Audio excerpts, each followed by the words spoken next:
Chapter 146. Looking at the crying Astrea, he didn't know whether to laugh or cry as he listened to her talk about the starvation theory. Sweating profusely, he felt the strange gazes coming from the crowd, and he almost fell to his knees. What the hell is going on? Wu Yan felt like he should be the one crying. Unfortunately, Astrea doesn't seem like she has any intention of answering him. She wiped her tears and shook her head while mumbling something under her breath. "I'm so hungry." Twitching his mouth, Wu Yan couldn't hold back his tears as he watched Astrea's series of cute actions. He thought she looked cute on the screen, but why does it feel like he's powerless when he's experiencing it for himself? "Tell me first, why did you fall over there?" Wu Yan pointed at the spot where Astrea fell. Astrea whimpered and replied, "I was too hungry, so I just collapsed there." Wu Yan felt a slight pain coming from his lower body. He almost fainted along with her. "How should I put this reason? It's not even a good enough reason." Wu Yan sighed helplessly when he saw Astrea shaking her head weakly. "Anyway, let's get you something to eat first." Hearing that, Astrea regained her senses and straightened her body. Her little head nodded furiously and her cheeks blushed. The feeling of being on the brink of death was completely gone. Wu Yan felt a stomachache. "So it's you scumbag." Wu Yan pulled Astrea's hand and ran outside. When Wu Yan turned around, a pink figure appeared in front of him. She glared at Wu Yan as if she wanted to eat him alive. "It's Shiroi Kuriko." His body stiffened and he forced himself to raise one hand while laughing dryly. Yo, hello Kuriko." At the same time, he cursed himself in his mind. "Why did I show up in such a big way? I heard a disciplinary committee member was coming and 177th branch is in charge of this area. The probability of encountering this Yuri girl is over 90%. Why was I so stupid? I really didn't want to run into her." "Don't call me that." Kuriko ground her teeth. Her eyes were filled with hatred. "How dare you treat me like that yesterday? You even took Oniai-sama away. You came at the right time. Let me move you into the ground, you scumbag." With that, he disappeared with a leap. Wu Yan's expression changed as he dodged to the side. A slender little hand touched the spot where Wu Yan was just a moment ago. Kuriko appeared there. She looked at her hand in shock as if she couldn't believe that Wu Yan dodged her attack. Kuriko froze, but Wu Yan didn't. To prevent her from acting recklessly, Wu Yan decisively chose to take her down first. He grabbed her hand and twisted it behind her back. Kuriko screamed in shock as he flipped her on her back. His other hand pressed down on her head and subdued her in an instant. Laughing dryly, Wu Yan helplessly said, "Attacking as soon as you come in, that's not how Milady would do things. Let me go, you despicable scum.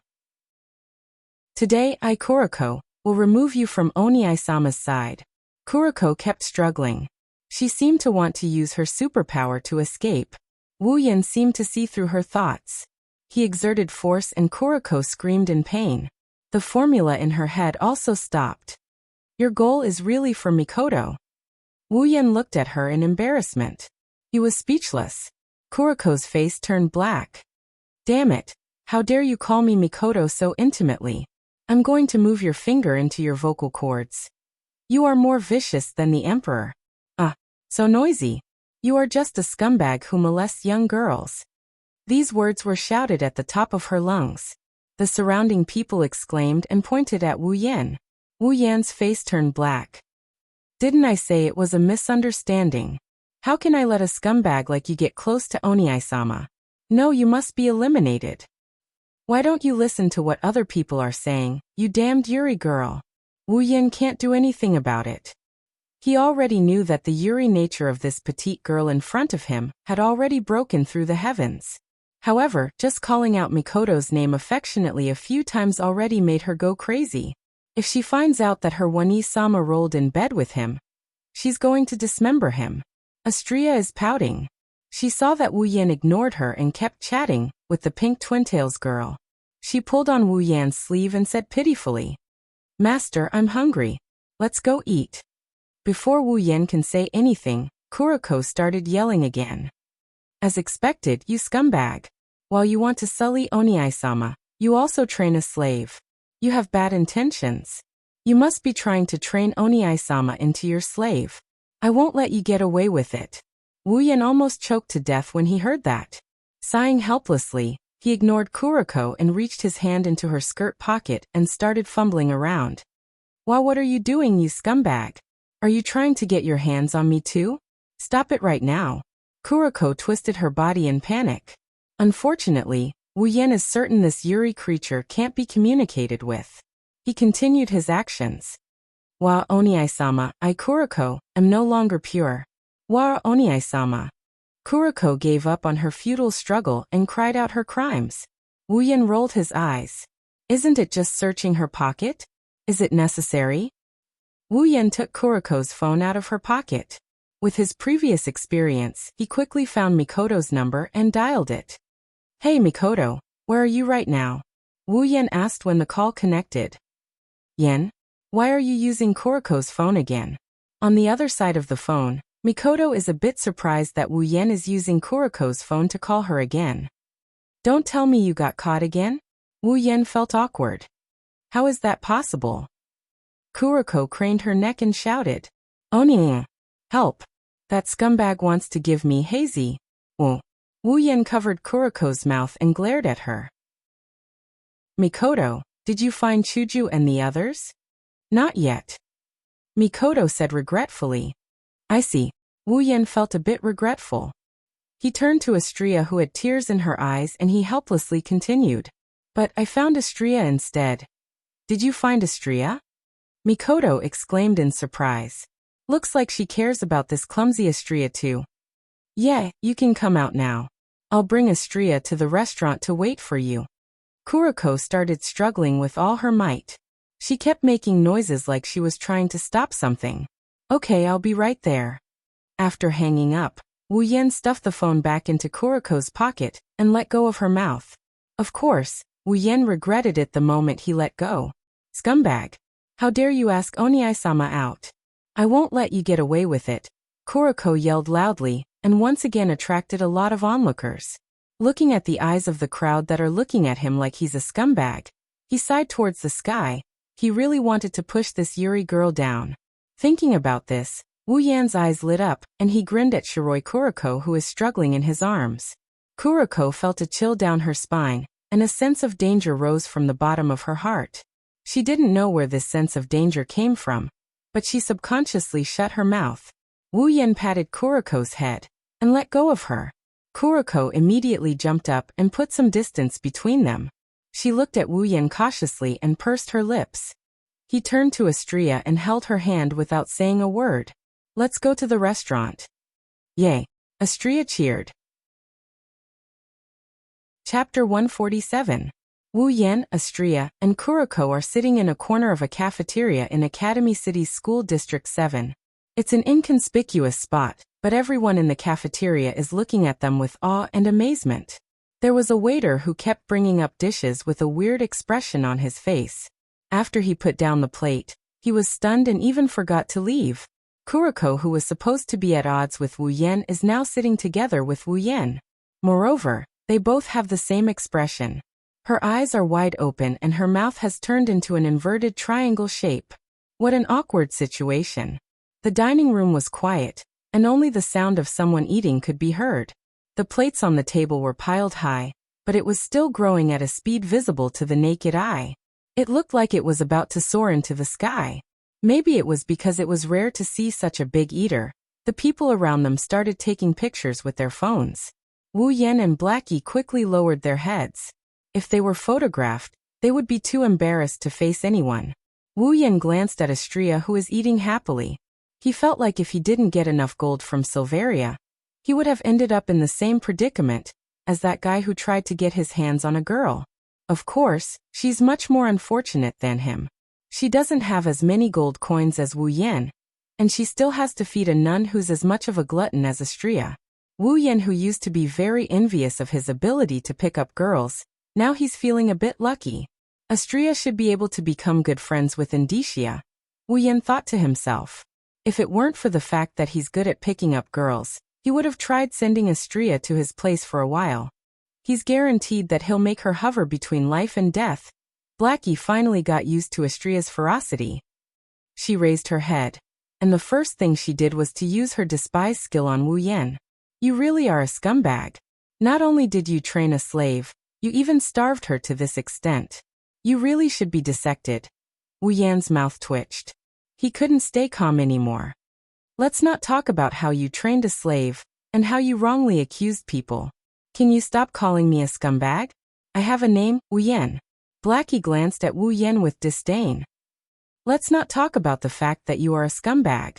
I don't think a humanoid ape needs something as luxurious as a name. Haha. Wu Yan laughed dryly. He knew it was useless to try to negotiate with Blackie. Mikoto is a Yuri girl. She won't look at you in the eye. However, Wu Yan couldn't help but clench his fists. I really want to beat someone up. The door of the restaurant was opened, and a seemingly delicate but actually very strong figure ran in from the outside. Perhaps it was because of the air conditioning in the restaurant. The figure involuntarily shivered and panted heavily. It seemed that she had run here with all her might.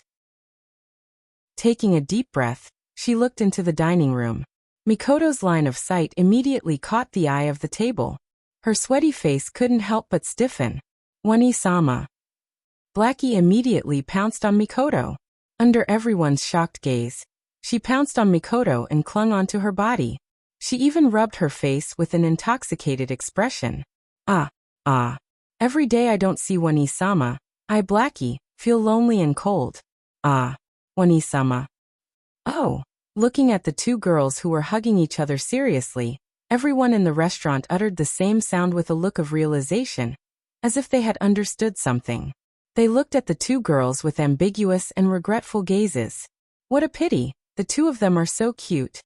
How could Mikoto not understand the meaning of everyone's gazes and that long oh? Her face quickly rose to more than 50 degrees. Bright colors covered her face, especially Wu Yan's smiling eyes. Mikoto was so embarrassed that she wanted to die. Blackie. What are you doing? Get down. She grabbed Blackie's collar and pulled with all her might. Her strength was enough to shatter a boxing machine, but she didn't pull Blackie down. Instead, she got closer and closer. Wani-sama's smell. Wani-sama's body. How could Blackie let go of Mikoto? First of all, she didn't care about other people's gazes. Right now, with that scum here, it's a good time to show off their love and let him know that Wani-sama is already taken. Blackie, let go. Under everyone's teasing gazes, Mikoto's face got redder and redder. Wani-sama, you don't have to be shy. Kuroko knows that Wani-sama actually loves Kuroko. Kuroko's eyes glowed like a wolf's as she spoke. That's right, it's a wolf's gaze. Her hand has already reached Mikoto's chest, just a centimeter away. Mikoto is so scared her soul almost flew out of her body. It's not like she hasn't experienced this before, but this time is different. Wu Yan isn't too far away, and even if she never verbally acknowledged their relationship, in her heart, she already acknowledged their relationship. If she let him think that she has some weird fetish, how am I supposed to continue living? Little did she know that Wu Yan already knew about Blackie's existence. He's already seen this scene countless times on the screen, so he didn't say anything. Instead, he just watched with a smile, almost clapping his hands. After all, Blackie, Yuri and Mikoto's resistance is a great sight in Academy City. In order to show that she has a normal sexual orientation. When Blackie's hand was about to touch her, Mikoto instantly exploded. Blackie, beep beep beep. In a split second, a blue light expanded and a blue and white current flowed on the surface of Mikoto's body. Blackie, who was hanging on her body, was charred on the outside and tender on the inside. She fell to the ground with black smoke coming out of her mouth. Oh, Wani-sama's love whip. Lying on the ground, Blackie turned into a real Blackie. She was so happy that she was even drooling. You're already a bad person. Mikoto pointed at Blackie on the ground and shouted with a red face. Her voice sounded a bit hoarse. Wu Yan couldn't help but laugh. You're still laughing. Mikoto glared at Wu Yan. Of course, her red face looked more like a coquettish pout than anger. Wu Yan couldn't help but laugh again. Mikoto was pissed. She humphed coldly and suppressed her embarrassment. She walked to Estria's side and looked at the mountain of plates. She couldn't help but feel embarrassed. Astria-chan, I've been looking for you. Mikoto patted Astria's back as if to help her smooth out the food. Both Mikoto and Chuju really liked Astria's clumsy and cute appearance. They even treated her like a little sister. Of course, on the surface, everyone would suspect who's older and who's younger. You. Astria was so happy that she wanted to say something when she saw Mikoto. But her mouth was stuffed full of food and she couldn't do anything. She could only whimper. It was indescribably cute. Let's talk after you're full. Mikoto shook her head helplessly. I think it's going to be hard to wait until she's full. Wu Yan scratched his face. He didn't understand why every 2D world was filled with gluttons. Astria from heaven, Yuyuko from Fantasyland, Saber from Fate, and Indicia from Magic Seal. Hey, Astria. Do you know where Ikaros and Chuju are? Mikoto thought for a while, and felt it was a good time to ask. Astria stopped what she was doing and shook her head. Then she continued eating. Wu Yan and Mikoto were speechless. Looks like it's going to take a while to find them. Wu Yan sighed after thinking for a while. Seeing Mikoto nod, Wu Yan pondered for a bit before looking at Mikoto, and suddenly said, Mikoto, do you want to go on a date? Chapter 148. Mikoto, why don't we go on a date? With a smirk on his face, Wu Yan stared at Mikoto and said word by word. At the same time, Wu Yan more or less guessed Mikoto's reaction. Pfft. She had just taken a sip of the drink when this sudden statement made her eyes widen. Her face turned purple, and she spat out the drink without hesitation. The drink got dissolved when it reached Wu Yan's face. Cough, cough, cough. Mikoto patted her chest and coughed non-stop. It seems like she was frightened by Wu Yan's words. Her silly look made Wu Yan laugh. You. What did you say all of a sudden? Her brown eyes stared at Wu Yan's smiling face. Mikoto's face turned red and her body couldn't help but tremble. She stuttered as she spoke. A date? How is that possible? Wu Yan was a bit speechless as he looked at the extremely excited Mikoto. He didn't know if he should admire her innocence or her stubbornness. Although their relationship can be said to be the type of relationship where one gets on the bus before the other, but no matter what, they've already done the pa thing. Why is she so excited about a date, at that moment? Wu Yan could only shrug and tease. We haven't even gone on a date yet. It feels weird if we don't go on a date. Come on, let's go on a date. Mikoto's face turned red. She didn't know what to say. She fidgeted there, making Wu Yan a bit anxious.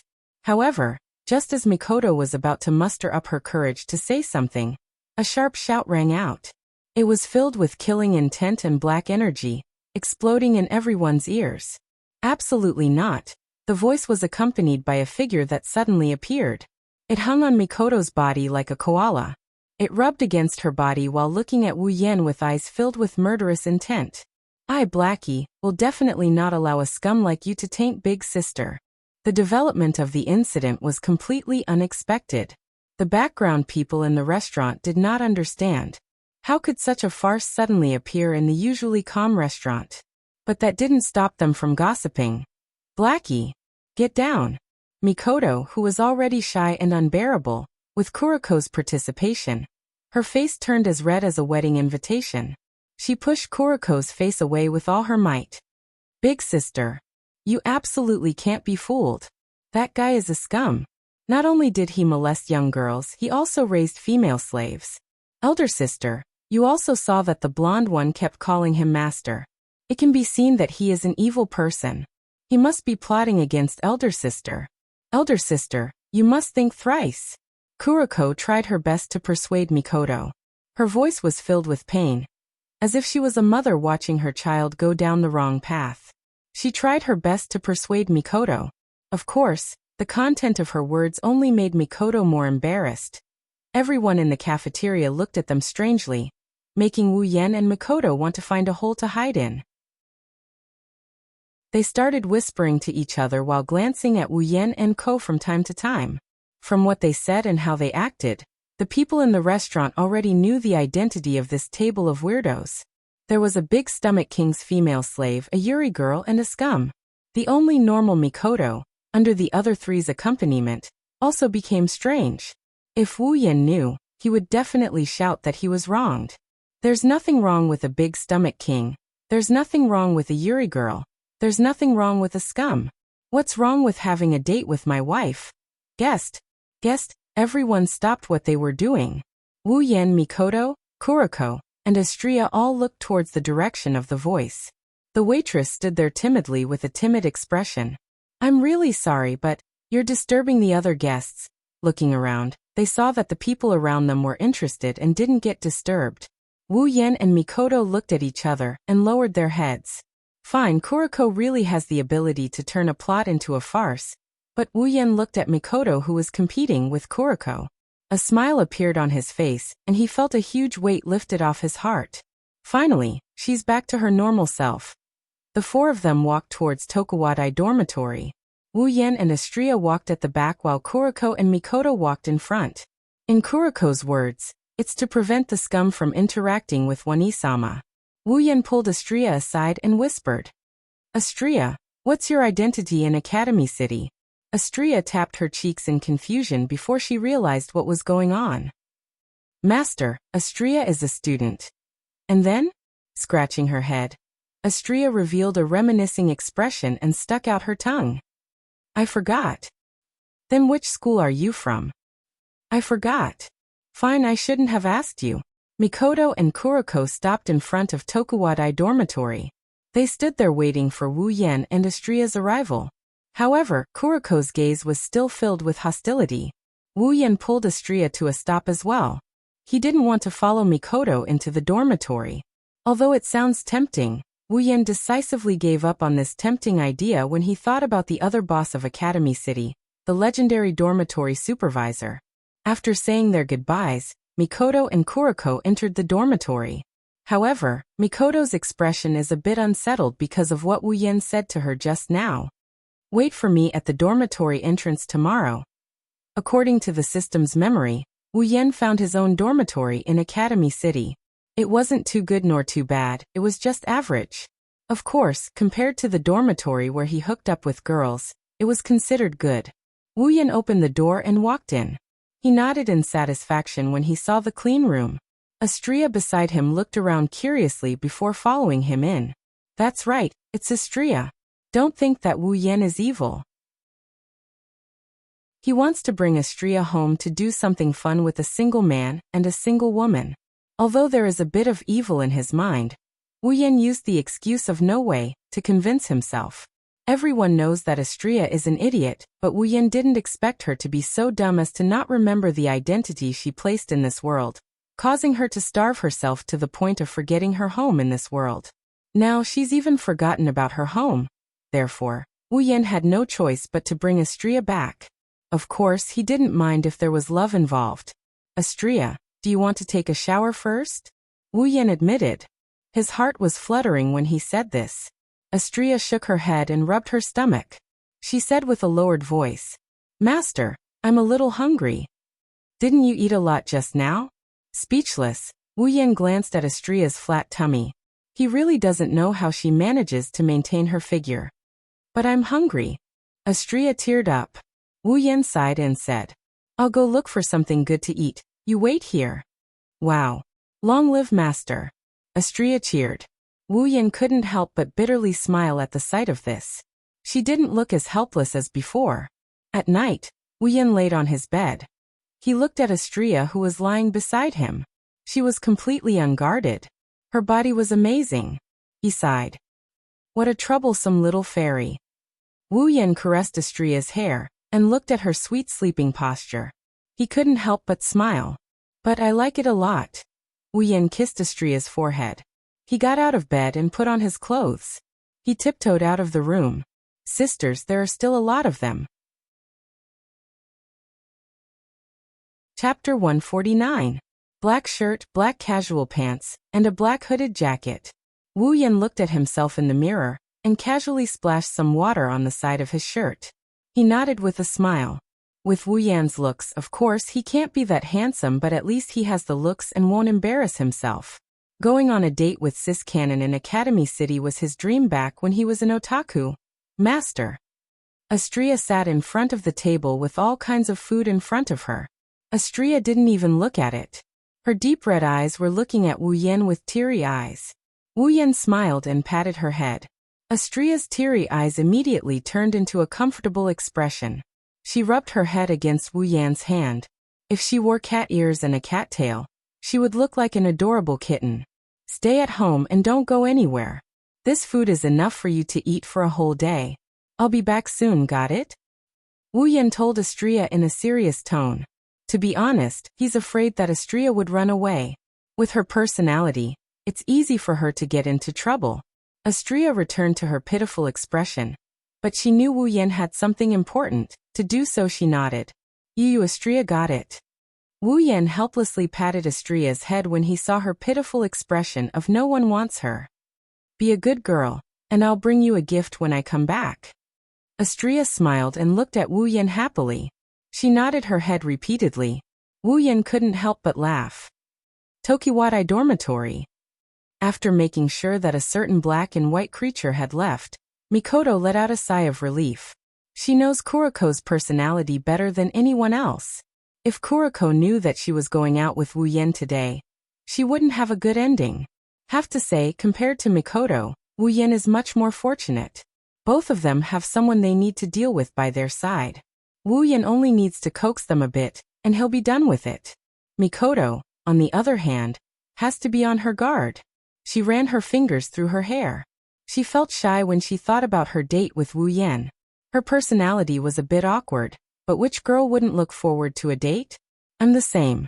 I don't want to admit it verbally and I'm hesitant in my heart. However, there's no doubt that I'm also looking forward to it. Although the order of the relationship is completely reversed, of course, with Mikoto's personality, there was no way she would stand in front of the dorm and wait for a boy. Otherwise, her scandal would be spread all over Academy City tomorrow. That's why she purposely walked to a less crowded area to wait for Wu Yan. Wu Yan was a bit confused as to why Mikoto was standing here. Mikoto, why are you here? Wu Yan patted Mikoto's shoulder and asked in confusion. Mikoto, who was already afraid of being seen by others, jumped in fright when someone put his hand on her shoulder. When she heard Wu Yan's voice, she patted her chest and turned around to glare at Wu Yan in dissatisfaction. Why are you scaring me? Why are you overreacting? Wu Yan looked at her strangely. He saw the unnatural look in her eyes. After thinking for a bit, Wu Yan understood. He couldn't help but laugh. Well, if it's you, Mikoto, I can understand. Don't say weird things. Mikoto turned her head away guiltily. She blushed and lowered her head, not knowing what to say. Shaking his head in amusement, Wu Yan smiled.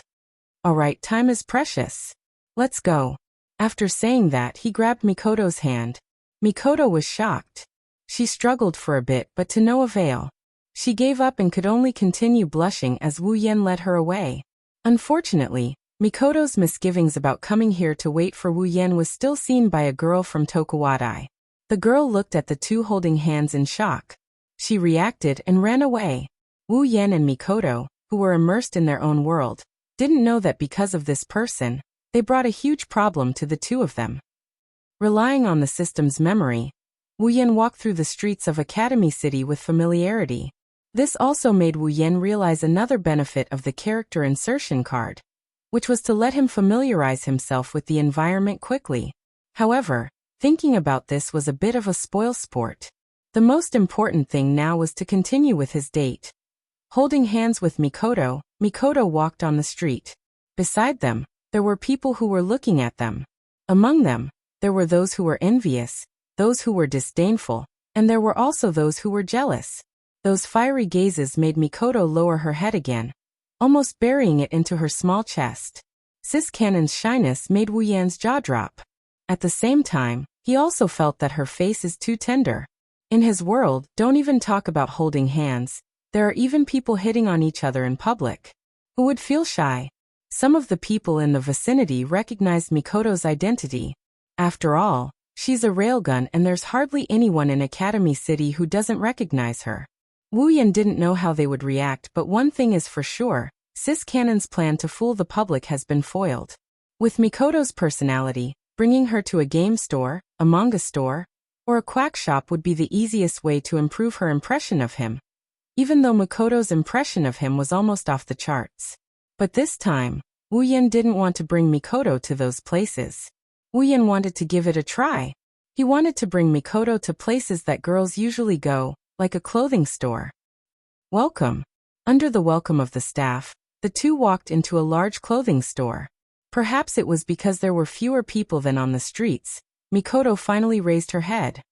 I thought you would keep your head down until the end of the trip. Wu Yan smiled teasingly at Mikoto. Although it was a date, Wu Yan was still as flirtatious as ever. Mikoto's face that had been red since the morning finally faded a little, but after being teased by Wu Yan, it seemed to have relapsed. So long-winded. Mikoto snorted unhappily and scanned the clothing store. Smiling, he pulled Mikoto to the women's section. Wu Yan started picking out clothes for her. In the past, he could only see Sis Cannon wearing Tokuwadai's clothes on the screen. It's rare to see her in casual wear, he almost never saw her in it. Although Mikoto wore casual clothes in the Spalier world, for some reason, Wu Yan had a strong desire to pick clothes for her. Perhaps it was because the feeling of seeing the person he liked wearing the clothes he had chosen was a little different. Mikoto likes pretty clothes as well. She's a girl after all. It's just that her interests are more inclined towards the toddler side. To Wu Yan, that's a cute point, but at this time, wearing cute clothes is more pleasing to the eyes. Soon, the two were immersed in the joy of picking clothes. Most of the time, Wu Yan was the one choosing while Mikoto would change out of her clothes with a red face. Watching Sis Cannon's fashion show in front of him, Wu Yan couldn't be any happier. This is Misaka Mikoto's fashion show in real life. Wu Yan is already thinking about when he should bring Hinajiku, Ikaros, and Astria out for a stroll. Have to say, Wu Yan's taste in clothes suits Mikoto's taste. So the two quickly picked out one or two pieces. At this time, the two looked like they were on a date. Just as he was about to pay the bill, a piece of clothing made his heart tremble, tremble, tremble, and tremble again. Maid outfit. A glint flashed in his eyes and he lowered his head. The moment he lowered his head, his heart started pounding again, pounding again, pounding again and again. Apron. At this moment, Wu Yan's heart seemed to have blossomed.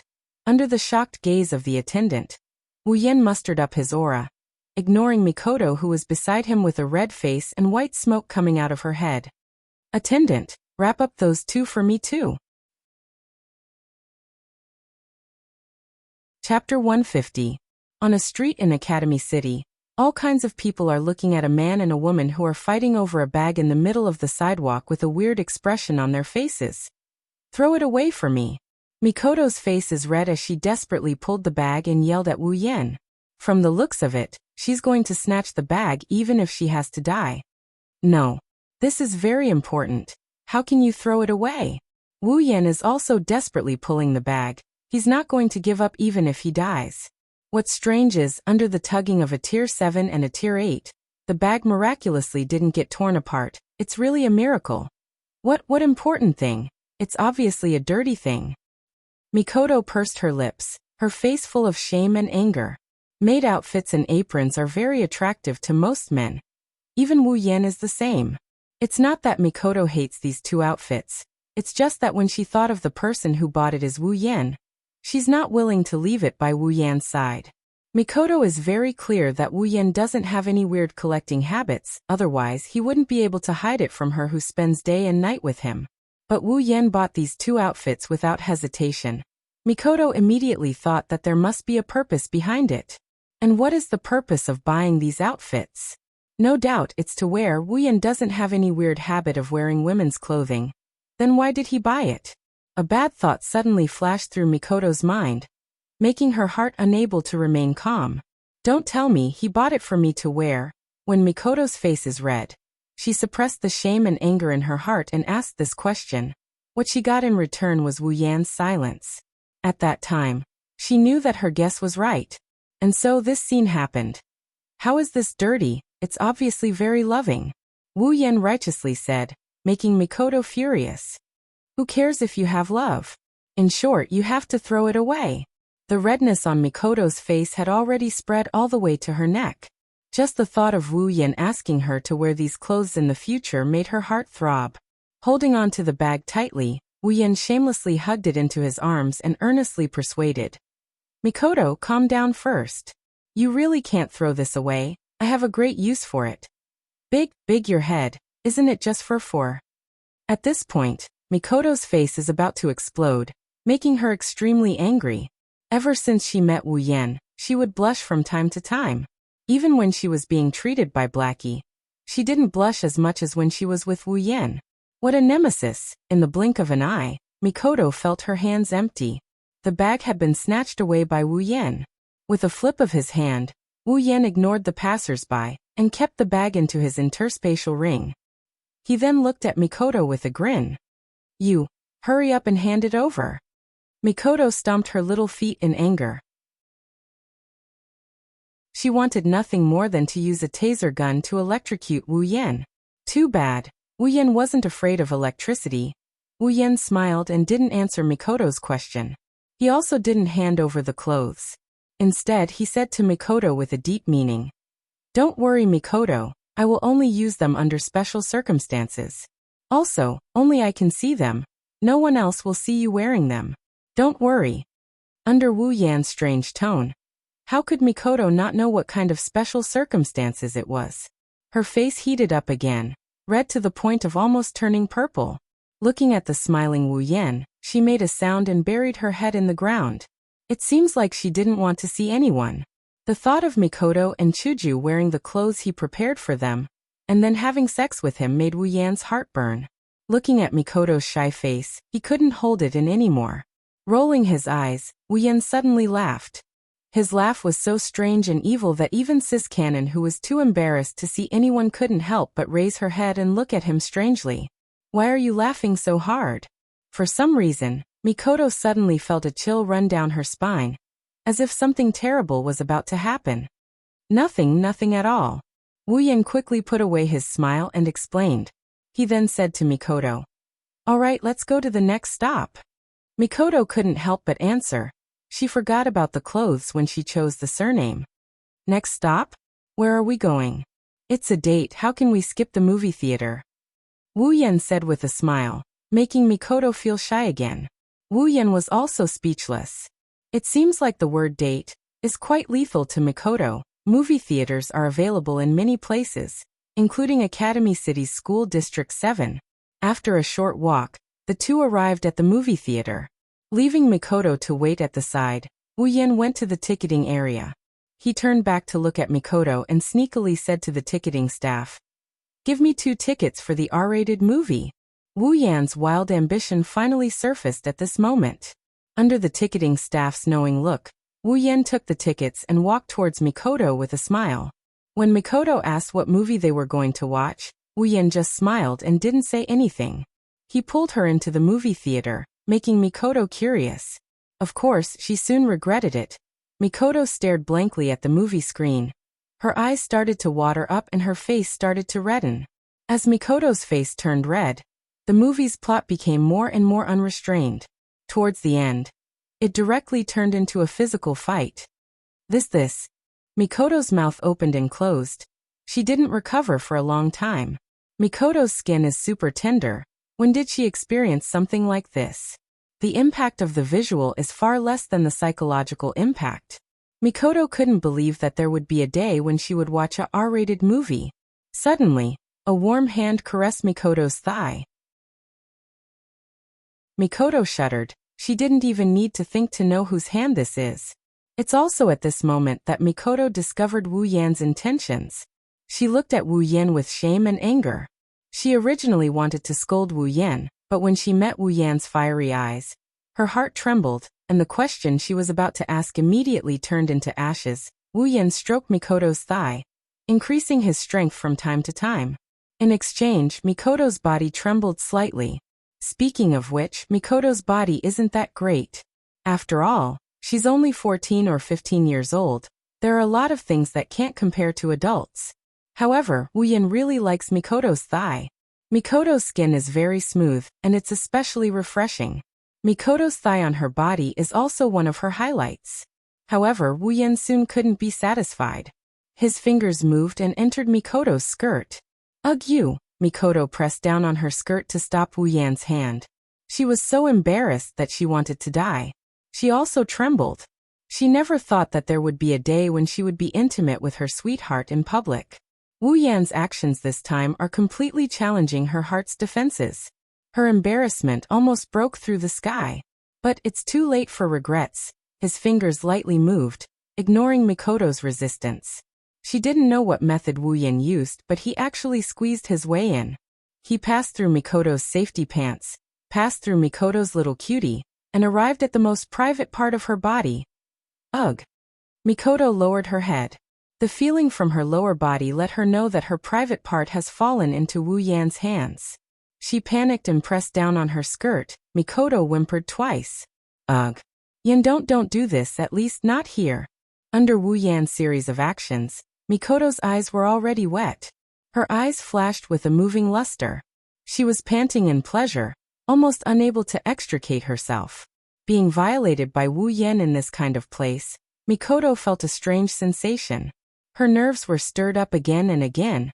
Her body became more easily aroused. This feeling made Mikoto both love and fear it at the same time. She could only beg for mercy and hope that he would stop.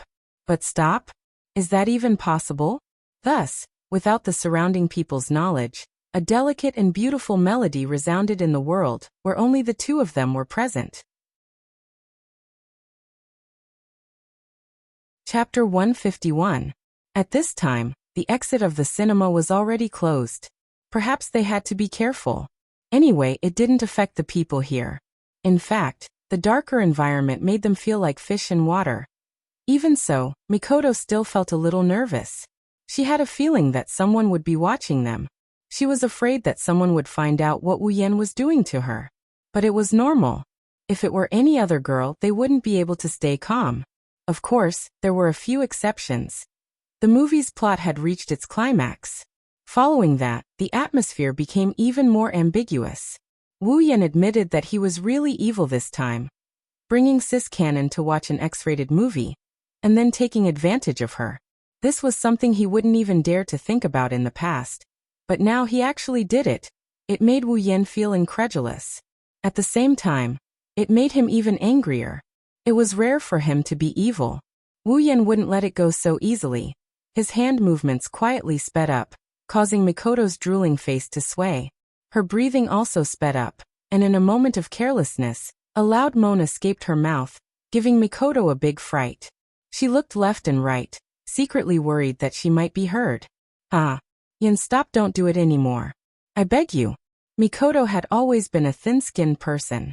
Now that she was being done to in such a public place, if it wasn't for the constant electric current flowing through her body that drove away part of her shame, she probably wouldn't have been able to hold it in and run away. But in this situation, Mikoto seemed to have forgotten that she was stronger than Wu Yan. Looking at Mikoto's pleading face, Wu Yan was secretly pleased. Usually Mikoto was domineering and imposing. It was harder to get her to beg him for something than to reach the heavens. Only in this kind of situation can Wu Yan gain an advantage over Mikoto and take the dominant position. Only in bed can he see Mikoto's submissive side.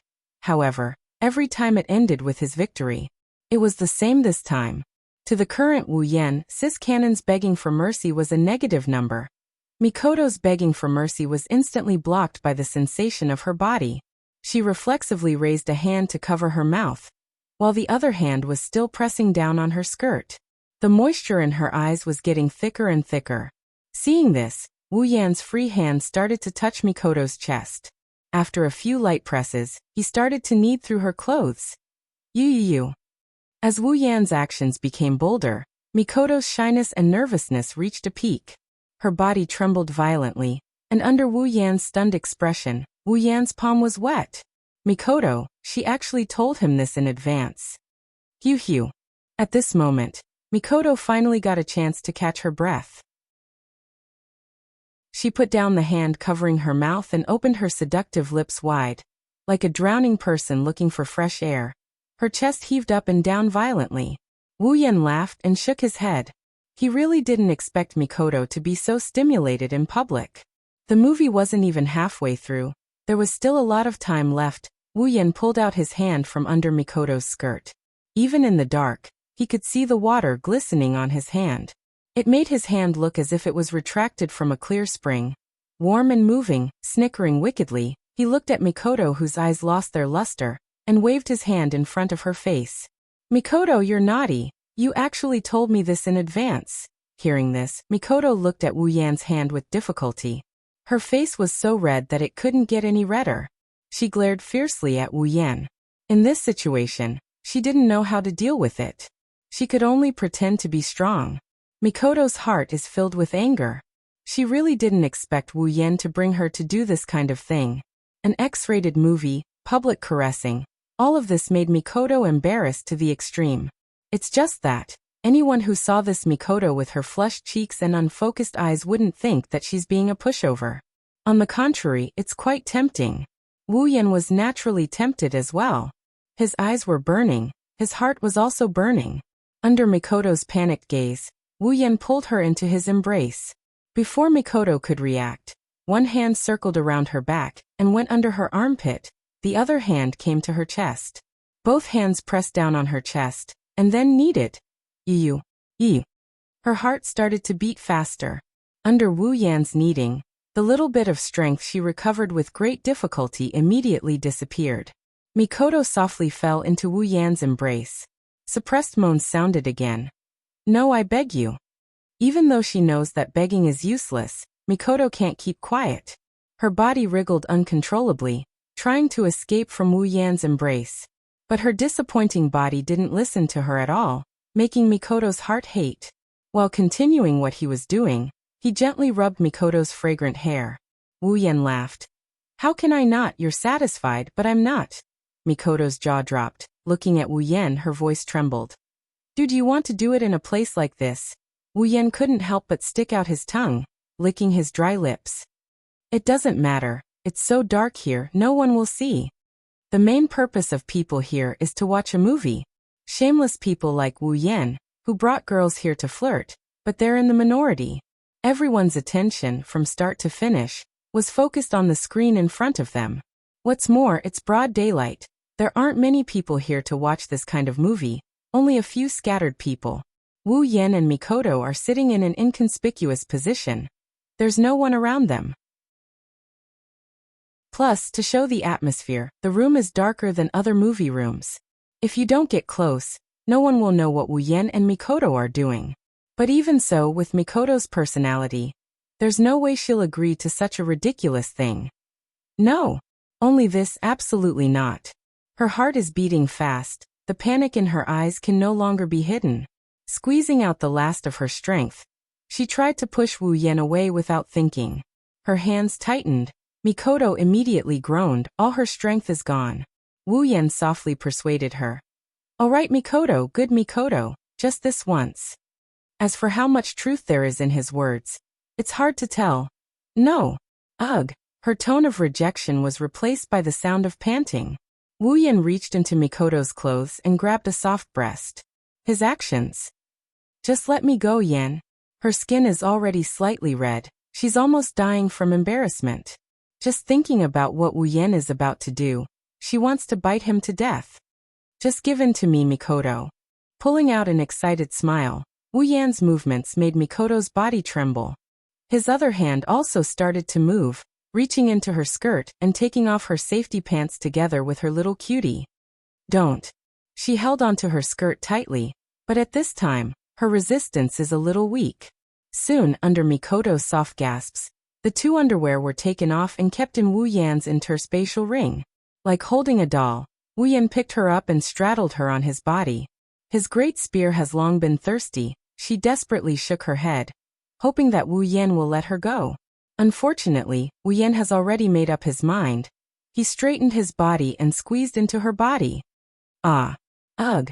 Mikoto looked like she was struck by lightning, like a swan that was shot by an arrow.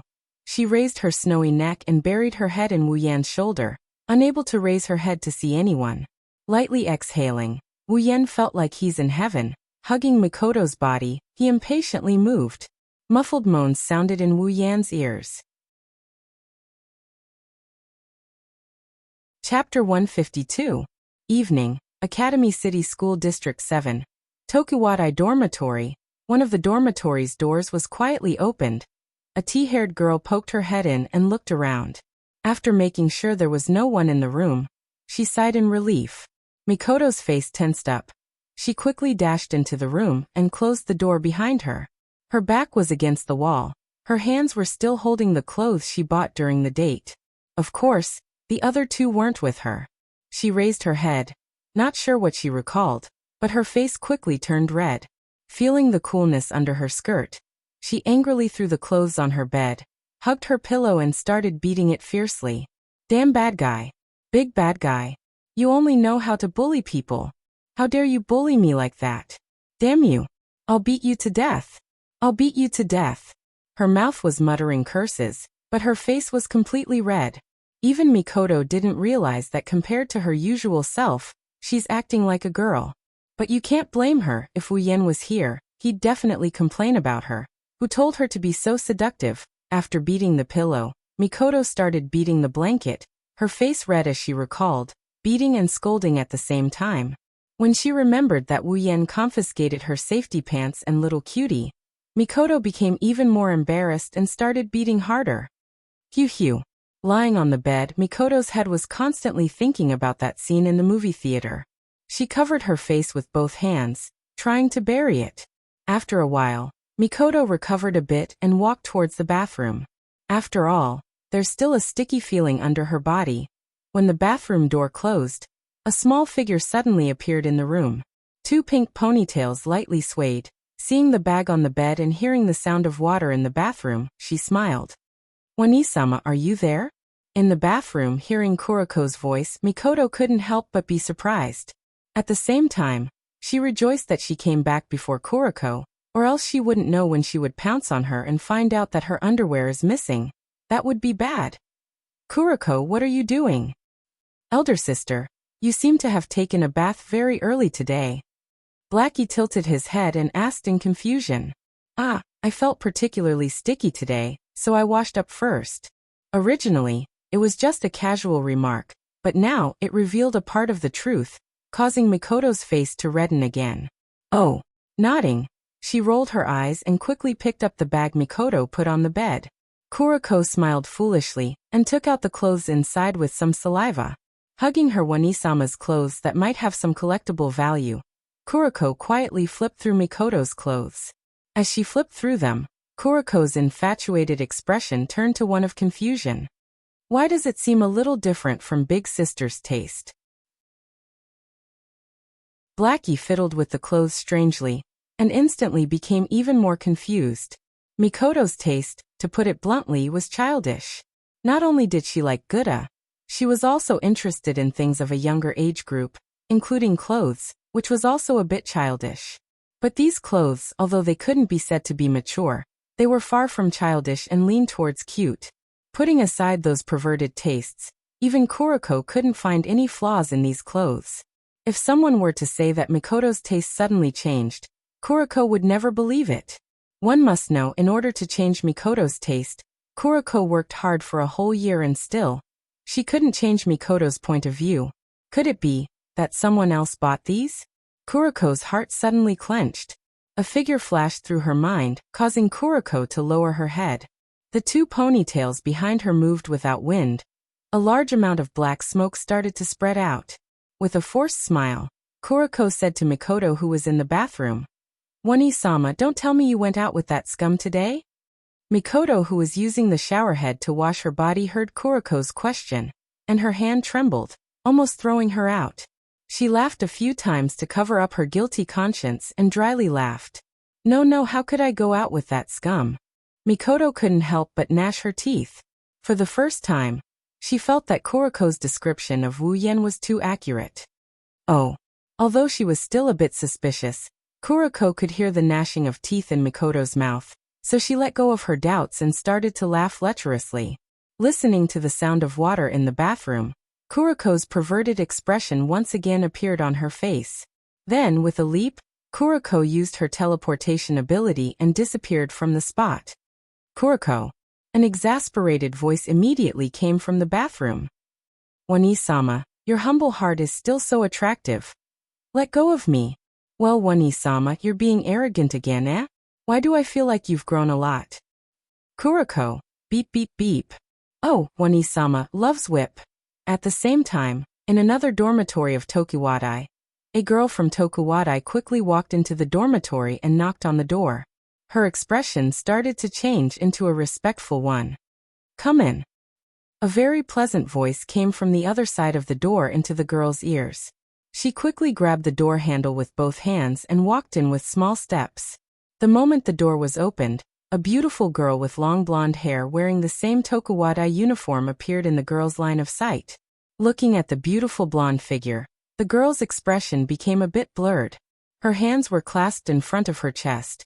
It seems like she's very infatuated with the blonde figure. What's the matter? The heavenly voice awoke the young girl's intoxicated heart.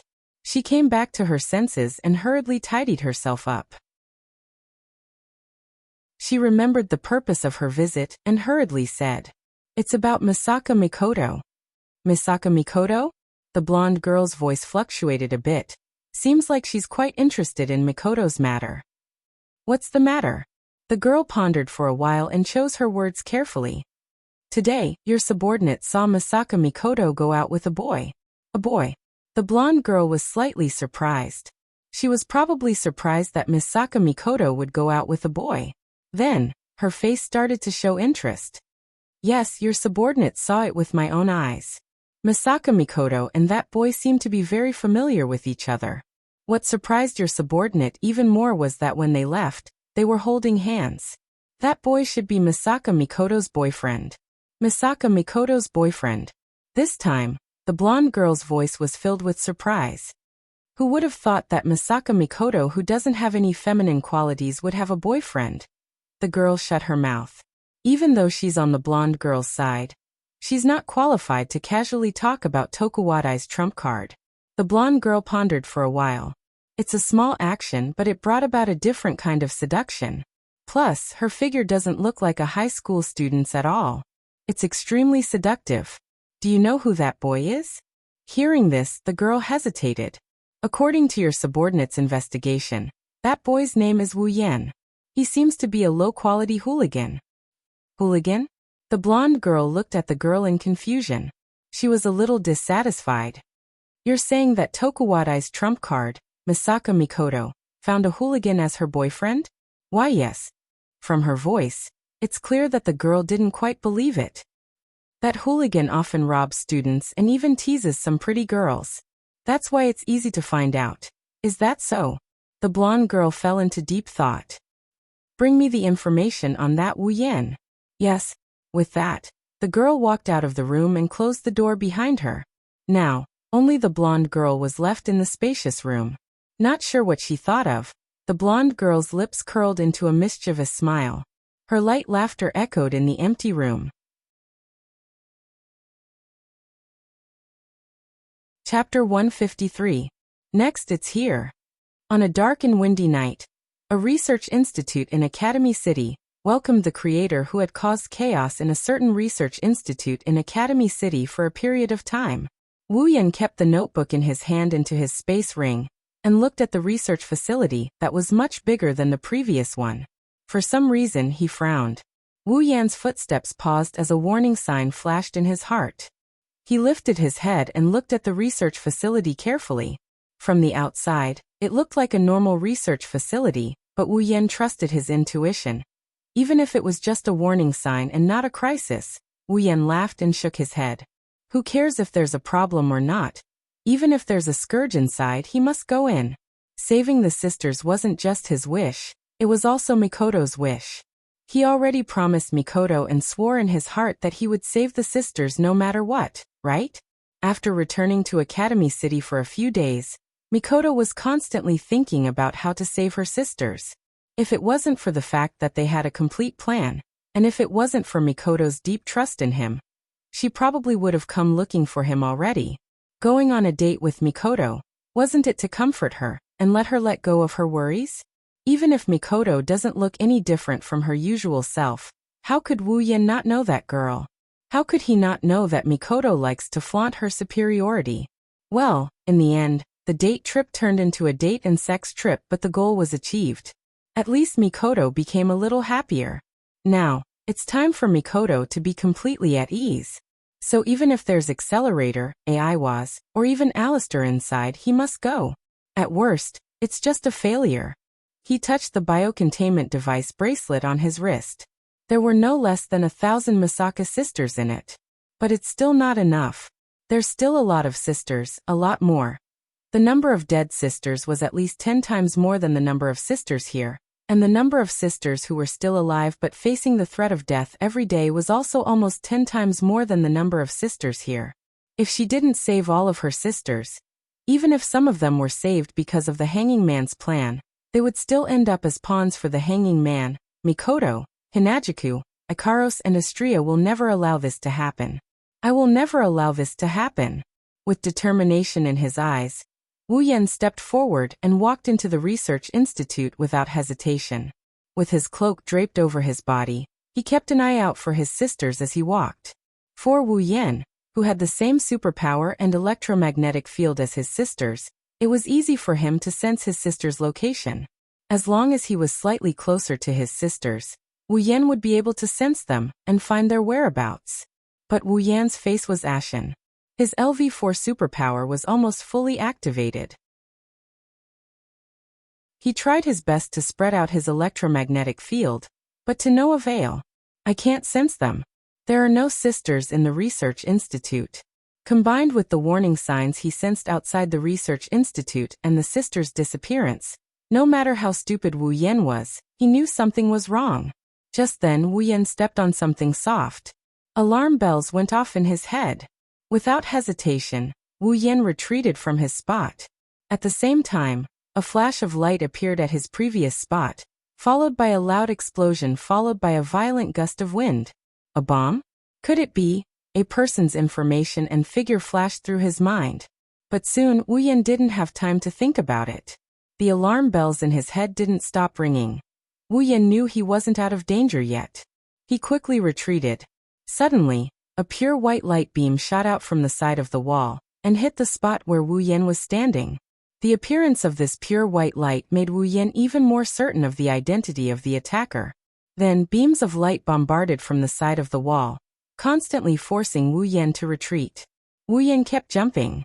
In just a short while, the entire corridor was bombarded beyond recognition by the beams of light. Only ruins were left. At a certain moment, Wu Yan's body stopped abruptly. He couldn't retreat anymore because there was a wall behind him. A pure white light beam passed through the side of the wall and blasted towards Wu Yan with unstoppable force.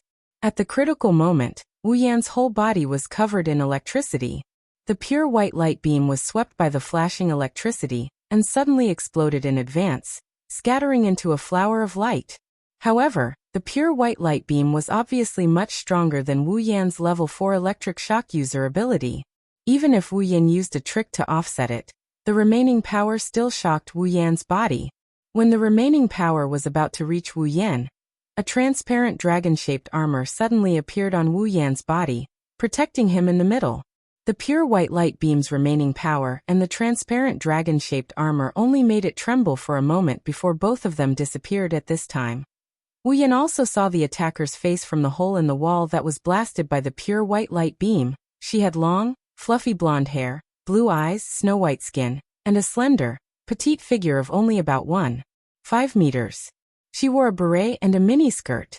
Her legs were wrapped in stockings, and she was holding a doll in her hands. Her black hair was cut to shoulder length, and she was wearing a pink tracksuit. One look and you can tell that she was weak. Her breasts were full and conspicuous. Her face was drowsy and she was expressionless. She had shoulder-length brown bob hair, and was as petite as the short girl with long blonde hair. Her two slender legs were casually exposed in the air, giving her a different kind of charm. It was a girl wearing a hoodie. The last one stood in front of the three girls. She had a tall and slender figure, and her chest was very imposing. She had a fluffy brown hair, and a ball of pure white light was spinning in her palm, as if she was ready to shoot it out at any time. 4 figures of different sizes and charms. Wu Yan thought to himself, as expected. Frenda, Sevelen, level 55, Takitsubu Riku, level 51 Kinuhata Sayai, level 58 Mujino Shizuri, Level 67, Academy City's Black Ops item.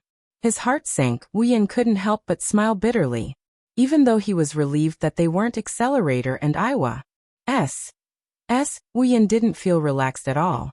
If it was a one-on-one fight, Wuyan was confident that he could take any one of them down. Even if the four of them worked together, Wuyan wouldn't be afraid of them. The reason why Wuyan smiled bitterly was because the original stories group that was supposed to deal with Mikoto was now involved with him. He didn't know whether to laugh or cry. If it wasn't for his perfect memory ability that allowed him to confirm that this wasn't the research center where Mikoto and Item fought in the original story, Wuyan would have thought that he was involved in the plot. Wuyan wasn't surprised that Item would appear here. After all, the current situation was much more serious than the original story. In the original story, the sisters couldn't escape from Alistair's grasp no matter what.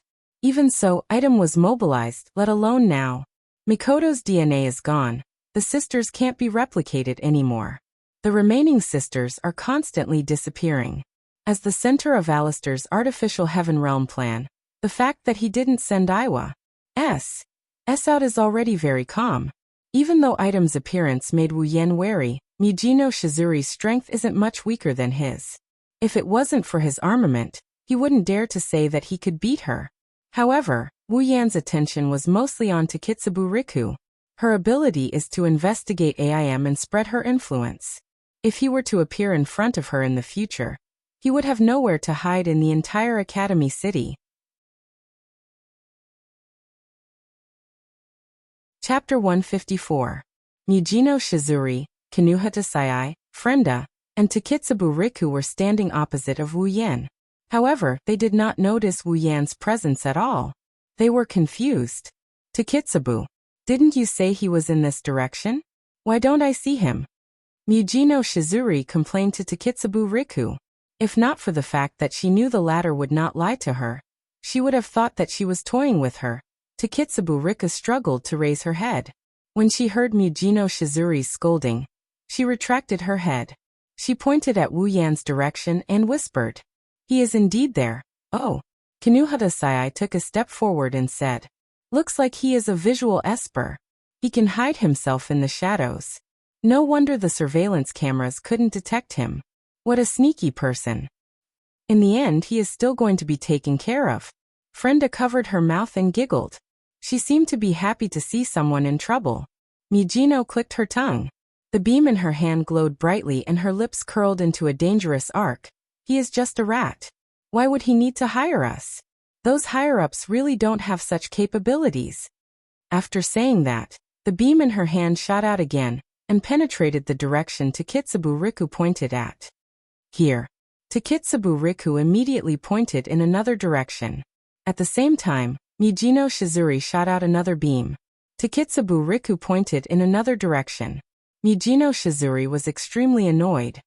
"Damned rat. Don't try to hide from me. Come out." Mijino Shizuri shouted impatiently. She seemed to be flustered and exasperated. Frenda, who was fearful of Mijino Shizuri, hugged her head in fear. As for Wuyan, he was cursing in his heart. He knew that Aunt Mijino had a bad temper, but he didn't expect it to be this bad. "If I can't hide, do I have to walk out and be slaughtered by you?" While he was feeling disdainful, Wuyan looked at the messy walls and floor. His heart was heavy. Atomic collapse. Mijino Shizuri's ability. She was able to forcefully manipulate the ambiguous state of electrons between particles and waves, then shoot out a special electron line. Wuyan still remembered that the correct classification of this ability should be called granular wave cannon. It was a type of electronic control ability. Speaking of which, this ability belonged to the same category as Mikoto and his own ability. However, Wuyan knew that in terms of destructive power, Meltdown Atom was even more destructive than Mikoto's superpower. In the original work, Mijino Shizuri used her own ability to distort Mikoto's taser gun. However, due to the similarity of the two abilities, Mijino Shizuri's atomic collapse could also be distorted by Mikoto's ability. However, just because it could be distorted by Mikoto's ability, it didn't mean that it could be distorted by his own ability. After all, even though his ability was the same as Mikoto's, it was still a whole level lower. When Mujino Shizuri used Meltdown Atom, the pure white beam of special electron line that she released with the force of a lightning strike blew away the metallic wall like paper. Just like that, the thick wall was melted by her. Even the cover that she was looking for was pierced through as well. This terrifying destructive power combined with her tiger-like personality created such a terrifying person. To a certain extent, Wu Yan would rather fight with Accelerator than face her. In the original work, after Mujino Shizuri used her body crystal, the beam of Meltdown Atom was released in all directions. It even covered the outline of her body, 360 degrees, without any gaps, no blind spots. This caused Wu Yan to shudder in disgust. At the same time, due to the loss of control of her ability, she was unable to aim accurately. Due to the severe damage caused by the body crystal, Mujino Shizuri quickly fell. However, if possible, Wu Yan really didn't want to take that step. What kind of woman was the most terrifying? Without a doubt, it was a woman like Mujino Shizuri. A woman who could go berserk at any time without caring about her own body. A woman who could perish together with her enemy. No wonder Frenda was so afraid of her. Strength was one of the reasons, her personality was another. If possible, Wu Yan wanted to turn around and leave right now. However, with the powerless Takitsubo Riku around, how could he leave? It's a pity that one day, he actually felt that Mikoto's ability was a hindrance. Of course, if that's all, Wu Yan has a way to escape. However, the next notification dispelled Wu Yan's thoughts of running away. Beep. Special event detected. Sudden mission issued. Sudden mission, defeat. Mission. Defeat Academy City Black Ops item, Mujino Shizuri, Frenda Seville Takitsubo Riku and Kinuhata Sai. Mission reward. Electromancer, LV4. Leveled up to Electromancer, LVL5. Sudden mission. This is really sudden, Wu Yan bitterly smiled. However, he also dispelled the thought of running away. One must know, the LVL5 Electromancer ability requires a total of 300,000 ability points in the system. Wu Yan's entire wealth of ability points doesn't even reach that amount. Therefore, if he could level up his ability, it would definitely be a huge boost to his strength. At that time, with the LVL5 ability and his LVL65 Kendo mastery, even if he can't fight a tier 8, he's still not someone a tier 7 can compare to. In the end, I still have to fight. Sighing helplessly, Wu Yan made up his mind and put on his hoodie to cover the area above his nose. At least this way, no one will recognize him. Takitsubo, you're not dead yet? Mujino Shizuri's face was already filled with anger. Her beautiful face was tainted by anger to the point that it ruined her image. Before Takitsubo could say anything, a bolt of lightning suddenly shot towards item. The other three girls were shocked, but Mujino Shizuri was not shocked. Instead, she was overjoyed. She used an atomic meltdown to disperse the bolt of lightning. Then, without slowing down, she shot towards the direction of the bolt of lightning. Facing Mujino Shizuri's meltdowner, Wu Yan didn't dare to fight it out with his physical body. The electricity around him surged and the crackling sound of electricity formed a net of electricity in the air, enveloping the meltdowner within it and extinguishing it with brute force. Amidst the shattered ruins, a black silhouette slowly walked out from the smoke and dust, stopping in front of the four members of item.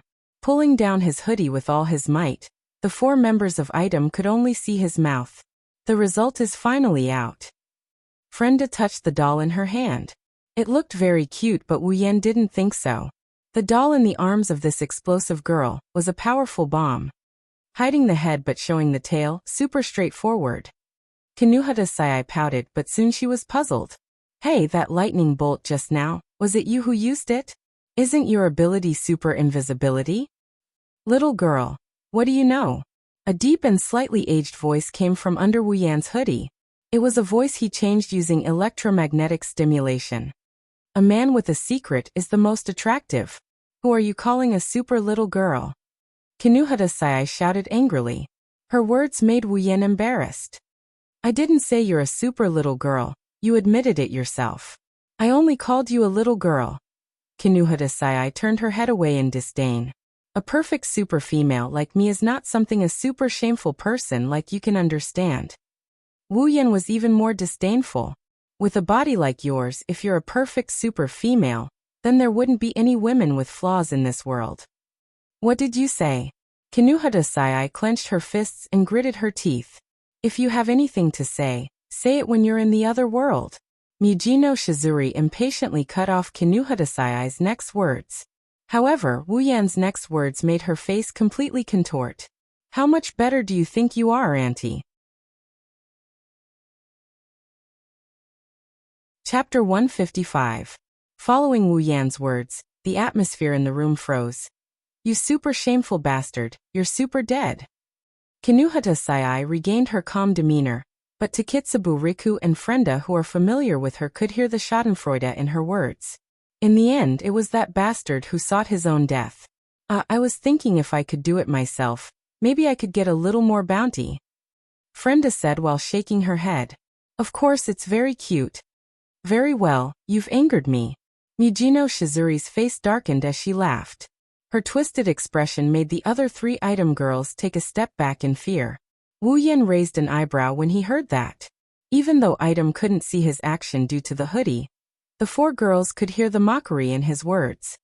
You menopausal auntie, if you're not angry 365 days a year, please tell me. As soon as his words fell, pure white orbs suddenly appeared around Mijino Shizuri who was lowering her head. Roughly counting, there were at least a dozen of them. Each of them so white that they were glowing. You rat, you're dead meat today. Mijino Shizuri waved her hand and the light orbs transformed into cannons. Beams of Meltdowner Atom shot out with lightning speed towards Wu Yan. With a sidestep, Wu Yan immediately retreated and stopped abruptly, dodging all the Meltdowner Atom. Don't be fooled by how easily he extinguished the Meltdowner Atom with his electric net. That was only because there was only one beam of Meltdowner Atom. Against that one beam, Wu Yan had already activated his Esper abilities. What more this mini Meltdowner Atom? One must admit that an angered Mijino Shizuri is truly terrifying. The Meltdowner Atom orbs floating around her turned into terrifying mobile cannons. Beams of Meltdowner Atom shot out from them continuously. For a moment, Wu Yan was actually a little flustered.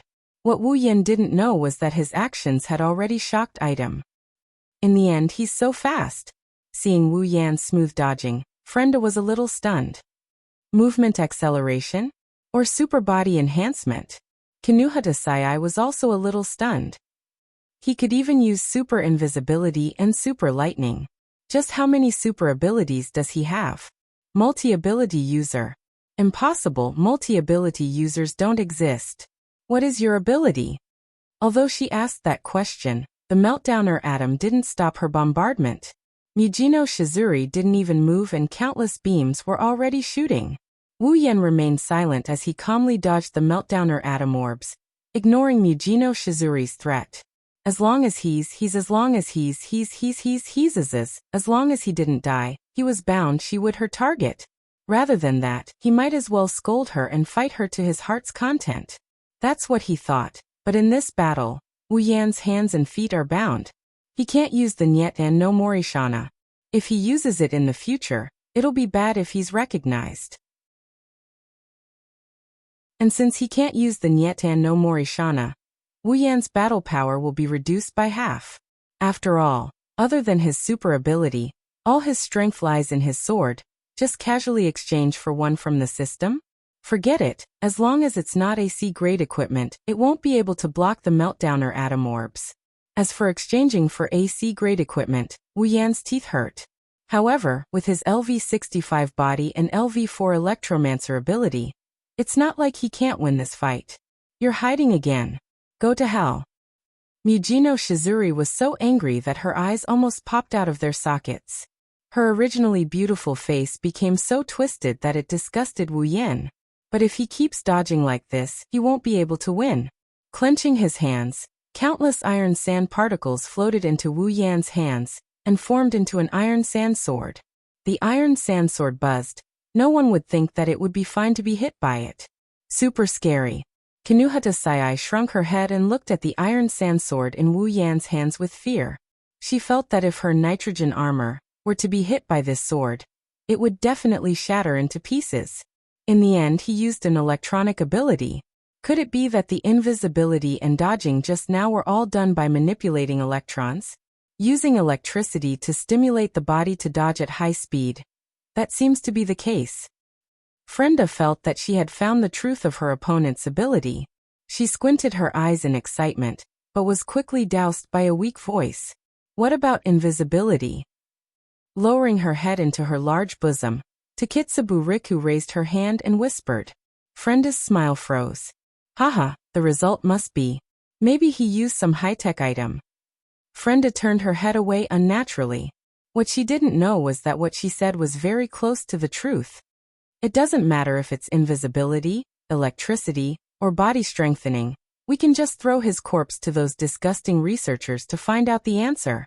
Mujino Shizuri snickered sinisterly, causing Wu Yen to curse her for her viciousness. Frenda laughed dryly and nodded.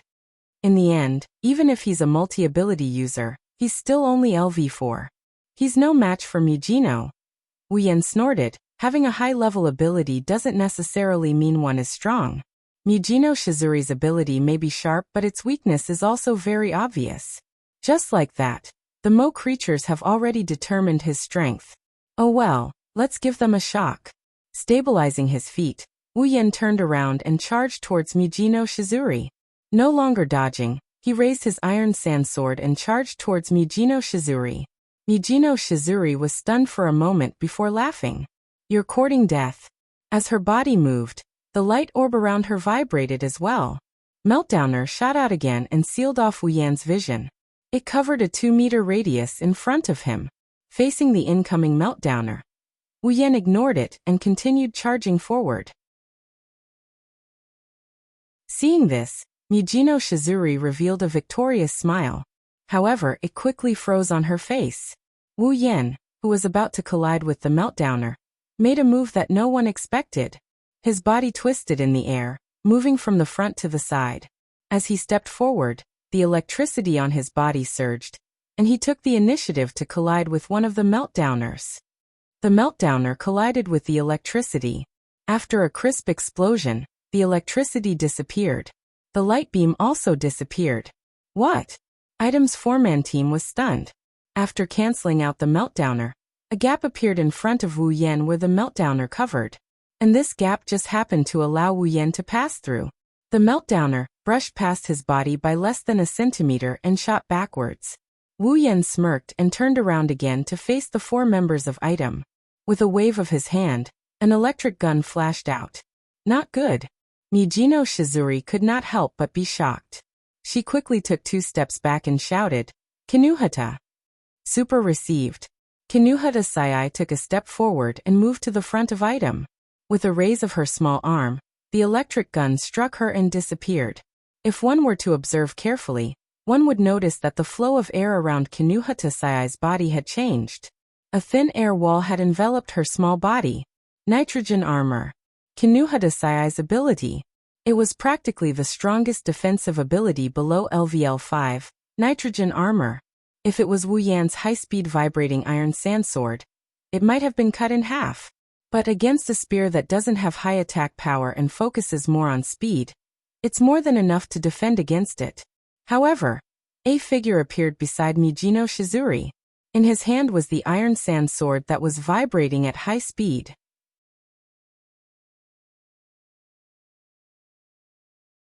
Chapter 156. The might of Meltdown Atom was undeniable. At the very least, other than Accelerator, who could even stop the Earth's rotation, and Kikin Taitaku, who could set the laws of physics, it was probably the most destructive ability among all LV5 abilities. However, it had a very big weakness. The power of this ability was too strong, causing Mujino Shizuri's Meltdown Atom to become very unstable. It required a lot of fine-tuning and careful setting before it could be fully utilized. This also caused Mujino Shizuri to have to make adjustments every time she used the ability. As a result, there was a gap between the condensation and firing. In addition, aiming required a lot of time. In other words, she was not good at surprise attacks. If it was a surprise attack from the dark, she would not be able to react in time. Therefore, a surprise attack was the best way to deal with Mujino Shizuri. With a stern gaze, the iron sand sword was swung down viciously. The wung-wung sound of vibration caused all the hair on Mijino Shizuri's body to stand up. Seeing the iron sand sword swinging down, her pupils shrank to the size of a pinhole. Just as the iron sand sword was about to cut through Mijino Shizuri, a tender voice rang out. For missiles like small rockets suddenly shot out from the side towards Wu Yan. His body paused.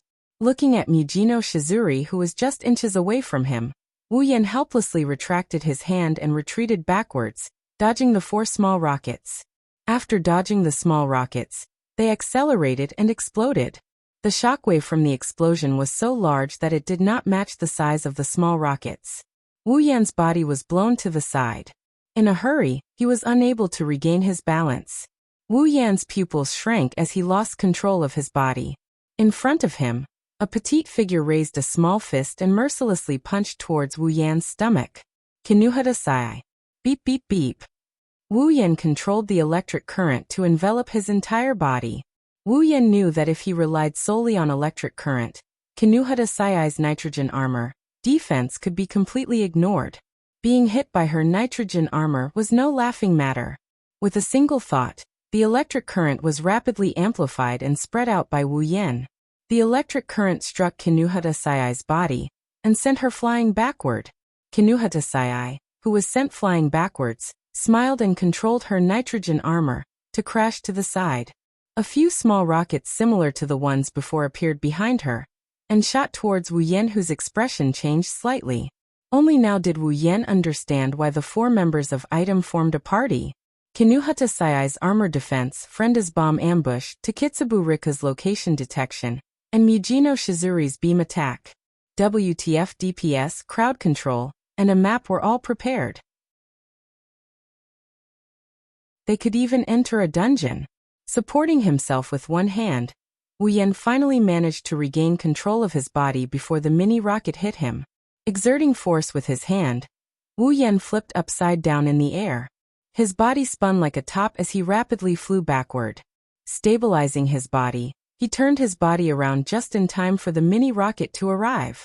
Clenching his fists, 2 iron sand swords were formed. Wu Yan quickly waved them a few times and cut the mini rocket into pieces. Next, he spread out the electric current and controlled all the pieces, and shot them towards Item like hidden weapons. Perhaps they were shocked by Wu Yan's series of elegant and graceful movements. Item stared at Wu Yan with eyes wide open. Only when the fragments were shot at them did they react. Kinuhata Sai quickly activated her nitrogen armor to block all the fragments. After blocking the fragments, Frenda, who was behind her, spoke in a daze, causing Wu Yan to almost lose his footing and fall to the ground. So you're not a rat but a circus performer? Speechless, he glanced at a certain cute creature who is still acting cute in the middle of a fight. Wu Yan raised his electric field and countless electric currents lashed out like whips at Item at an incredible speed.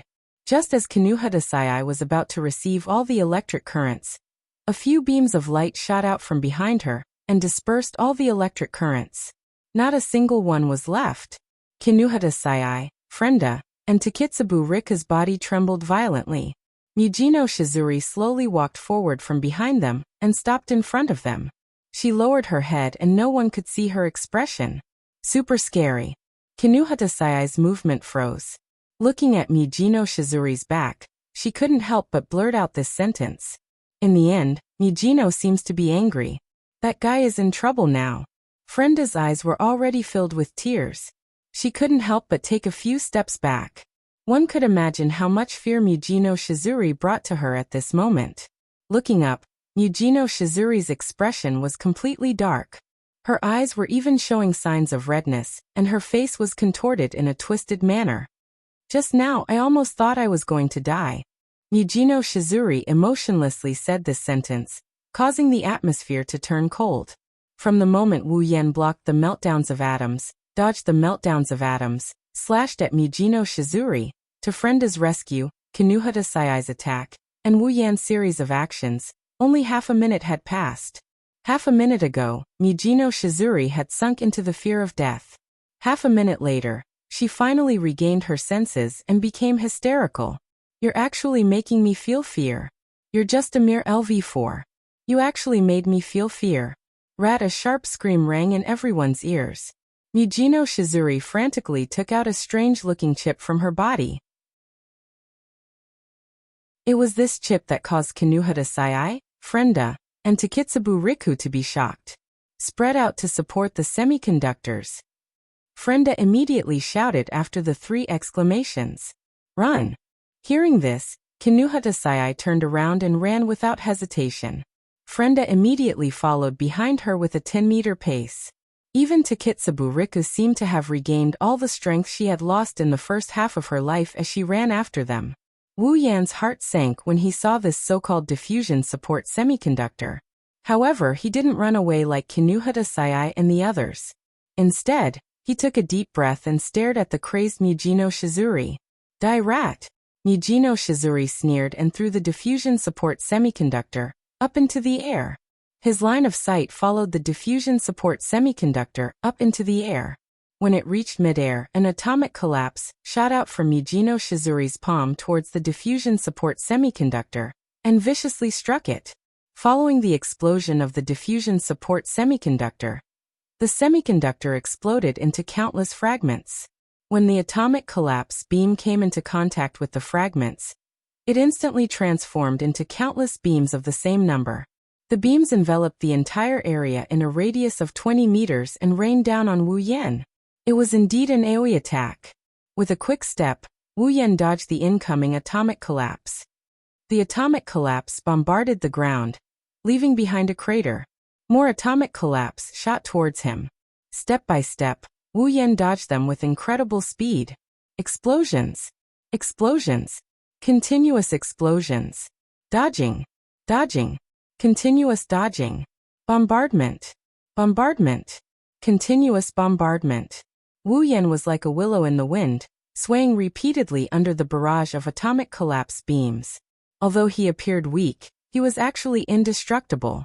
Under Wu Yan's movements, the raindrop-like beams of light were like a shot put, while Wu Yan was like a piece of paper.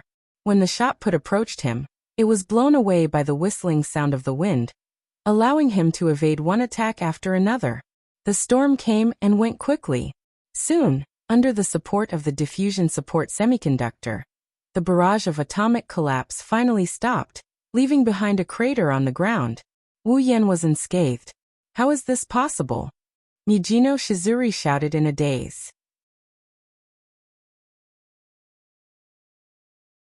Chapter 157. Standing in the middle of the cratered ground, Wu Yan looked at Mijino Shizuri, who was still in a daze. His tensed-up heart relaxed a little as an undetectable tiredness flashed across his eyes. Although Wu Yan dodged the AoE attack with ease, only Wu Yan himself knows how difficult it was for him to do so. If he let his guard down a little, even the slightest graze would cause that part of his body to disappear completely.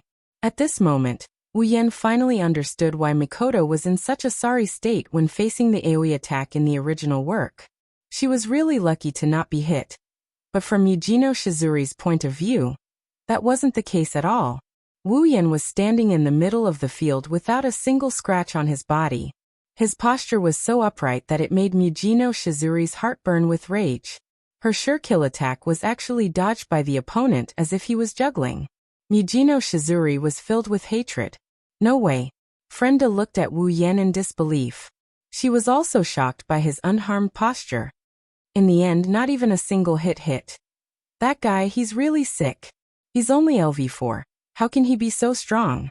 Kinuhata Sai lowered the hood on her head and widened her eyes, trying to figure out if it was just an illusion ability. He's only LV4. Mijino Shizuri bit her lips. She took out a few diffusion support semiconductors and tossed them into the air. She then used the momentum to unleash the AoE attack. Stop looking down on me. Again. Like a swarm of locusts, the concentrated laser beams shrouded Wu Yan. Wu Yan felt a headache coming on. He quickly waved his hand, and a wave of black iron sand gushed out from the ground like a fountain. It formed a black iron sand wall above Wu Yan. The pure white laser beams collided with the black iron wall. The black iron wall didn't even last a second before it was turned into a beehive. The power of the AoE attack didn't decrease at all as it continued on towards Wu Yan. But for Wu Yan, less than a second was more than enough. With a flash, Wu Wu Yan appeared behind Mijino Shizuri. He reached out a finger and pressed it against her back. Feeling something pressing against her back, Mijino Shizuri's body stiffened. Her face gradually turned pale. She could already foresee what she was about to face. Smiling, a voice that only Mijino Shizuri's ears could hear rang out. Mijino Shizuri's mood. It's over. Aha! The frenzied electric current slammed into Mijino Shizuri's slender body, that wasn't considered robust. The intense pain from the electric current caused Mijino Shizuri to involuntarily scream out in agony. In just a short moment, a portion of her skin had turned black. When Wu Yan retracted his electric finger, Mijino Shizuri's eyes had already turned white. Under the incredulous gazes of the other 3 members of Item, she slowly fell to the ground. Academy City's LV5 number 4, Aoi, Mijino Shizuri defeated.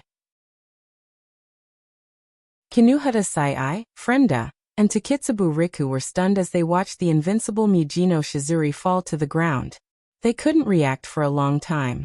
Only the sound of Mijino Shizuri falling to the ground was clear. Mayu was defeated, Frenda muttered. She even forgot to add the word result. One can only imagine how big of an impact it had on her. Even Kinuhata Sai couldn't help but gulp. She said in disbelief. That guy can't be a super LV5, right? Takitsubu Riku shook her head.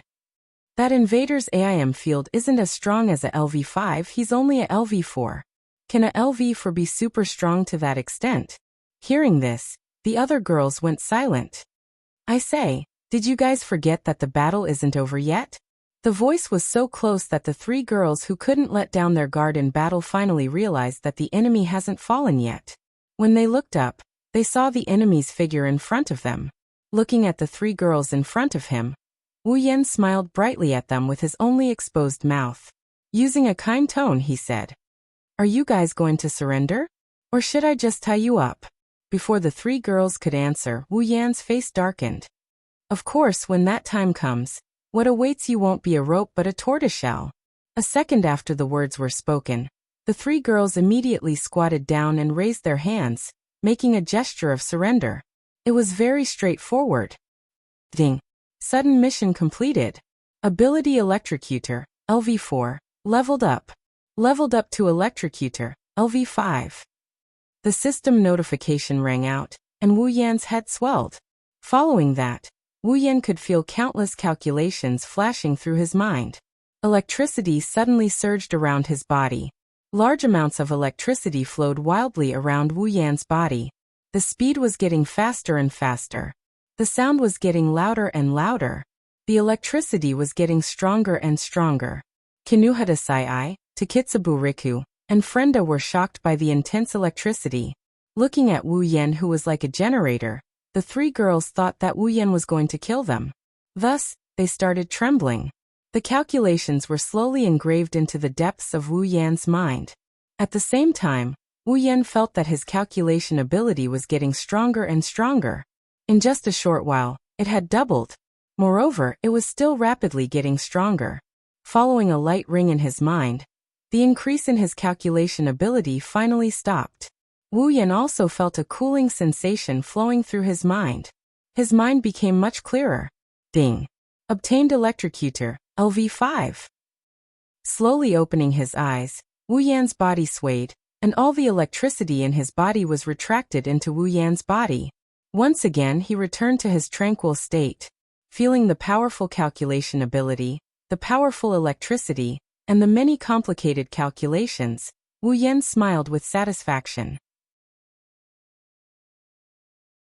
He did not expect that the leveling up of his ability would be accompanied by calculations. One must know that when Mikoto leveled up to LV5, the calculations, other than the railgun that she developed herself, were all created by the research institute that was responsible for developing her ability. Well, maybe it was a gift from the system, or maybe it was because his previous ability was obtained from Mikoto's body through ability acquisition. Or maybe it was because Mikoto's life was fused with his. Wu Yan did not know what was going on, but it was a good thing. Coming out from the joy of leveling up his ability, Wu Yan looked at Kinuhata Sai, Frenda, and Takitsubu Riki, who were trembling inexplicably. How should he deal with them? Kill them? He could not bear to kill these cute creatures. They were not bad people. In fact, they were not bad. Let them go? He could not bear to let them go just like that. Eat them? Eat them? Why would he think of eating them? Ah, I'm so evil. After thinking about it, Wuyan decided to let them go. Otherwise, he would have a headache. His gaze landed on the three girls. The three girls were shocked. The strange electricity phenomenon made them think that Wuyan was going to kill them. Therefore, the most timid Frenda immediately shouted at Wuyan, "Wait! You can't touch us. Our reinforcements are about to arrive. If you kill us, you won't be able to escape." Hearing this, Wuyan was stunned. Reinforcements? Reinforcements? Thinking of this, Wuyan immediately frowned. Reinforcements? Which Black Ops? What Black Ops? She's items. You are item. Wuyan was shocked. Could it be that the original work has changed? Item did not have 4 people, but 5.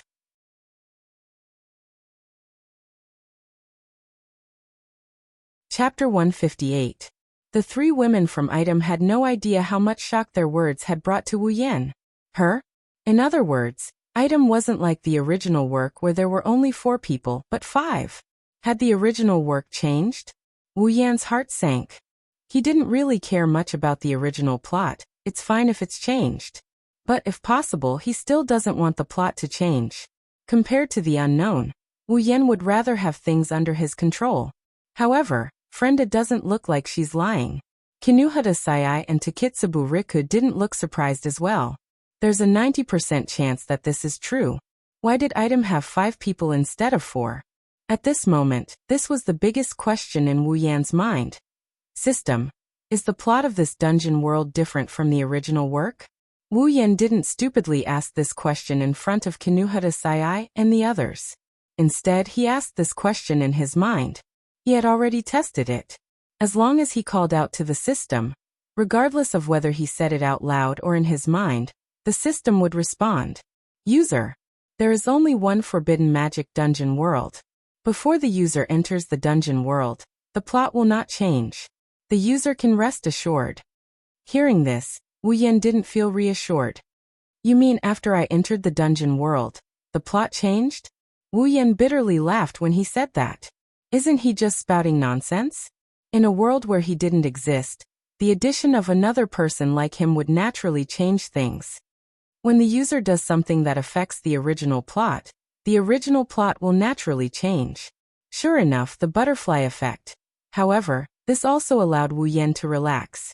At least he knew that the reason why there was an additional person in Item was because of his arrival. However, he didn't seem to have done anything that affected Item, right? System, is the addition of one more person to Item also because of me? User, you must know that Buddha has said that you cannot speak of it. Damn you. This sentence, Wuyan didn't say it in his heart.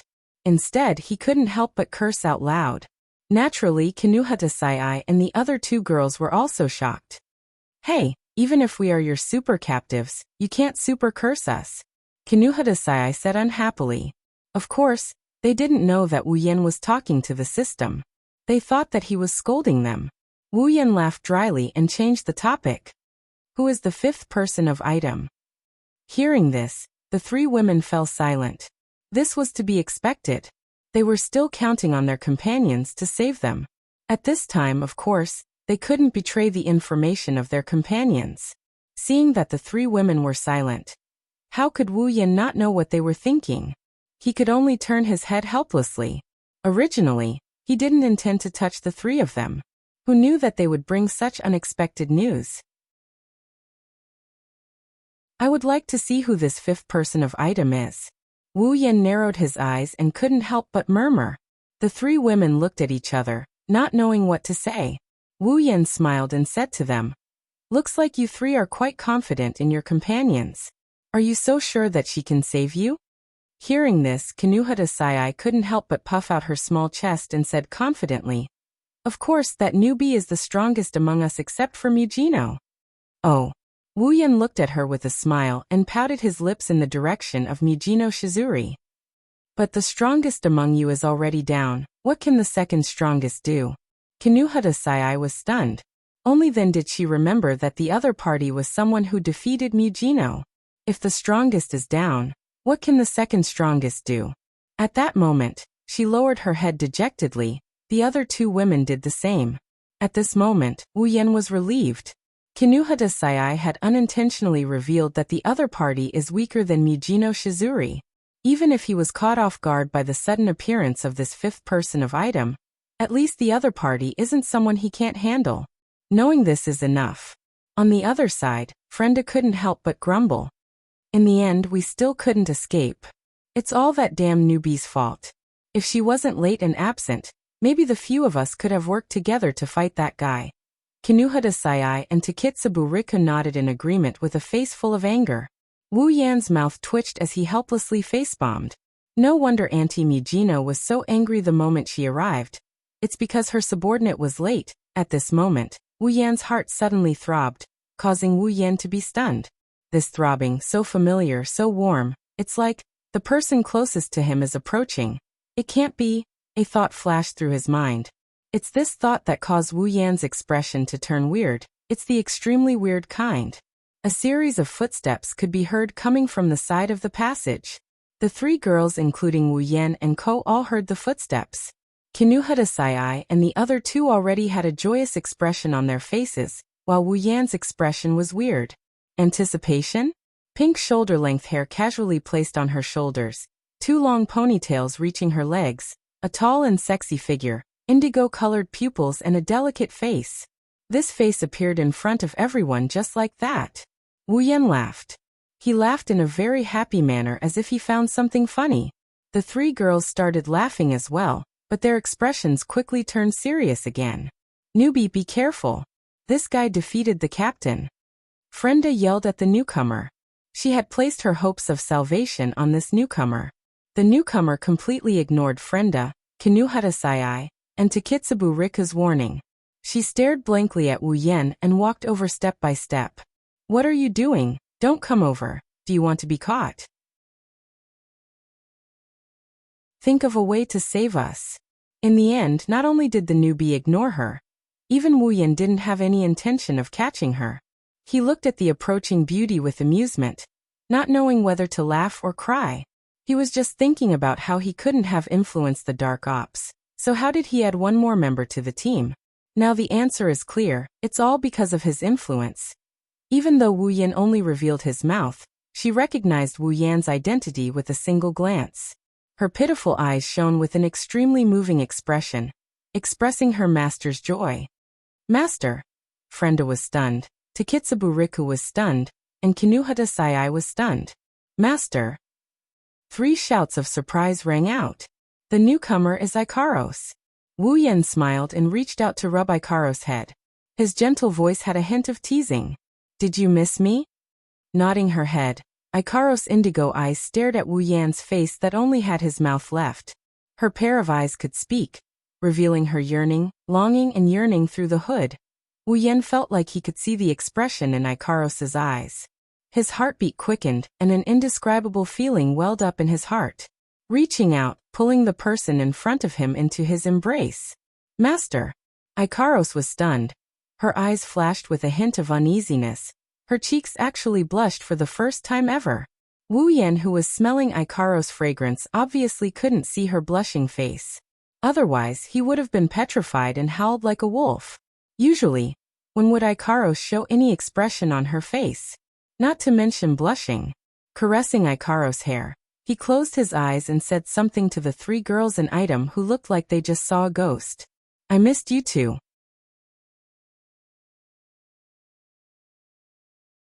Chapter 159.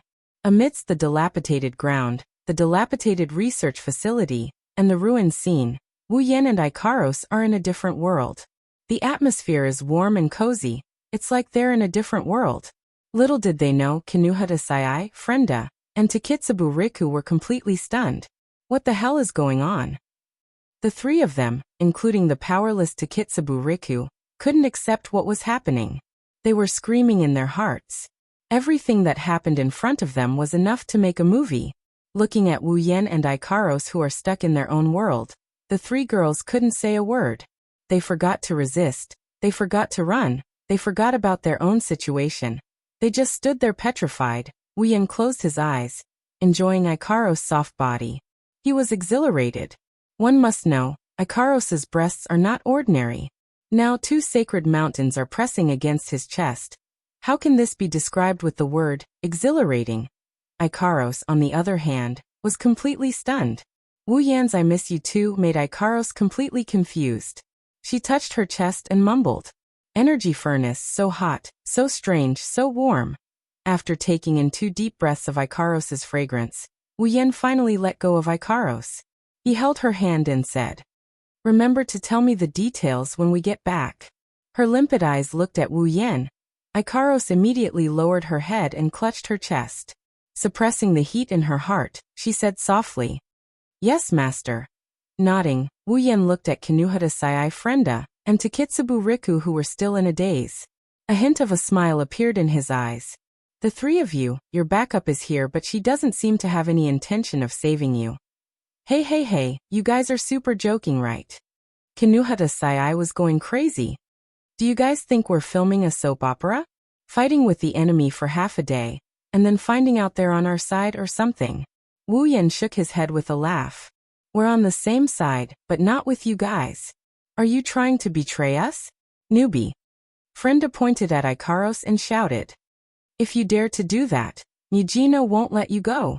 Ikaros didn't even look at her. She kept her gaze on Wu Yan.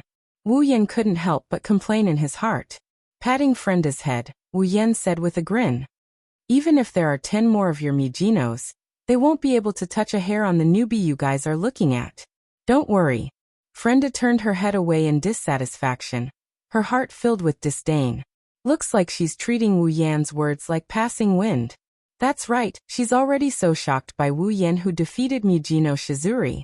If a newbie in their eyes is that strong, they wouldn't believe it even if you beat them to death.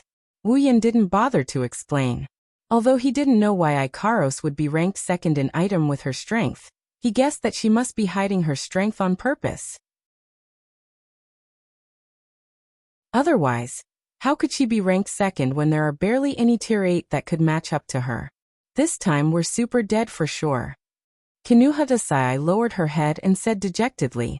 Their only hope of saving them turned out to be their enemy's comrade. "There's nothing sadder than this," Wu Yan sighed and shrugged. "Little brat, don't think about dying so easily." Before Wu Yan could finish, Kinuhata Sai agitatedly interrupted him again. "You're the super little brat. Your whole family are super little brats." Wu Yan's mouth twitched, looking at Kinuhata Sai, who's glaring at him. "This bro is a real man, not a little brat like you." "How am I super little brat? I'm super mature, okay?" Kinuhata Sai yelled without knowing what's good for her. "Looks like the word little brat is a big blow to her." Wu Yan squinted his eyes and put his face in front of Kinuhata Sai's and said without hesitation, "You look like a little brat from head to toe, you super little brat." Kinuhata Sai's face immediately turned red, looking at Wu Yan's face that's covered by his hood. She wanted to punch him, but since she's under his control, she could only stand there and cultivate her murderous gaze. In the end, Kinuhata Sai could only raise her head and yell at Wu Yan.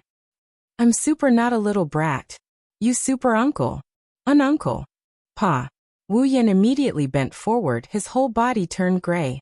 He gritted his teeth and looked at the proud Kinuhata Sai.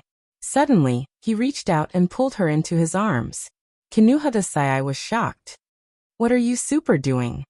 Wu Yan laughed dryly, his face twitched. "I can forgive you for hiding in the research facility and attacking me. I can forgive you for using my people to threaten me. But you actually dared to call me an uncle.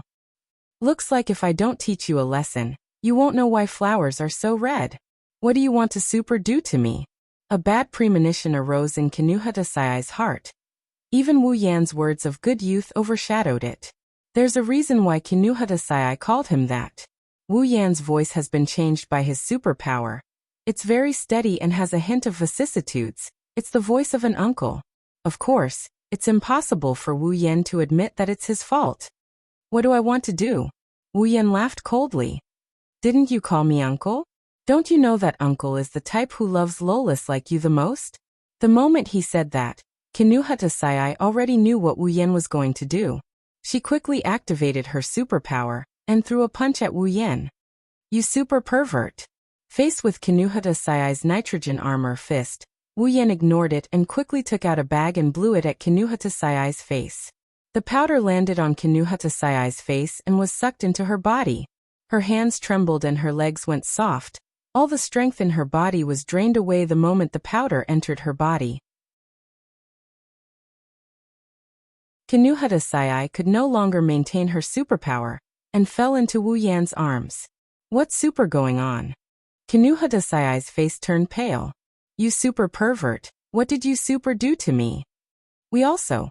Frenda and Takitsubu Riki were also hit by the powder and fell to the ground, moaning weakly. Wu Yan kept the bag. He was very happy. Luckily, he still had the item that he used to defeat Chuju and Mikoto. At this moment, Wu Yan even thought that he should keep a copy of it with him in the future. It'll be useful in times of need. You super pervert. Super pervert. Uncle Super. Super let go of me.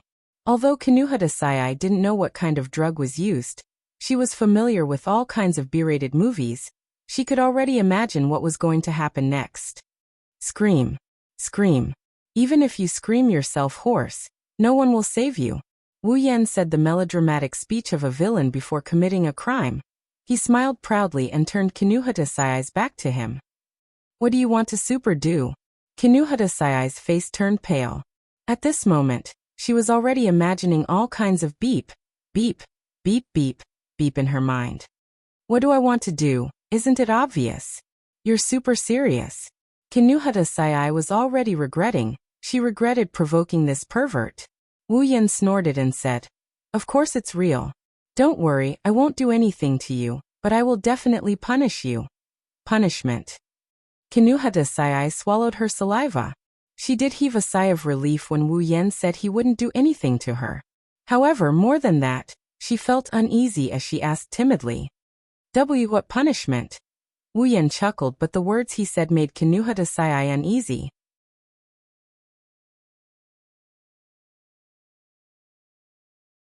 Chapter 160. Hearing Wu Yan's words, Kinuhata Sai's cute little face turned green and white. In the end, her whole face turned bright red. Her mouth opened and closed but no words came out. Wu Yan looked at her with a smile and placed his hand on her stomach. Through her clothes he slowly caressed her, letting her feel the friction. He even blew a breath beside her ear.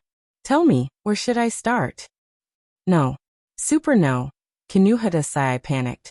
She wanted to shake her head, but she didn't have the strength to do so. With her back facing Wu Yan, she couldn't see Wu Yan's expression, so she could only squint her eyes and say, Oh. Wu Yan smiled. Since you don't want to say it, then let me decide. After saying that, a large hand started moving up Kinuhata Sai's clothes. Feeling Wu Yan's action, Kinuhata Sai's little heart started beating so fast that she forgot to react. No matter how far the distance is, as long as one knows how to walk, one day one will reach it. What's more, the distance between Kinuhata Sai's stomach and chest is so small.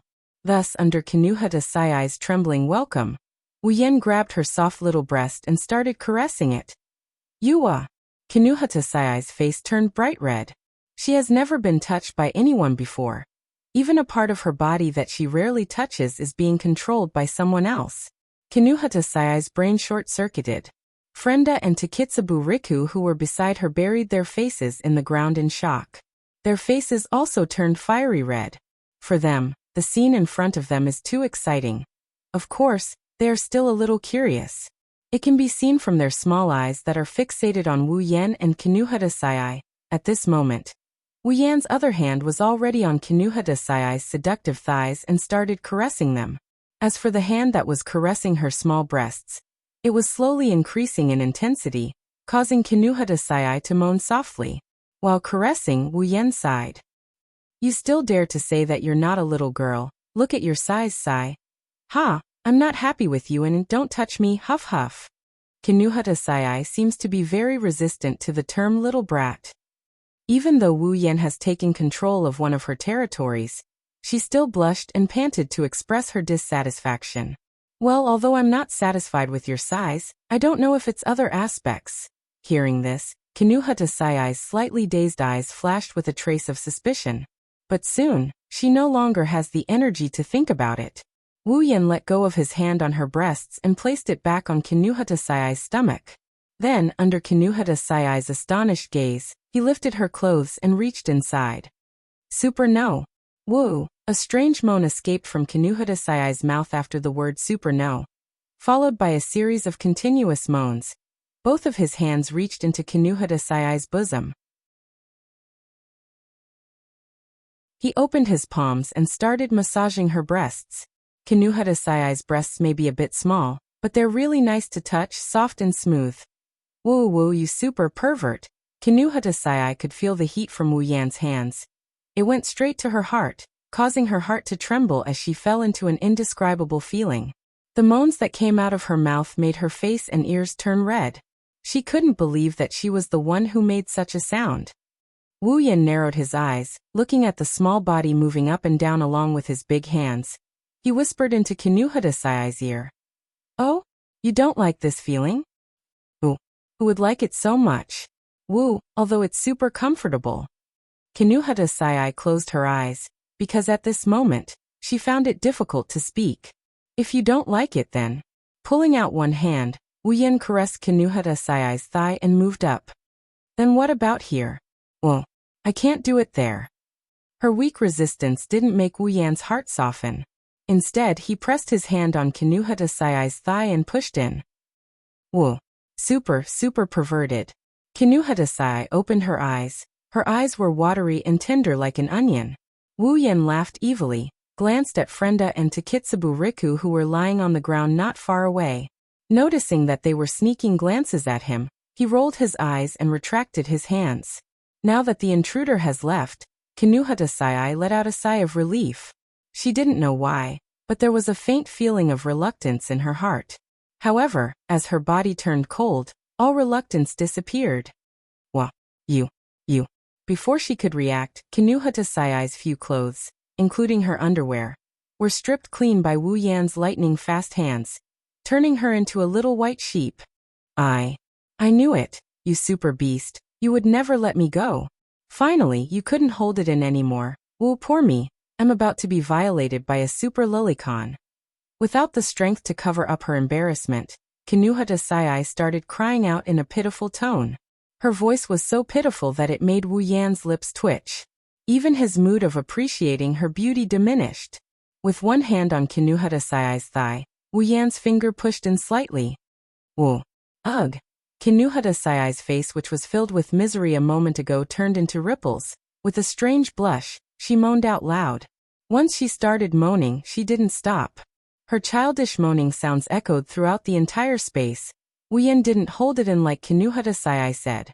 Towards these three girls whom he met today, Wu Yan didn't shamelessly eat them up. This time it was more of a punishment. Of course, to other people, it's already shameless to train three girls whom he just met today. One of his hands kept roaming around Kinuhata Sayai's body, sometimes touching there, sometimes touching here, while the other hand was very focused on teasing a certain spot. Kinuhata Sayai, who has never experienced such treatment before. Under Wu Yan's teasing technique that he learned from Chuju and Mikoto, her whole body started to twitch.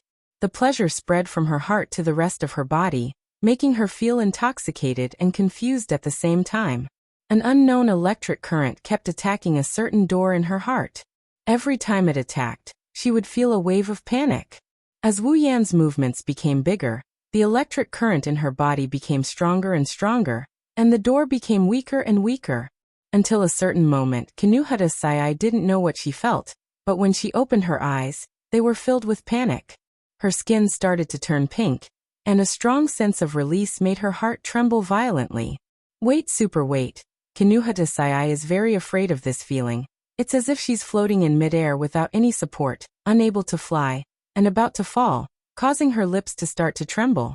Wu Yan has seen this phenomenon countless times from Mikoto. How could he not know what's going on with Kinuhata Sayai?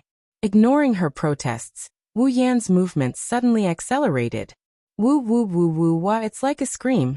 Yet it's also like a laugh. An incomparably contradictory sound came out from Kinuhata Sayai's mouth uncontrollably. Following the sound, an incomparable joy attacked her body. Her heart fell back to its original position. Kinuhata Sayai couldn't help but close her eyes. A weak muffled sound came from her mouth, as if she's recalling something. For a long time, she couldn't come back to her senses.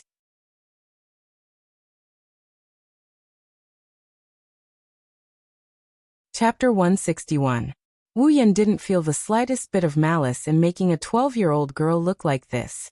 Instead, he felt a sense of accomplishment. After all, this is something no one in the original work has the ability to do, right? Kinuhata Sayai was still gasping for air, as if she had just run around Academy City. Kinuhata Sayai couldn't believe it. Normally, even if she didn't eat or drink for an entire day, she wouldn't gasp for air like this. So how could she be gasping for air like this in such a short time? However, the two of them can't be compared at all. He swam around Kinuhata Sayai's petite body one more time before putting her down. He laid her down beside Frenda and Takitsubu Riku. Then he looked at them and smiled. Still haven't seen enough? Frenda and Takitsubu Riku were shocked. Takitsubu Riku quickly lowered her head while Frenda smiled embarrassedly. She could tell that Wu Yan didn't intend to make things difficult for them. Of course, she quickly changed her mind. Wu Yan's eyes scanned Frenda and Takitsubu Riku's body, before pulling Takitsubu Riku into his embrace like Kinuhata Sayai. Takitsubu Riku was stunned. She stared blankly at Wu Yan's face, as if she didn't realize that she was in Wu Yan's embrace. Frenda was shocked when she saw what happened to Takitsubu Riku. He can't be planning to do the same to us. Wu Yan also looked at Takitsubu Riku. He could see a trace of fatigue in her eyes. Wu Yan knew that was the side effect of consuming the body crystal. On her body, Wu Yan sized up Takitsubu Riku's body.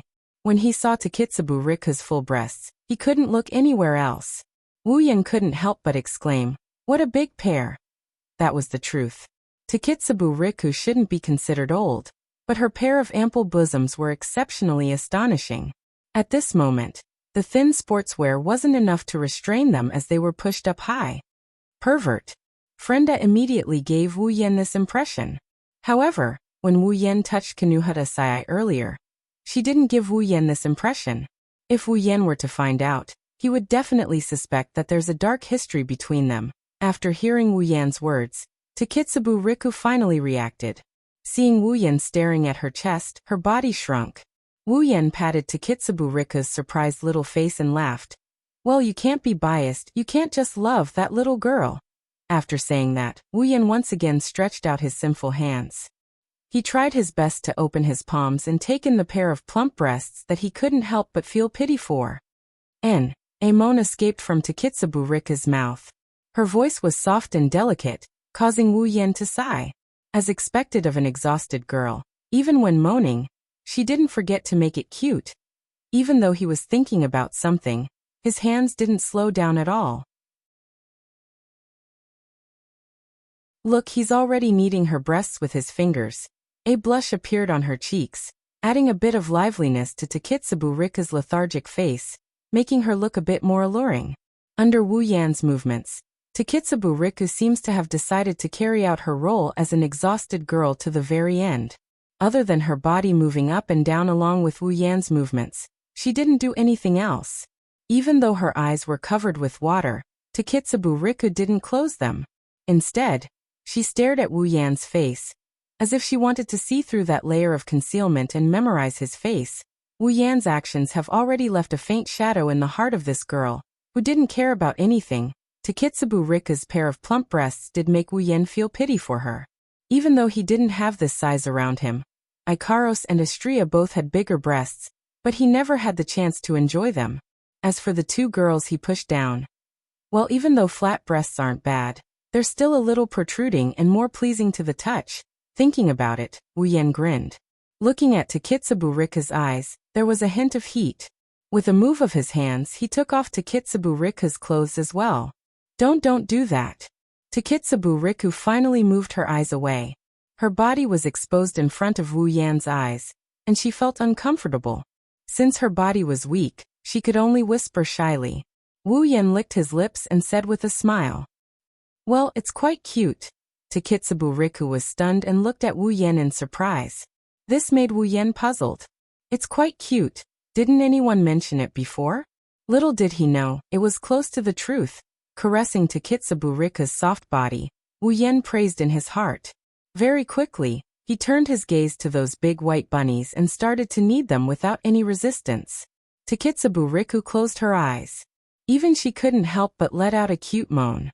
Moving her mouth slightly, Takitsubu Riku panted, and could only let Wu Yen do whatever he wanted. Looking at Takitsubu Riku's appearance, Wu Yen let out a few naughty laughs. He freed one of his hands and reached towards Takitsubu Riku's lower body. On the other side, Ikaros watched from the beginning to the end. She looked at Kinuhata Sai, who was just trained by Wu Yen, and then at Takitsubu Riku, who was panting in Wu Yan's arms. She pinched her own chest. Master, seems to like it a lot. After sending Takitsubu Riku to the peak, Wu Yen gently placed this nice body beside Kinuhata Sai. Under her unwilling glare, he turned his gaze to Frenda. In the end, don't tell me you're planning to do the same to me. Even though Frenda already knew that she might fall into the devil's claws, when the real thing is about to happen, she still couldn't help but panic. Wu Yen didn't say anything, he just gave her a big smile. Then, amidst her screams and screams, he stripped her naked body. The result of this is, of course, a soft moan soon appeared in this space. Looking satisfyingly at the three girls who were sent to the peak by him, Wu Yen welcomed their complicated gazes with a smile, and said with an "I'm a good person" tone, "Well, you're finally a little more obedient." The result of this sentence was the angry glare of Kinuhata Sai and Frenda. Wu Yen ignored them and took out a camera from his space ring. "Hey, what are you super trying to do?"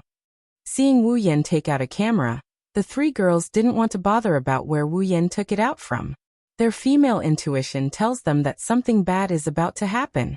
What can I do with a camera? Of course it's to take pictures. Sure enough, the girls' premonition came true. Kinuhata Sai screamed hysterically. "You super pervert! It's fine if you're done with us, but you still want to take pictures." "Well, I don't have a choice." Wu Yen helplessly shrugged and raised the camera in his hand. "In order to prevent you girls from spreading unnecessary information, I can only do this." Admiringly sizing up the fair and clean bodies of the three girls of different sizes, he smiled at the three panicked little faces. "That's why, just accept your fate." No shouts, accompanied by the sound of the camera, resounded together with the sound of kacha kacha. Wu Yen waved the photo in his hand as he looked at the three girls who looked like they didn't want to live anymore. "Ladies, do you know how to report to your client when you return?" The three girls gritted their teeth. This time even Takitsubu Riku had the same expression. It's obvious that Wu Yen has been beeped in their hearts. The three girls nodded unwillingly. Wu Yen also nodded in satisfaction.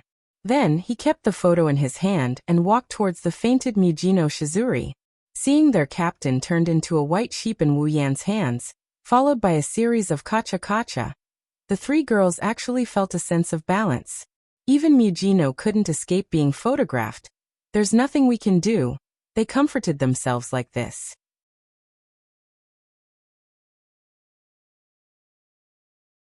Chapter 162. Academy City, School District 7, inside a windowless building. Here the greatest person of Academy City, here the craziest person of Academy City, here the most rational person of Academy City, here and here the best at peeping.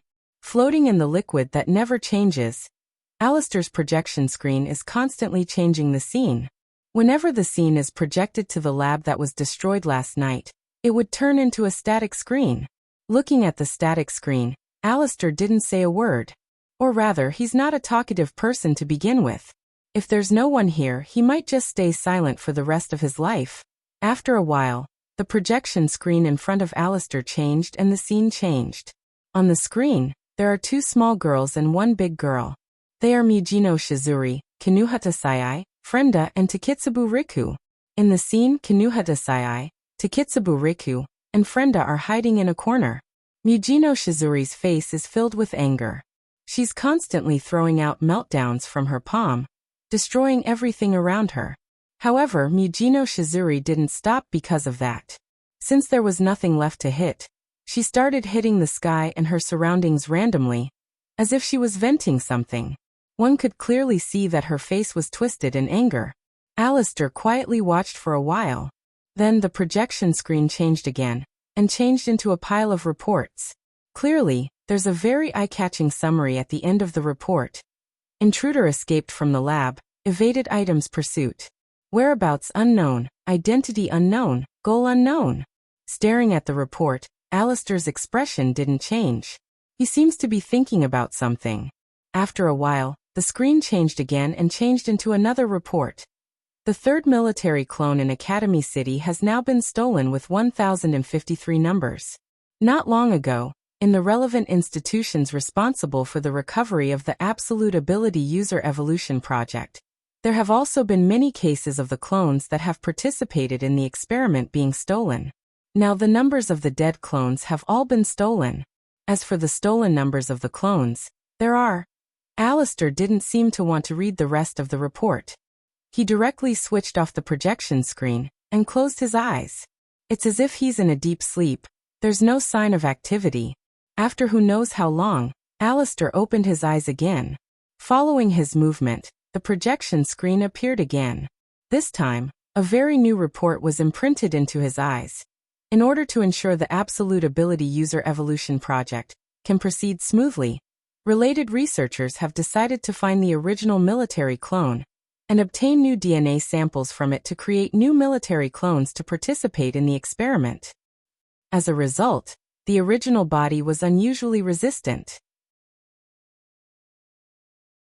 Not only did it say that it would never provide its DNA again, it even declared that if its DNA was forcefully obtained, the original body would withdraw from any research organization that participates in Academy City, and would even withdraw from Academy City. Inside the test tube, the liquid containing Alistair's body began to boil like boiling water. Bubbles continued to rise, completely burying Alistair's figure within. The sound of the boiling liquid resounded throughout the room. Since there's almost no sound in here, the sound of the boiling liquid is especially ear-piercing. If someone familiar with this place was here, they'd be inexplicably shocked. This is because the liquid in this test tube has never reacted violently before, let alone boiling violently like this. After a long time, the liquid finally calmed down. The bubbles gradually decreased and Alistair's figure slowly reappeared in the test tube. Alistair's eyes that haven't changed for the past 10,000 years slowly closed. The room once again fell into silence.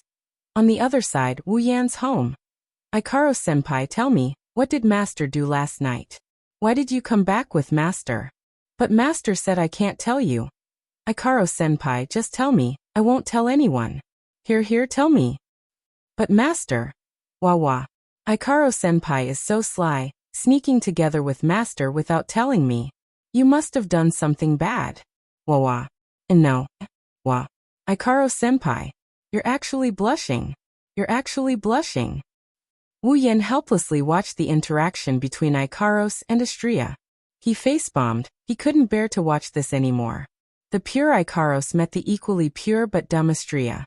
He didn't expect the situation to turn into a situation of being taken advantage of. Wu Yan is speechless at this turn of events. Maybe Astria is just jealous that Ikaros can be with him. Otherwise she wouldn't keep asking. She's not a bad girl. However, it's obvious Astria's question isn't going to get a response.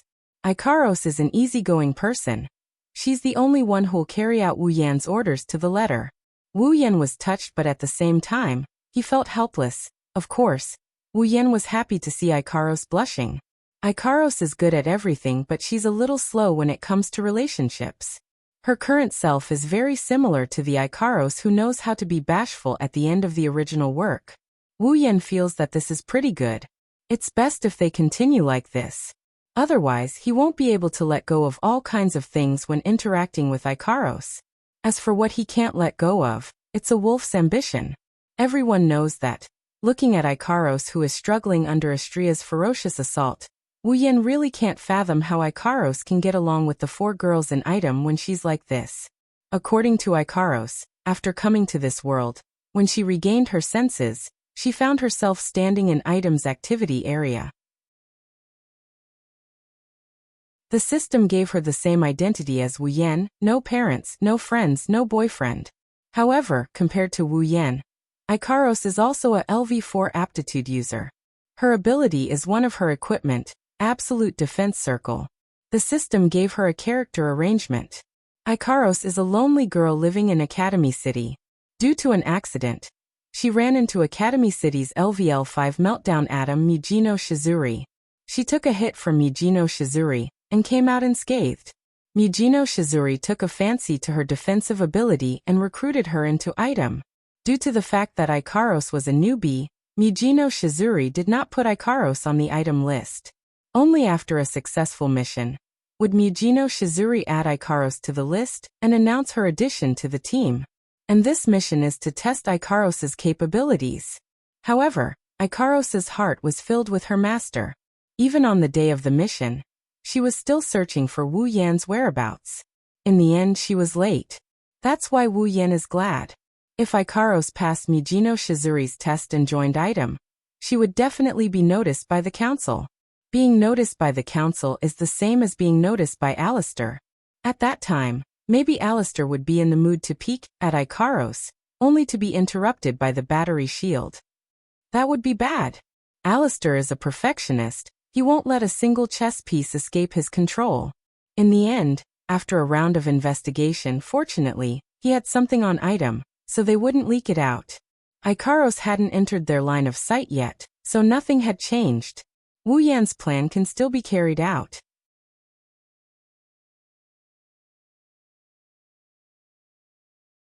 Chapter 163. Ikaros' arrival actually helped Wu Yan quite a bit. One had to know that with a glutton at home, the speed at which one could cook was no match for the speed at which the glutton ate. As a result, one had to hold the kitchen knife for as long as the glutton was hungry, while the glutton was hungry for almost 24 hours a day. Now that he has Ikaros as his helper, Wu Yan's burden has been reduced by quite a bit. Even if Ikaros isn't that proficient in cooking, he has to admit that her learning ability is quite strong. Wu Yan is glad that he has free time, but at the same time, he's starting to feel a chill in his heart. Just Astria alone is enough to torture him to this extent. What if one day he's in the mood to summon that Yuyuko from Gensokyo? This is the first time Wu Yan thought girls aren't cute anymore. Wu Yan's thoughts drifted far away, but he was pulled back to reality by the ringing of his phone. He suspiciously picked up the phone and saw the words Mikoto popping up on the screen. Speaking of which, this phone was bought by Mikoto for Wu Yan. Wu Yan didn't have any other money in Academy City aside from the gold he brought from the Spalier world. Compared to the pitiful Wu Yan, Mikoto, being the third LVL 5 ranker in Academy City, received the biggest subsidy in Academy City. She couldn't even be bothered to count the numbers in her bank account. When she heard that Wu Yan didn't have a phone, she generously gave one to Wu Yan. This made Wu Yan, who wanted to buy one the next day, feel like he's living off a woman for the first time. Of course, there's another big reason why Wu Yan didn't really want this phone. Wu Yan looked at the pink Kita limited edition phone that kept ringing in his hand. He felt a lot of pressure. Sighing helplessly, Wu Yan picked up the phone. Hello, Mikoto. It took you so long to pick up the phone. How busy are you? Mikoto's slightly unhappy voice sounded from the other side of the phone. Wu Yan was speechless. Was he supposed to tell her that he was imagining things? Elder sister, that scumbag must be doing something shameful. Maybe he is harming some underage girl this time. Elder sister, why do you have to lower yourself and talk to that scumbag on the phone? You even want to invite him? The tender voice was filled with contempt, disdain, hatred, and jealousy. Even if he used his knees to think, Wu Yan would know who this person was. She really didn't forget to slander him all the time. Considering that there would be no end to this entanglement, Wu Yan decisively pretended not to hear. Well, what's the matter? Mikoto. On the other side of the phone, Mikoto let out an obvious humph. It wasn't clear if she was dissatisfied with Wu Yan or a certain black and white guy. She hesitated for a while before speaking in a soft voice. Are you free today? Oh. Hearing this, Wu Yan was surprised. He teased with interest. Of course I'm free. I just didn't expect Mikoto to finally take the initiative to ask me out on a date. No. Of course not. It's not a date. A certain black and white creature yelled again. Why would elder sister go on a date with a scumbag like you? Elder sister belongs to me, Kuroko. If you want to go on a date, you should go on a date with me, Kuroko. Wu Yan's expression turned awkward. He didn't know what to say. He also didn't know where Mikoto and Kuroko called him. After Kuroko revealed her preferences, the other side of the phone became noisy. Kuroko, what are you talking about? Wu Yan could already imagine that Mikoto was angry from being looked at with curiosity by the passers-by. Kuroko, I'm not talking nonsense. Elder sister will always belong to me, Kuroko. Elder sister, let's just ignore that scumbag, just me and elder sister. Ahaha. The strange laughter didn't only make Mikoto's hair stand on end. It also made Wu Yan's expression more and more awkward. I say, are you guys still talking to me on the phone? If this goes on, Mikoto will definitely call Kuroko back in anger. When that happens, the phone in Mikoto's hand won't survive. Thus, Wu Yan quickly cut her off. Mikoto, why did you call me? Oh right. Mikoto finally remembered something important. If you're free, come to the restaurant we went to last time. Bring Astria with you. Oh, so it's not a date. Wu Yan said regretfully. He wanted to go on another thrilling date like last time. You bastard. Mikoto was probably reminded of their last date. She was a little embarrassed and angry. Bring Astria over here right now. Got it, I'll bring Ikaros over as well. You found Ikaros. Mikoto flinched, then she asked in surprise. Yep, just wait over there, she'll be there soon.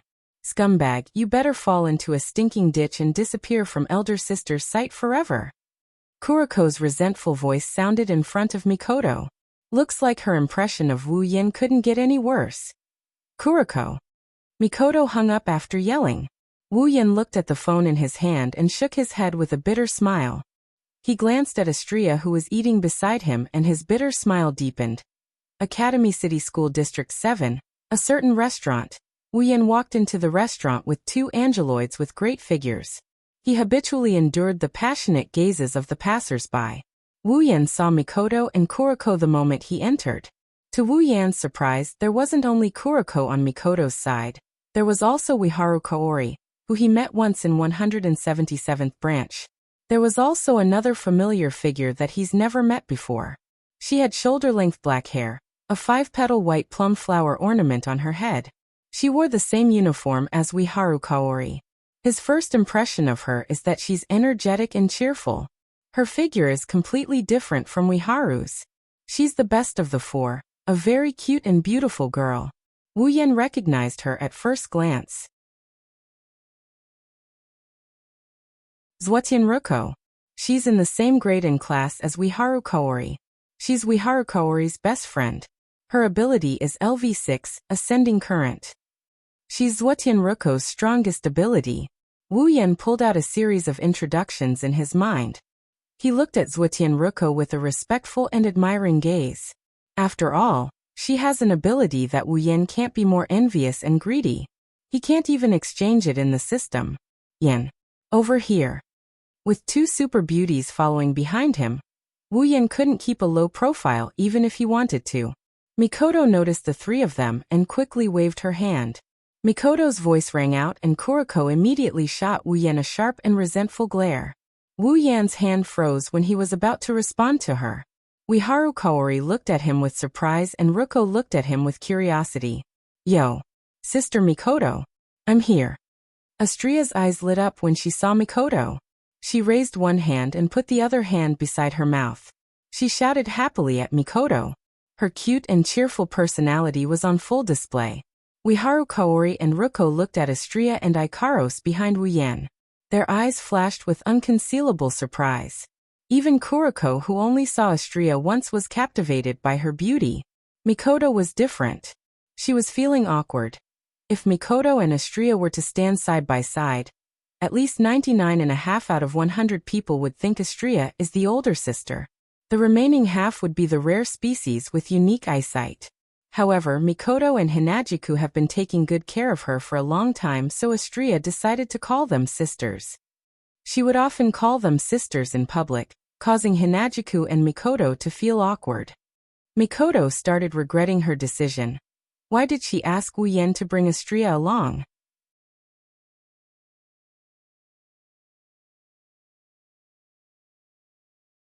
Chapter 164.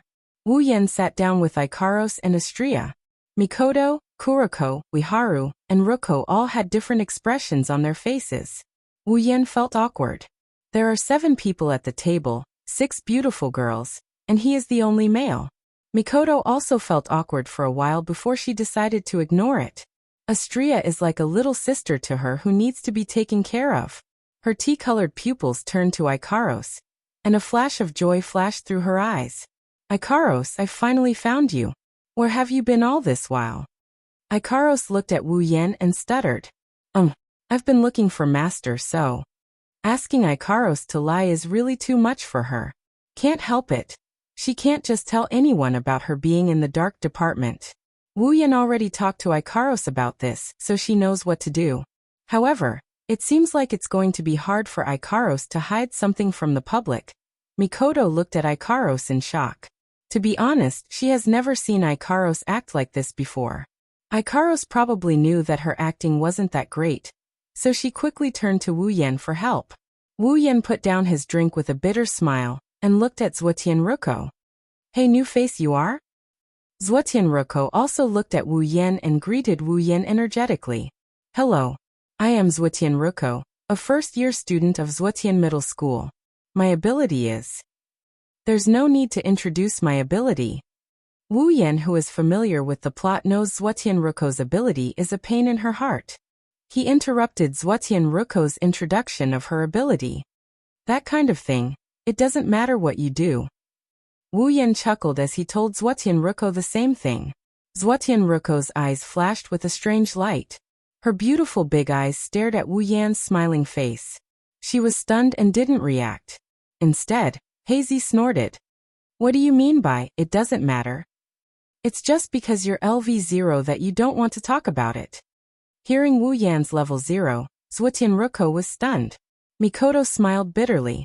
How could she not know why Wu Yan was level 0? Of course, she didn't know that Wu Yan's ability had been upgraded. In response to Kuriko's sarcasm, Wu Yan didn't bother to explain.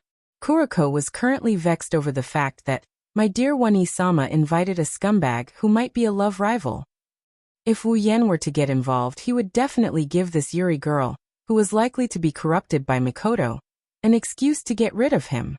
When Blackie saw that Wu Yan had no reaction, he curled his lips in boredom and put down the spearhead against Wu Yan. After all, it was not her style to take advantage of another sore spot. Hello everyone. I'm Astria. Astria's cheerful introduction attracted everyone's attention. I'm Ikaros. The other girls expressed their curiosity towards beauties like Ikaros and Astria. After some introductions, they got to know each other. While Kuriko, Ruko, and Uiharu were curious about Ikaros and Astria, Wu Yan sneaked a glance at Mikoto. Mikoto, you didn't call me out just to introduce some beauties to me, right? Mikoto immediately stepped on Wu Yan's foot under the table. Wu Yan almost cried out in pain. You bastard, all you think about is that kind of thing. I really don't know what your brain is made of. Fine, what's the matter? Wu Yan rubbed his sore foot and looked at Mikoto seriously. You look like you have something on your mind, and you still want to pretend to be normal. Mikoto slightly lowered her head and bitterly smiled. Why can't I hide it from you? Wu Yan rolled his eyes and smiled proudly. Of course. What can you hide from me? Don't you know who your husband is? Who is? Mikoto blushed and rolled her eyes at Wu Yan. You better be serious. If you don't tell me what's going on, I'm not going to be serious. You. Mikoto glared at Wu Yan. This is too shameless. This person, after some hesitation, Mikoto whispered. That group of scientists came looking for me a few days ago. Wu Yan narrowed his eyes as a glint flashed in his eyes. Then, they probably came looking for you because of that absolute ability user evolution plan, right? Mikoto turned around and looked at the others. Seeing that they weren't paying attention to her and Wu Yan's conversation, she nodded and said with a bit of melancholy, "Yeah, they wanted me to provide my DNA. You didn't do it, right?" Even though he knew that Mikoto wouldn't give out her DNA, Wu Yan was still worried. "Of course not." Mikoto's voice was unusually loud when she said this. That's right, after the incident with her sisters. How can she just casually give out her DNA? That's good. Wu Yan touched the biocontainment device on his wrist. Mikoto also looked at it. She knows that her sisters are inside. Seeing Mikoto's expression, Wu Yan smiled and comforted her. "It'll be over soon, don't worry." Mikoto looked at Wu Yan and for some reason, her heart relaxed a bit. She nodded and said seriously, "If necessary, I'll make a move." There's no more worry in her eyes, only determination. Wu Yan also knows that with Mikoto's personality, there's no way she'll just sit there and wait for him to save all her sisters. If that's the case, the guilt she'll feel towards her sisters will completely crush her. Maybe in her heart, even if it's just a little bit of help, she'll do it with her life. She's just that stupid. Wu Yan smiled and pondered for a bit. He then said to Mikoto, "The most important thing now is the sisters' safety. There's still a lot of sisters, they can't take care of all of them. But later, when the number of sisters starts to decrease, they'll be able to focus on waiting for them. And that's when you have to make a move, Mikoto. So let's wait a bit." Hearing Wu Yan's words, Mikoto can only nod unwillingly. At the same time, she swore to herself that she'll play a role in the future. Compared to the original where she only knows how to blindly work and shoulder all the burdens by herself, the current Mikoto is undoubtedly very happy. At least, Mikoto won't hold on to the hope of saving her sisters like she did in the original. This time, with Wu Yan, saving her sisters is no longer just a matter of hope. When the two of them were done talking about their own matters and turned around, they were stunned. The 5 girls who were chatting back and forth a moment ago were all sitting there quietly. Their gazes were all on Wu Yan and Mikoto. Wu Yan and Mikoto could even see Kuriko's lowered head. Her expression was dark and gloomy. Wu Yan laughed embarrassedly. Why are you all looking at us?" Ruko looked at one, then looked at the other and suddenly realized something. So Wu Yan senpai and Misaka senpai are a couple. Mikoto's face instantly turned red. She shrank back. Her 2 hands shook with all her might. She stuttered. No. Who's a couple with him?" Wu Yan looked at her helplessly. Even if he doesn't mind her tsundere behavior, isn't it more suspicious? Sure enough, Kuriko, who is familiar with Mikoto's personality, immediately went berserk when she saw Mikoto's expression. "I'm going to stuff you into the ground, you scum!" Kuriko roared, her whole body emitting a strange aura. She hysterically pounced on Wu Yan. Wu Yan and Mikoto were shocked. Just as Mikoto was about to give Kuriko an electric shock, a voice suddenly came from the table in front. "I say, you guys. So noisy."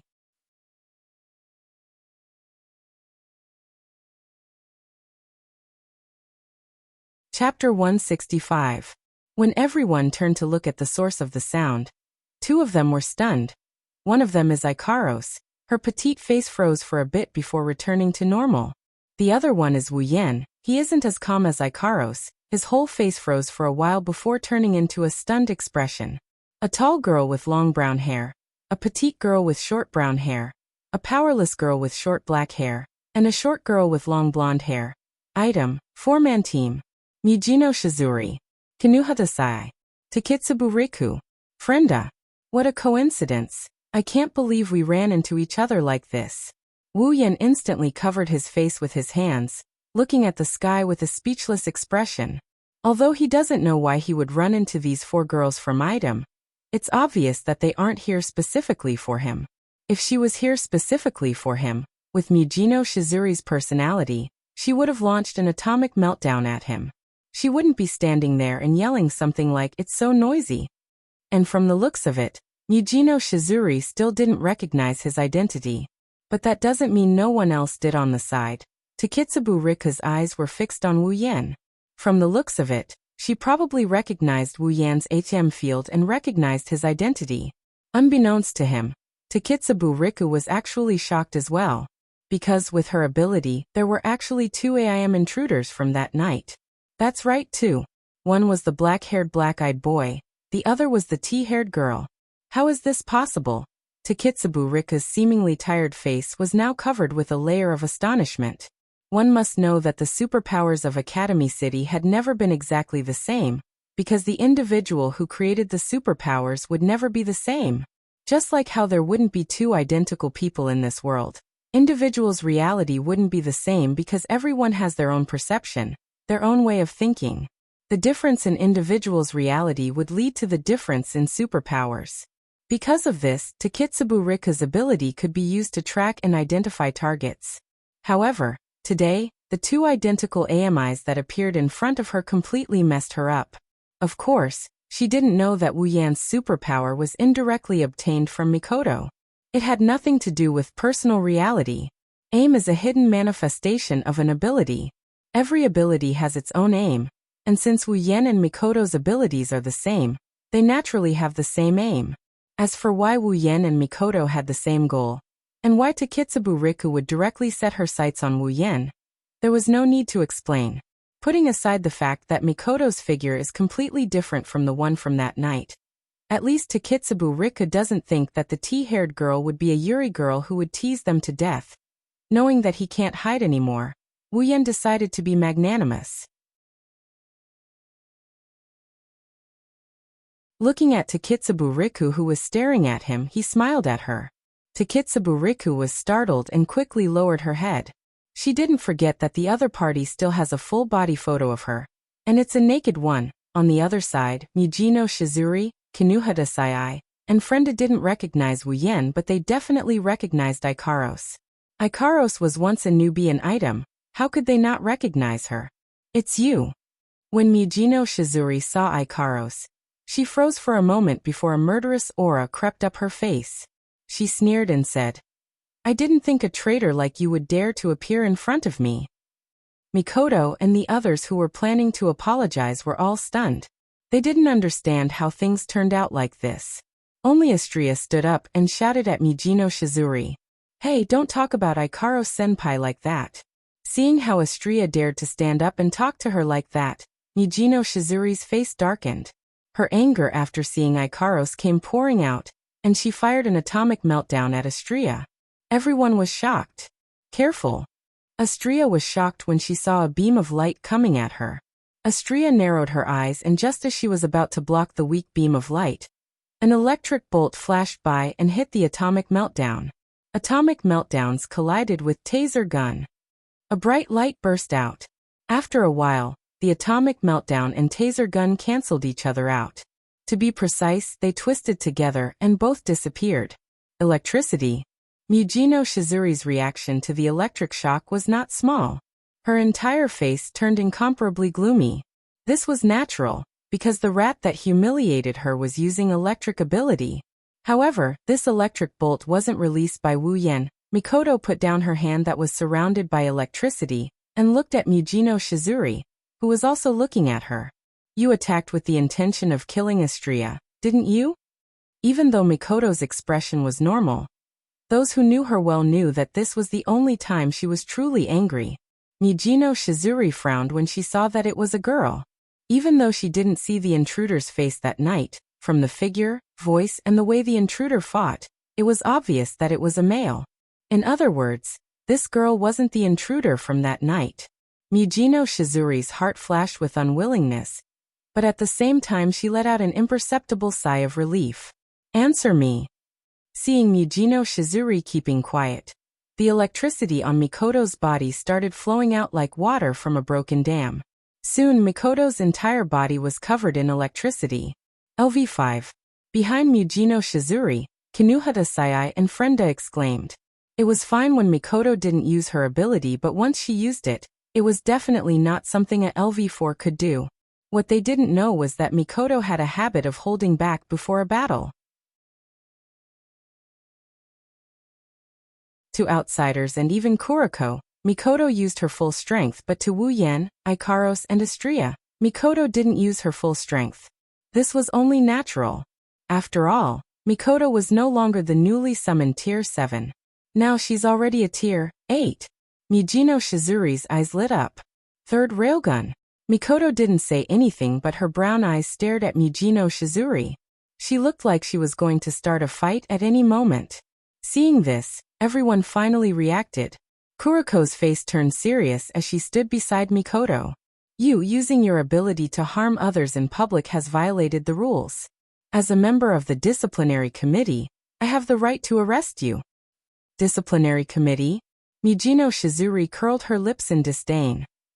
Just a small organization like you who only knows how to run around dares to say you want to arrest me? Interesting. You. Blackie's face darkened. What she hated the most was people looking down on her status as a conduct and discipline committee member. At this moment, she had already reached into her pocket to take out her conduct and discipline committee member armband to arrest Mijino Shizuri. Mijino Shizuri didn't even look at her. Instead, she turned to Mikoto and laughed excitedly. I didn't expect to meet you here. Third place. Just nice. I'm very unhappy that you've been sitting on my head. Today, let me see why you're ranked one place higher than me. What? Kuriko, Ruko, and Ueharu exclaimed in unison. Your fourth place, Meltdowner. Mikoto was surprised by this as well. You're Meltdowner. That's me. Mijino Shizuri laughed. She looked at Mikoto for a while before turning to Ikaros. Her eyes were filled with killing intent. Let me deal with this traitor first, then I'll deal with you. After that, another beam of pure white light shot towards Ikaros.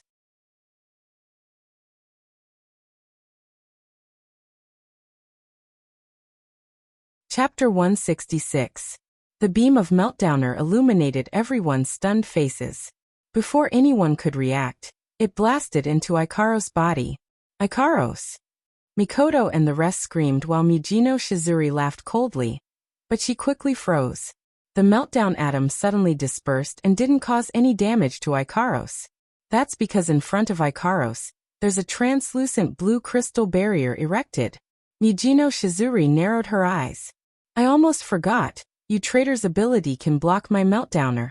Mikoto and the rest breathed a sigh of relief. Mikoto was secretly angry at herself for overreacting. As one of Wu Yan's summons, she knew Ikaros' strength better than anyone else. Ikaros is much stronger than her. It's just that she forgot that Ikaros is a much stronger existence than she is due to her concern earlier. But that didn't stop Mikoto's anger from rising. You bastard! Mikoto clenched her fists tightly. The electricity crackling all over her body could be heard. How dare you try to harm my friend in front of me? Astria's crimson red eyes stared at Mijino Shizuri. A stream of data flashed through her eyes. Mijino Shizuri, who was looking at Ikaros and Mikoto, felt a chill run down her spine. Astria is a lot stronger than Mikoto. Kuriko took out the disciplinary committee's armband from her pocket and said coldly to Mijino Shizuri, how dare you harm someone in front of the disciplinary committee? Even if you're a LV5, I'll arrest you. You'll have to go through us first. Kinuhata Sai and Frenda, who were behind Mijino Shizuri, stepped forward and faced off against Kuriko and the rest. Both sides looked at each other, and the atmosphere became tense. Wait a minute, why did it suddenly become like this? Ruko pulled Ueharu's hand, not knowing what to do. There's a bunch of strong aptitude users there. There's even 2 LV5s. This isn't something she can interfere with. Early Spring's expression was also uncertain.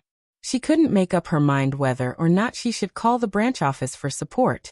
Takitsubu Riku was the only one who stood behind Mijino Shizuri, and the rest like an unrelated person. Firstly, her ability was not suitable for battle. Secondly, the person who was like a demon to them was right there. At this moment, Wu Yan had already returned. That's right, he had returned. No matter how you looked at it, this meeting was very unexpected. But no matter how unexpected it wasn't suitable for others to know about it. Otherwise, Academy City would definitely be filled with news about them tomorrow. Thus, the moment Mijino Shizuri and the others appeared, he quietly got up and used the name of the Conduct and Discipline Committee to disperse the people in the dining hall. The extras didn't have much suspicion either. They didn't care if Wu Yan was a member of the disciplinary committee or not. They only knew that if there was a fight between level 5s, they would definitely be implicated. They all ran away faster than rabbits. While Wu Yan ridiculed them, he couldn't help but sigh in his heart. If this happened in his world, these people wouldn't even think of leaving. They would all run over to watch and cheer them on. When Wu Yan returned, the tense atmosphere dissipated a little. Mikoto retracted the electric current on her body. Mijino Shizuri, on the other hand, stared at Wu Yan without moving an inch. This is only natural.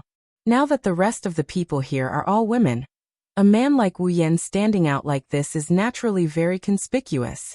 Mijino Shizuri could see that the man in front of her was in cahoots with the third person, a man who appeared beside the traitor in her organization. Mijino Shizuri couldn't help but be suspicious of him. If one were to ask who Mijino Shizuri hated the most right now, it would probably be Mikoto, the little brat who had always been ranked ahead of her. If one were to ask who she hated the most right now, it would undoubtedly be that damned rat from that night. Plus, for some reason, when Mijino Shizuri saw Wu Yan's appearance, her heart inexplicably became irritable. This caused Mijino Shizuri to look at Wu Yan with all kinds of annoyance. Of course, Wu Yan could see the hostility in Mijino Shizuri's eyes. Seeing this, Wu Yan could only roll his eyes. Forget it, who told me to have a body that attracts hatred easily? Master. With Wu Yan by their side, Ikaros and Astrea naturally returned to his side.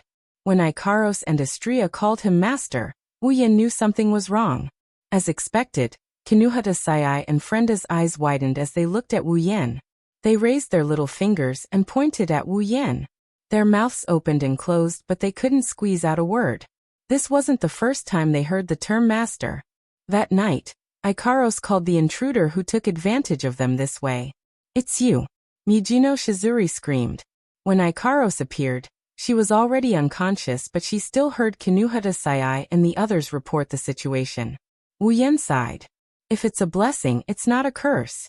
If it's a curse, it can't be avoided, however. Wu Yan quickly smiled as if nothing happened. Even though he tried his best to avoid letting others know that he was the thief who stole his sisters, he wasn't afraid even if he was exposed. "Yo, long time no see." Wu Yan greeted Mijino Shizuri in front of Mikoto and Kuriko's stunned expression. He acted as if nothing is going on and appeared very calm. "You guys know each other?" Mikoto frowned. Even though she knew that Wu Yan was stealing his sisters, she didn't know that Wu Yan had already crossed swords with Mijino Shizuri. "Even if it's someone you know, I won't show mercy." Kuriko also frowned. Before Wu Yan can say anything, Mijino Shizuri started giggling. Her giggling sound is especially sharp. "I know him. How can I not know him? I've been thinking about him these past few days." This ambiguous sentence came out of Mijino Shizuri's mouth.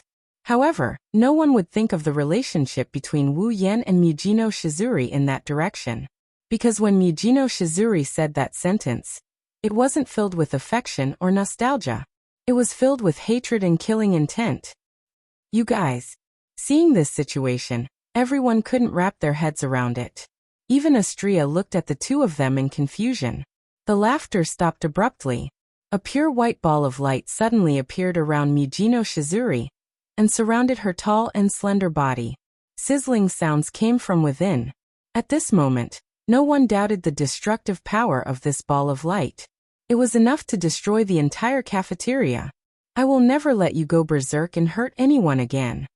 Kuriko saw that Mijino Shizuri was planning to use her ability to attack someone in front of the disciplinary committee member. She immediately reached under her skirt and pinched a few steel needles between her fingers. Mijino Shizuri still didn't look at Kuriko. Her eyes were filled with killing intent and hatred. They were locked onto Wu Yan. In the next second, she would launch her meltdown at him. Wu Yan glanced at Mijino Shizuri and shrugged. A few photos suddenly appeared in his hand.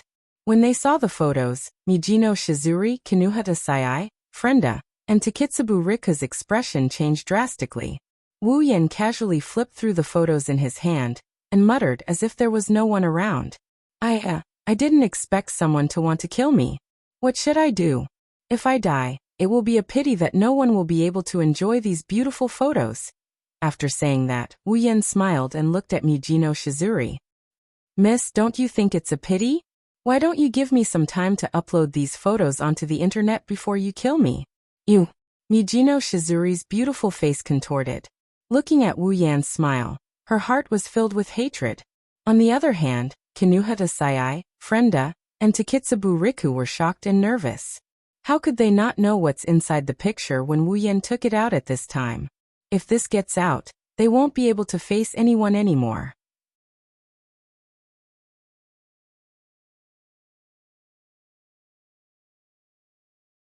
Chapter 167. The tense atmosphere suddenly shifted to a strange direction when Wu Yan revealed the photo in his hand. Mijino Shizuri, who was so aggressive that she didn't even care about Kuriko and LV5 Mikoto, suddenly stopped. Her gloomy face wavered. Her companions also had a shocked look on their faces. Looking at Mijino Shizuri and the other three who didn't dare to act rashly, everyone felt that their brains weren't enough to comprehend the situation. What's going on? Ruko voiced out everyone's thoughts. Wu Yan maintained the smile on his face as he casually flipped through the photos. Mijino Shizuri, Kinuhata Sayai, Frenda, and Takitsubu Riku felt their hearts skip a beat. You should be more careful. If this side leak, wouldn't our reputation be completely ruined? Damned rat. Mijino Shizuri angrily stopped the activation of her ability. Kuriko, Ruko, and Ueharu heaved a sigh of relief when the destructive light orbs around her disappeared. After all, those light orbs were like sharp knives hanging over their heads. As long as they were hanging there, they couldn't help but be on edge. Seeing Mijino Shizuri retracting her meltdowner, Wu Yan chuckled. With a wave of his hand, the picture disappeared, causing Mijino Shizuri, who was planning to snatch it from him, to die in her womb. Glancing at everyone coldly, Mijino Shizuri finally fixed her eyes on Wu Yan. It was as if she wanted to imprint Wu Yan's face in her mind. Don't be happy too early. Mijino Shizuri coldly looked at Wu Yan and said coldly, even if I can't deal with you now, someone else will. Hearing this, Wu Yan's smiling face sunk and he frowned. Everyone who thought the matter was settled was also stunned. What do you mean? Mijino Shizuri grinned, but there wasn't much joy in her voice. Do you think after ruining the higher-ups' plan, they would only ask us to deal with you? Wu Yan's gaze sharpened. You know about the plan? The word plan made everyone scratch their heads, but Mikoto was shocked. After all, she herself was involved in a higher-ups plan. The only plan Wu Yan could ruin in Academy City's higher-ups is the Absolute Ability User Evolution Plan. Mikoto immediately turned her head to Mijino Shizuri's direction. While everyone else was confused by Wu Yan and Mijino Shizuri's words, only her and Ikaros knew what they were talking about. As for Astria's personality, she wasn't a reliable person. Wu's afraid that she would mess things up. That's why they didn't tell her the truth. At this moment, Mikoto was completely silent. She didn't think that the fourth-ranked meltdown atom would be related to this matter. And from the looks of it, Wu Yan already had dealings with Mijino Shizuri. And it's because of this. Combined with Mijino Shizuri's and Wu Yan's behavior, Mikoto has a pretty good idea of what's going on. Mijino Shizuri giggled happily. This time she's really happy. Although she didn't manage to resolve the grudge in her heart, but to be able to see Wu Yan's expression change, for her, it's still something to be happy about. I don't know what those self-righteous higher-ups are plotting. I only know a little about the inside story. However, the fact that they can hire us already proves how much they want this matter to be shameful.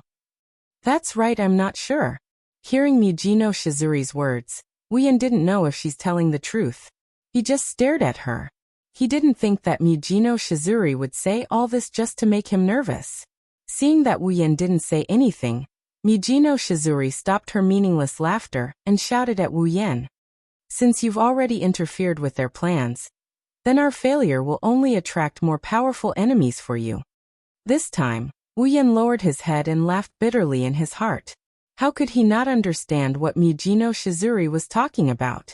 But even if he understood, sooner or later he'll have to face those powerful enemies. What difference does it make if it's a little later? In this aspect, Wu Yan was already prepared. No matter what. Only this matter. I will never back down. At the same time this thought flashed through his mind, Wu Yan's words came out of his mouth at the same time. Everyone who heard his resolute words were stunned. Mikoto smiled. Even though the corners of her mouth only curled up a little, it was enough to express all her feelings. She silently walked to Wu Yan's side and looked at Mujino Shizuri with Wu Yan. She silently expressed her stance. Wani-sama, Misaka-senpai. Kuriko, Ruko, and Ueharu stared blankly at Mikoto, who suddenly walked out. No matter how brainless they were, they could still deduce a little bit of truth from Mujino Shizuri's words. Wu Yan seemed to have interfered with the plans of some unknown organization's higher-ups. Then the fourth person was sent to deal with Wu Yan. It seems that the organization didn't intend to let Wu Yan go and sent someone to deal with Wu Yan. Mikoto, on the other hand, was planning to help Wu Yan. Mujino Shizuri was taken aback as well before she snorted coldly. Not bad at all.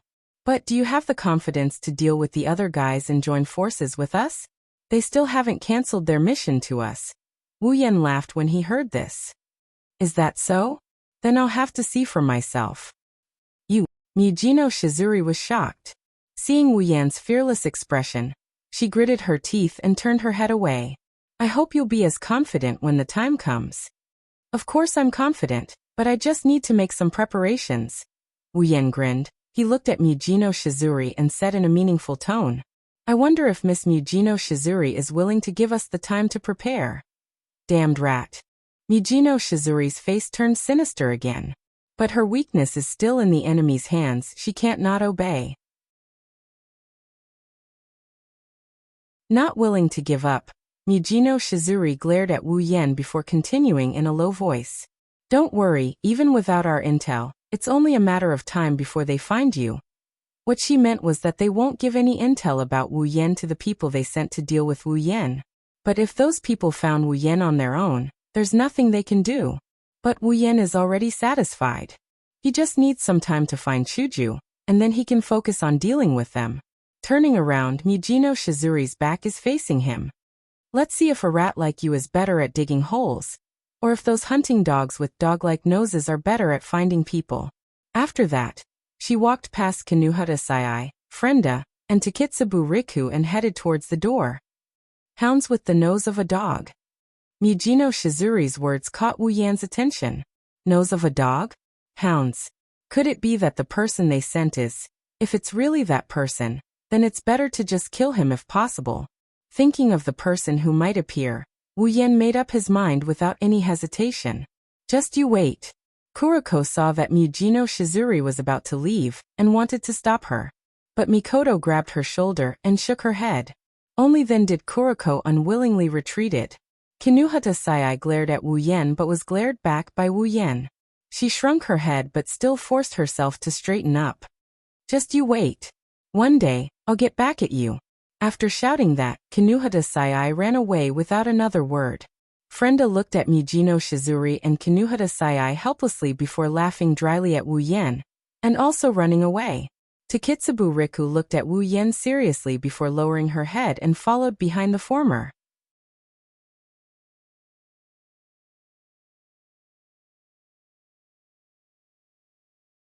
Chapter 168. As the four girls walked out of the restaurant, the scene once again fell into silence. Mikoto tilted her head and looked at Wu Yan beside her. Seeing him frowning in deep thought, Mikoto thought Wu Yan was worried about the people Mujino Shizuri mentioned. She looked at him worriedly. I'm fine, just thinking about something. Don't worry. Wu Yan naturally felt Mikoto's worried gaze. He responded with a big smile to show that he's fine. Only then did Mikoto breathe a sigh of relief. Wani-sama, what's going on? Kuriko finally couldn't help but ask. What plan? Why do you need to use the word deal? Also, that scum, what organization's higher-ups did he offend? 3 questions in a row. Ruko and Ueharu had the same question in their hearts. The 3 of them looked at Wu Yan and Mikoto, hoping that they could answer their questions. Mikoto bitterly smiled and lowered her head. Kuriko, Ruko, Ueharu, I hope you don't ask. Wani-sama. This time, Kuriko's voice was much louder than before. It was different from how she usually addressed Mikoto. What's the matter? Can't you say it out loud so that we can solve it together? If this scum is involved in some crime, as a member of the disciplinary committee, I won't let anything happen to him. Yeah, Misaka-senpai. Uiharu, who was usually soft and weak, stood up and said firmly to Mikoto. I believe Misaka-senpai wouldn't do anything bad. It must be those people's fault. As a member of the disciplinary committee, I'll do my best to help you guys. Aren't we all friends? If there's a problem, we should face it together. Ruko felt that compared to Kuriko and Uiharu, she wouldn't be able to help much. But if she was needed, she wouldn't refuse. Mikoto lowered her head even more. Kuriko, don't say any more. Wani-sama. Kuriko, who wanted to persuade Mikoto, stopped. So did Uiharu and Ruko. That's because under Mikoto's hair, there was a flash of pain in her eyes. How could it not be painful? Mikoto already felt guilty and blamed herself for what happened to her sisters. This kind girl took all the blame on herself. If it wasn't for Wu Yan, her mental state would have collapsed at any moment. Blackie, Ruizi, and Early Spring wanted to help them, but how could they? Their enemy was the chairman of Academy City. In other words, almost the entire Academy City was their enemy.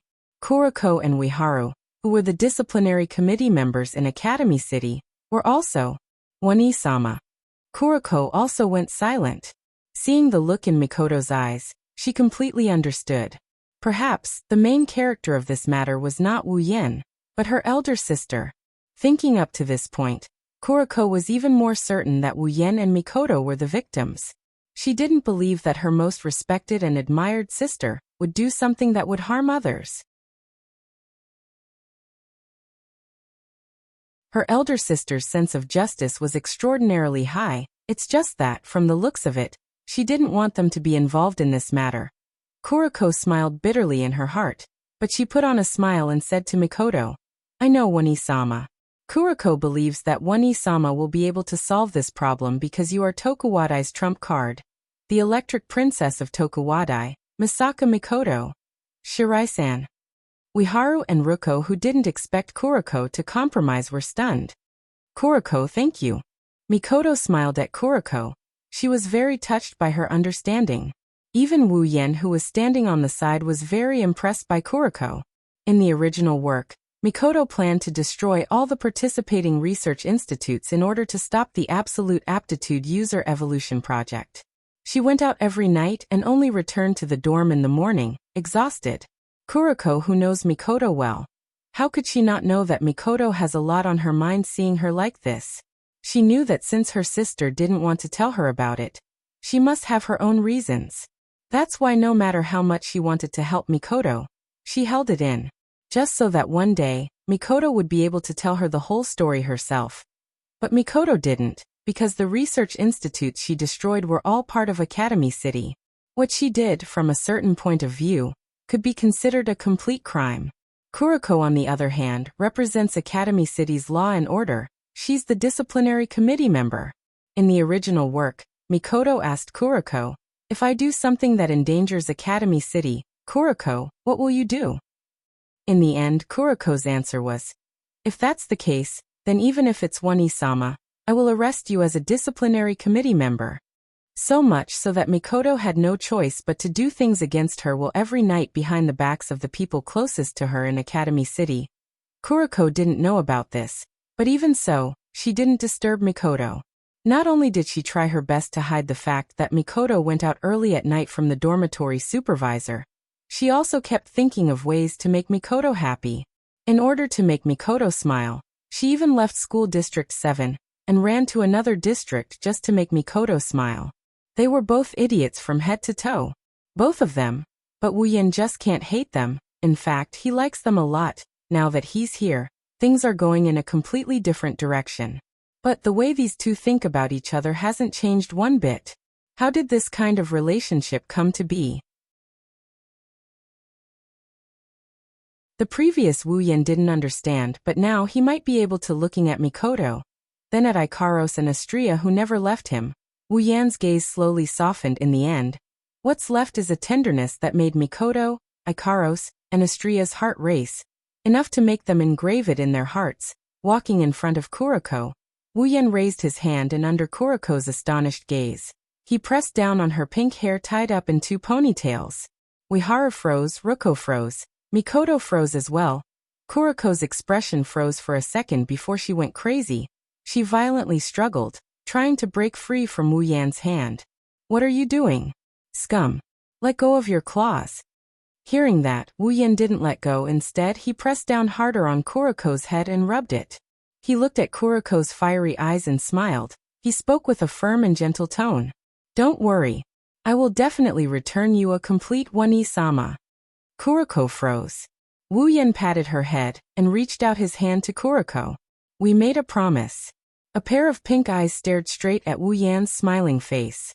Kuriko suddenly felt a strong sense of bitterness in her heart. She didn't expect that in the end, the one who understood her the most would be this guy who she had always viewed as an enemy. Seeing Wu Yan's hand in front of her, Kuriko hesitantly stared at it. When she realized what she was doing, she quickly moved her hand away, then reluctantly moved it back. After a long while, Blackie slowly reached out and held the hand that was in front of her. "If you dare to go back on your words, I will definitely stuff you into the ground." Wu Yan, who heard Kuriko's last sentence no less than 10 times, laughed, "Because this time it's different." "Ah, definitely." The two of them held each other's hands tightly, and the people around them bore witness to this promise. Mikoto's nose twitched. She resisted the urge to cry. She looked at her best friend and lover of life. At this moment, the worry for the future in her heart faded a lot. Wu Yan glanced at the crowd and he grinned. "Don't worry. Everything will be fine."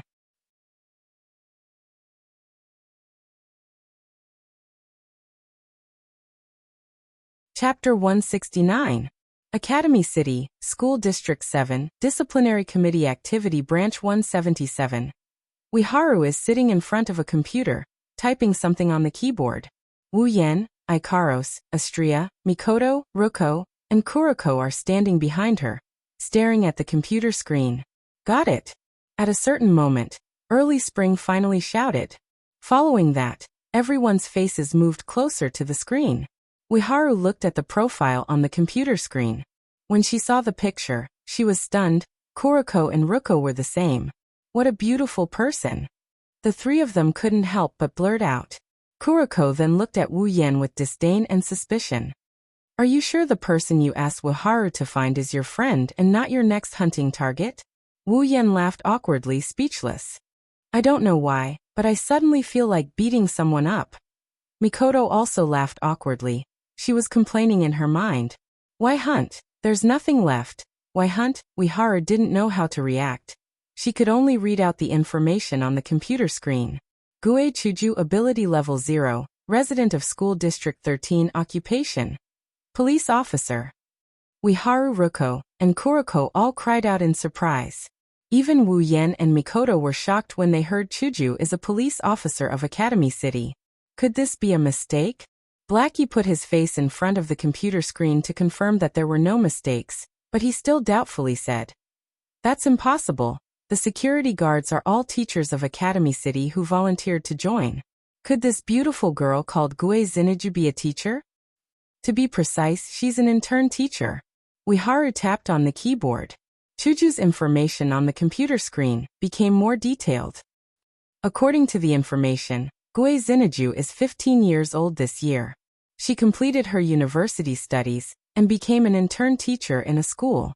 She has a strong sense of justice. Although she's only LV0, she's quite good at swordsmanship. She once defeated a LV for Almighty with her own strength. She was invited by the police and became the youngest and best police officer in the entire Academy City. Hearing this, everyone was in disbelief. Tears looked at Hinajika's photo with admiration. "Amazing, she's so good in all aspects." As expected of Chuju. Mikoto also exclaimed, "Of course, she's good in all aspects. One-Sama's acquaintances are all amazing people." Kuriko looked at Mikoto meaningfully before turning to Ikaros and said, "No matter if it's this person here who can withstand a single attack from the fourth person of Academy City." Then she looked at the computer screen. "Of course. Or the youngest and best police officer in Academy City." Then she looked at Astria, her mouth twitched a few times. "And then there's this super big eater that Kuriko might only see once in her life."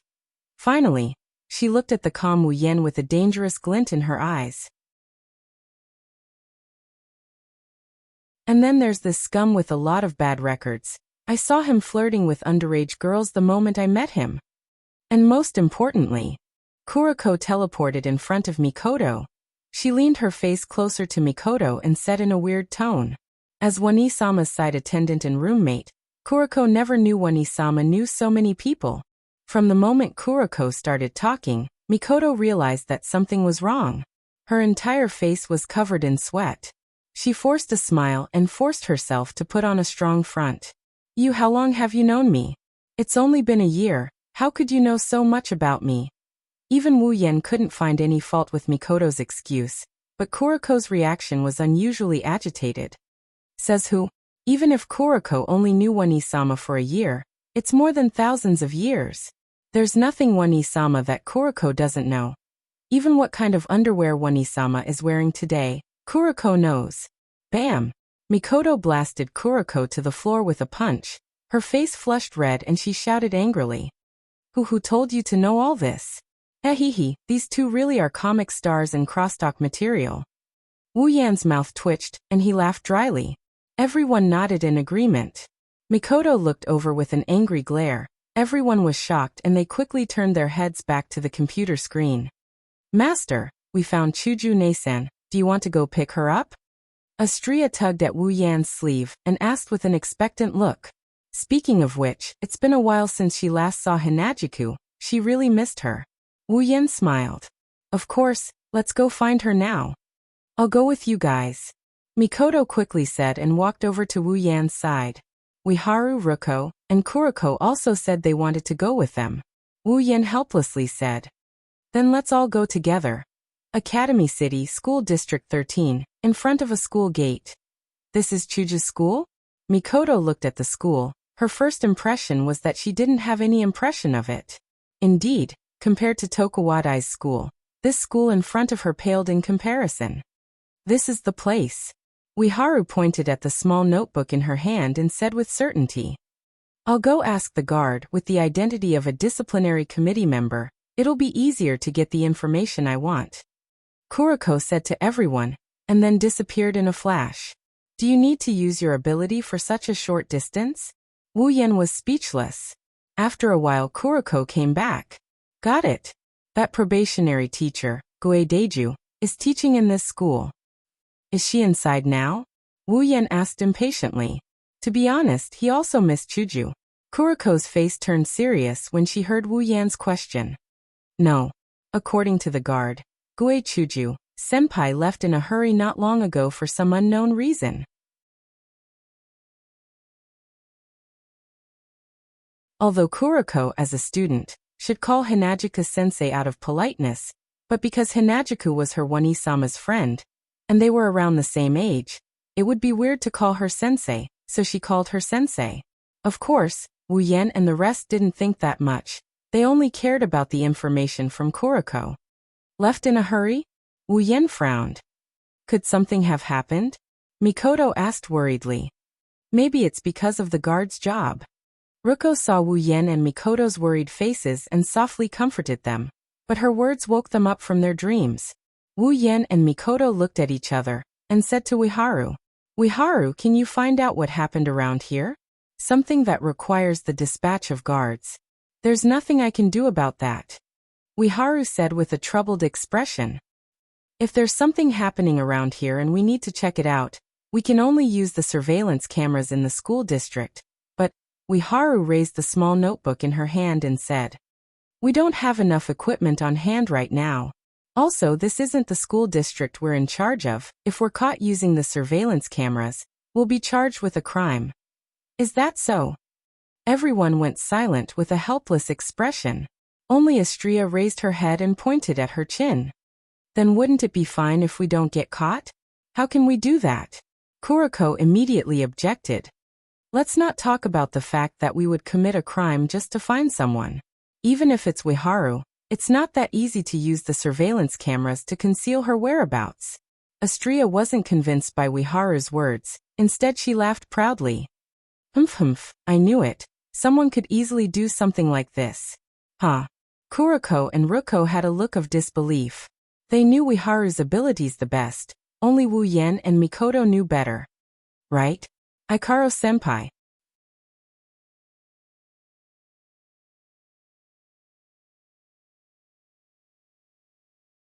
Chapter 170. While Wuyen Mikoto, Ikaros, Astria, Kuroko Ruko, and Uiharu were busy dealing with Chuju's situation, Chuju was in big trouble. What is that? Hinajuku was wearing a police officer's protective suit. Her delicate body was wrapped in a bulletproof vest. Other than her head, her entire body was armed to the teeth. Holding a submachine gun in her hand, she looked like a female member of the Flying Tigers. Of course, this was all her disguise. She only wore this equipment to deceive others. Her true strength lay in her strength of the seventh step. When she first came to this world, she was a bit overwhelmed by her sudden identity as a sensei and a guard.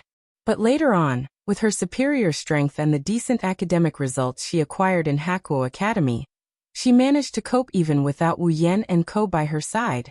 Originally, Hinajuka planned to disguise herself as a resident of Academy City while looking for Wu Yen and company.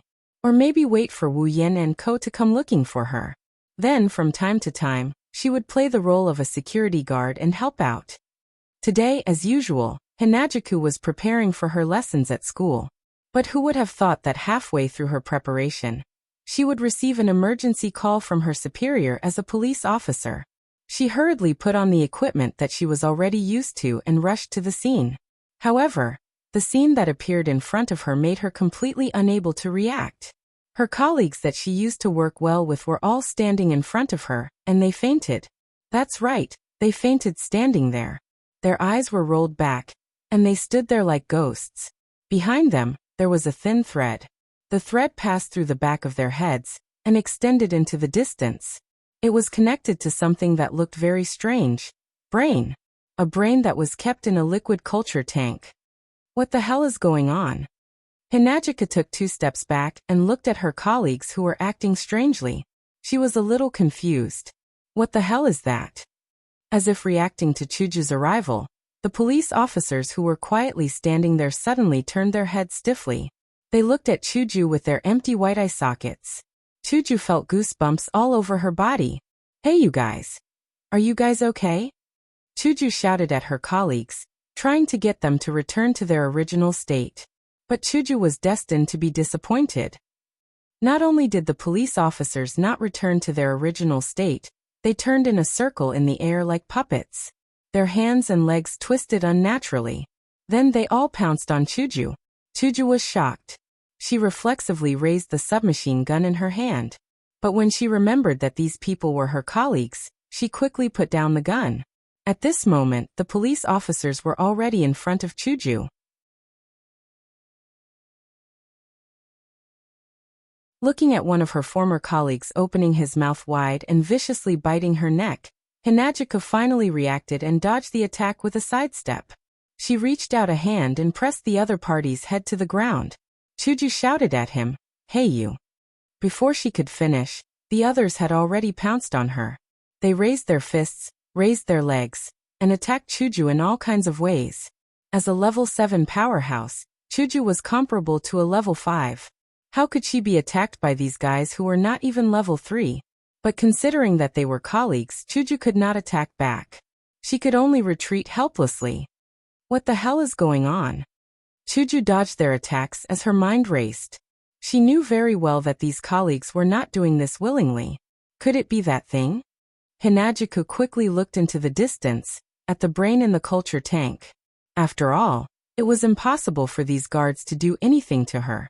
It was obvious that they were being manipulated. On the brain, there were countless thin threads connected to the back of the police officers' heads. Chuju only needed to think for a moment to understand. Then, if I destroy these threads... Chuju looked at the threads connected to the back of her colleagues' heads, and made up her mind. Yo, this beautiful and capable lady, you better not destroy these threads. If you don't want your colleagues' brains to be fried. A sudden voice stunned Chuju. At the same time, she stopped attacking the threads and dodged the attacks of her colleagues who were being controlled.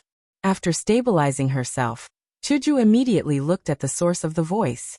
She saw a sloppy young man in a white coat standing beside the brain in the culture tank. He looked at Chuju with a pair of evil eyes and a smile that made Chuju frown. Seeing Chuju looking over, the sloppy young man raised his hands and clapped as if to praise Chuju. You are really impressive. You can still dodge and attack so leisurely when facing the attacks of so many colleagues. Looks like you are the young police officer who has been in the limelight recently. Who are you? Hinajika stared at the sloppy young man, then looked at her colleague. What happened to them? Hearing this, the sloppy young man put down his hands and laughed. You can call me Gakuo. As for what happened to them? The sloppy young man named Gakuo looked around at the police officers who were being controlled and said, Don't worry, young and beautiful police officer, they will be fine. Will be fine? Hearing Gakuo's words, Chuju was so angry that she laughed. Just find someone, and see if they will think that they will be fine. Oh, what a scary expression. Gakuo patted his chest pretentiously, then smiled and said, Don't worry, Miss Police Officer. I just want to use their bodies to see how effective my invention is. Chuju's face darkened. She stared at Gakuo with her yellow-green eyes, full of anger. Although they had not known each other for a long time, these colleagues were still good friends with her. Now they were being used as test subjects by an unknown person. How could Chuju not be angry? Looking at the reactions of your colleagues, it seems that my invention is quite effective. Gakuo acted as if he did not see Chuju's expression.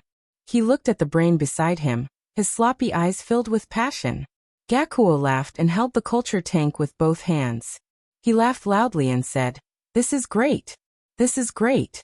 This kind of invention will definitely make that annoying family member show a good expression.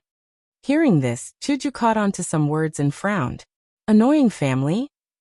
That's right. That annoying family. Gakuo abruptly turned to Hinajiku and hatefully said, They think they're the best scientists in the entire Academy City, not putting other people's inventions in their eyes. All of them are like that, casually trampling on other people's inventions. Don't you think they're so annoying? Chuju looked at Gakuo, who had suddenly sunk into some kind of hatred, and said, I don't care what grudges you have with that so-called family. I just want to know how to make them return to normal. Seeing that Chuju did not want to listen to him, Gakuo clicked his tongue and looked at the brain. His gaze was as passionate as ever, as if he was looking at his most precious treasure. If you want them to return to normal, you just need to do it here. Gakuo said casually, and pointed at a remote control device at the corner of the culture tank. Just enter the command and it will be done. How is it? Isn't it an excellent invention? The last sentence sounded like he was showing off to Chuju, but Chuju was not in the mood to listen. Then quickly return them to normal. It doesn't matter. My observation is almost done anyway, Gakuo said. Suddenly he looked at Chuju with an evil smile. However, I still want to see how you, the most outstanding and youngest police officer, will react under the control of my invention.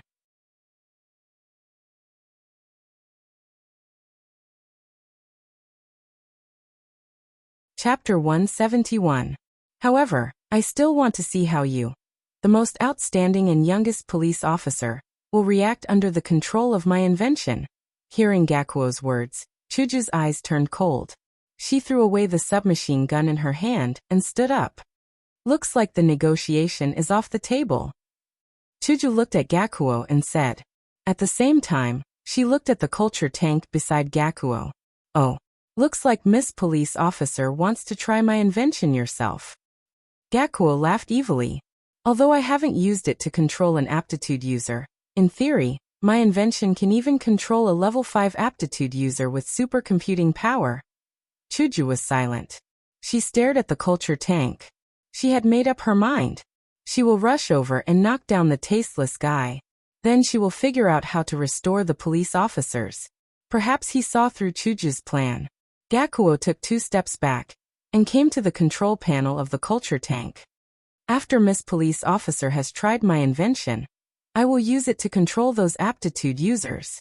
Starting from level 1, then level 2, then level 3, level 4, and finally level 5 aptitude users. Gakuo laughed out loud as if he had seen his invention successfully controlling everyone. In the end, I will use my invention to control those who trampled on my dignity. Then, I will tell everyone that I, Gakuo, am the best scientist in Academy City." By the end of his speech, Gakuo seemed to have lost his mind. He pressed his hand on the control panel, and with some unknown method, a large number of silk threads grew out from the brain in the culture tank. The silk threads penetrated through the culture tank that separated the liquid from the air, and shot towards the daisy. So fast. Hanajuku was slightly shocked. The speed of these threads was too fast. It was not something that could be seen with the naked eye. Of course, as a Tier 7 powerhouse, Chuju could still see the movement of the silk thread. He hurriedly dodged to the side, and the silk thread shot at the ground where Chuju was just standing. Before Chuju could breathe a sigh of relief, those silk threads suddenly turned and shot towards Chuju, causing Chuju's pupils to shrink and condense. She clenched her hand, and a cherry blossom that came out of nowhere rolled into her palm and transformed into a crystal sword. White cherry. White cherry had already evolved into a rare armament. Seeing the scene of Chuju transforming into white cherry, Gakuo was stunned and said in surprise, "A metahuman? That's not right." Gakuo looked at the white cherry blossom in Chuju's hand and frowned. "I've never heard that this young guard has any ability." After giving it some thought, Gakuo shook his head and decided not to think about it anymore. That's good too. Although it's not in line with the plan, it's not bad to try out the effects of using the remote brain to control metahumans. Chuju stared at the silk threads that were shooting towards her. The white cherry blossom in her hand turned into an arc and slashed towards those silk threads. With a swing, the silk threads were cut off. Before Chuju could rejoice, new silk threads came in and continued to shoot towards Chuju. Seeing this, Chuju raised the white cherry blossom in her hand again. Suddenly, a few figures appeared beside Chuju and charged towards Chuju, who was about to swing her sword at the silk threads. They were the controlled guards. Moving her feet, Hanajuka gave up on the action of slashing the silk thread. Instead, she jumped and landed on top of the officer's head. She adjusted her position in the air and landed not far away from the officer. Very quickly, the controlled guards charged towards Hanajuku again. Chuju gritted her teeth and apologized silently. Instead of retreating, she charged towards the attacking guards. Without using the white cherry blossom, she reached out her hand and dislocated their joints. Waving her hand, Chuju continued to dislocate the joints of the guards and put them all on the ground. There was no other way. They were unconscious in the first place. It was impossible to knock them out. This was the only way to prevent them from moving again. After Hanajuku had taken down all the guards, she heaved a sigh of relief. However, the relaxed Hanajuka's line of sight was soon filled with threads. Chuju was shocked. She raised the white cherry blossom and cut off all the silk threads. However, one of the silk threads came from behind and attacked her. It was aimed at the back of Chuju's head. Seeing this, Gakuo, who was far away, had a victorious smile on his face. Just as Hanajuku was about to be attacked, a petite figure with two pink ponytails swaying came to the stunned Hanajuku. Her small hand touched Hanajuku's body and the two of them disappeared together. Hanajuku only felt a blur in front of her eyes, and when she regained her vision, several familiar figures were already standing beside her. Yen, Mikoto, Ikaros, Astria. One by one, familiar faces appeared in front of Hanajuku. Although she didn't know why they suddenly appeared, Hanajuku still cried out in joy. Chuju. Mikoto grinned at Hanajuku. That's to be expected. Ever since she was summoned, Hanajuku and Wu Yen were the only ones who stayed by her side. Among these people, the one who was closest to Chuju is definitely not Wu Yen but Mikoto. Mikoto. Chuju hugged Mikoto in surprise. She was very happy. After all, ever since she came to Academy City, she has been looking for her companions. How could she not be happy? Who are you people? In the distance, Gakuo saw that his plan failed and his face turned gloomy.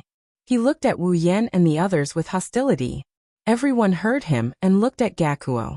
Wu Yan's eyes flashed with a cold light. When he appeared, Chuju was attacked. What happened before wasn't very clear. But the culprit behind the attack on Hanajuku, there's no need to look for it. His figure flashed and turned into a straight line of afterimages.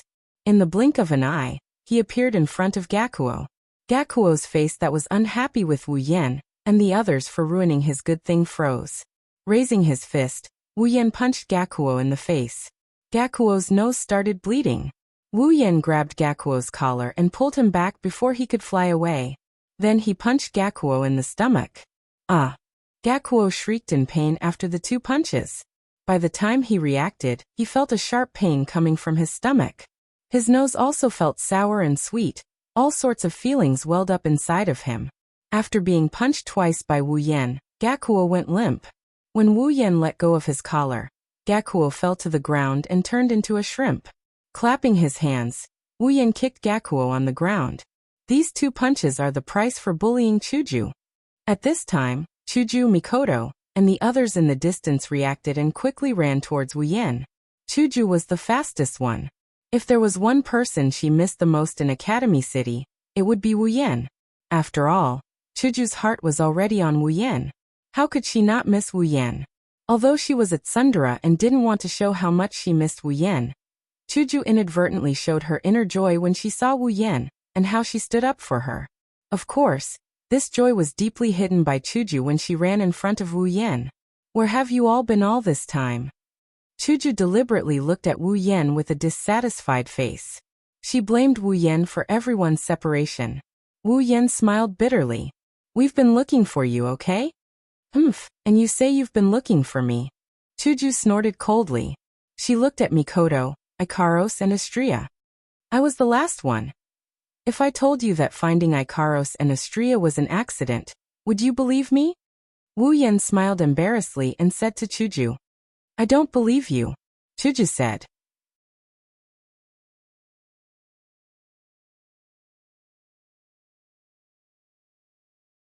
Chapter 172.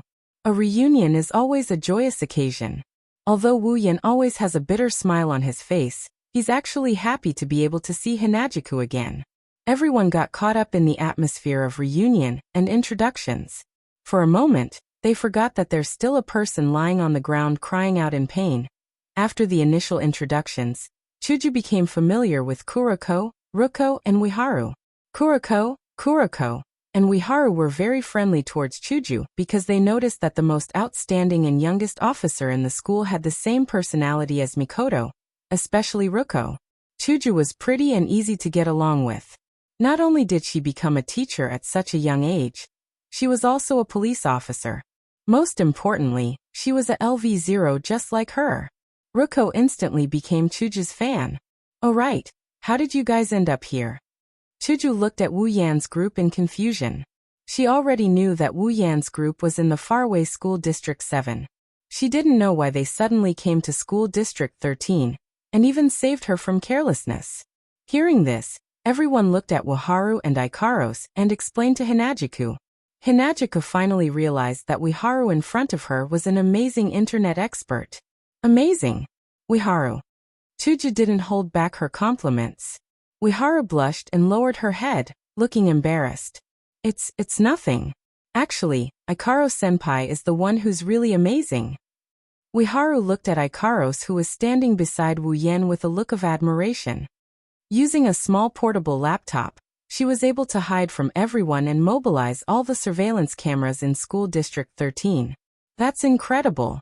That's right, the reason why they found Chuju was because of Ikaros. Speaking of which, Ikaros has great computing skills.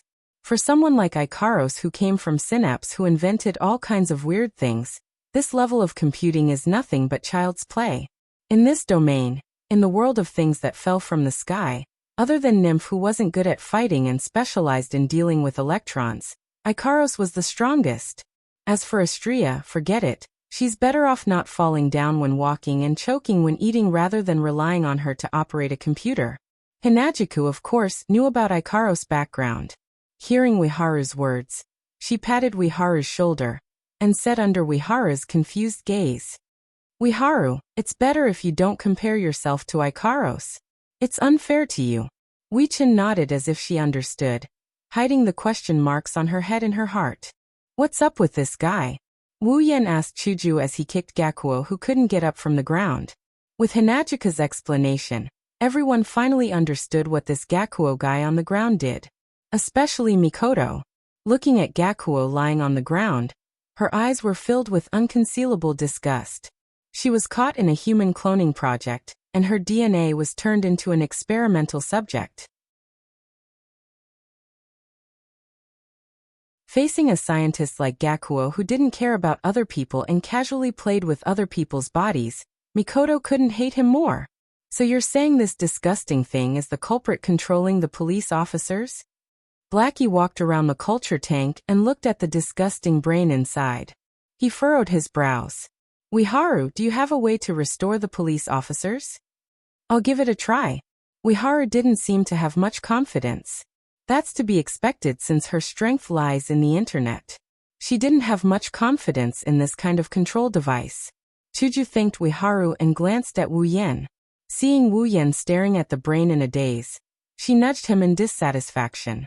Wu Yen didn't react at all. He was stunned by the system notification that suddenly rang in his mind. Beep. Detected special item control brain. According to the system, this item can be used to unlock the mysterious crystal on the user's body. User is advised to retrieve this item. It's because of this notification that Wu Yen stared blankly at the unsightly human brain. He couldn't react at all. Mysterious crystal.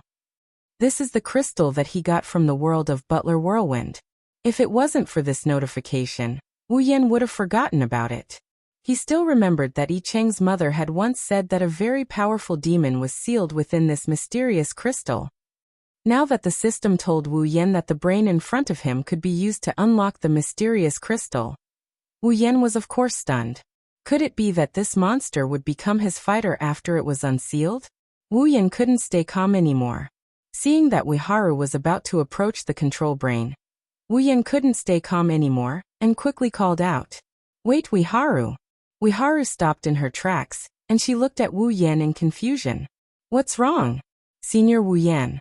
The others also looked at Wu Yen in confusion. They didn't think that Wu Yen didn't want to save the people. Wu Yan's face stiffened as well. Seeing that Ueharu was about to approach the brain, he called out without thinking. He really didn't mean anything else. It's nothing, you can continue. Wu Yen could only laugh awkwardly. The girls rolled their eyes at him. Mikoto and Chuju thought that Wu Yen was being naughty again. One had to admit that Chu-chun was quite good at manipulating machines. Soon enough, the wires connected to the officers were retracted. Chuju let out a sigh of relief and quickly ran up to them. She couldn't help it, the guards' joints were still dislocated. Wu Yen touched the control brain culture tank and put it into his infinite space ring. He didn't even ask for the others' opinion. Kuroko, Ueharu, and Ruko were shocked. What are you doing with that? What's going on?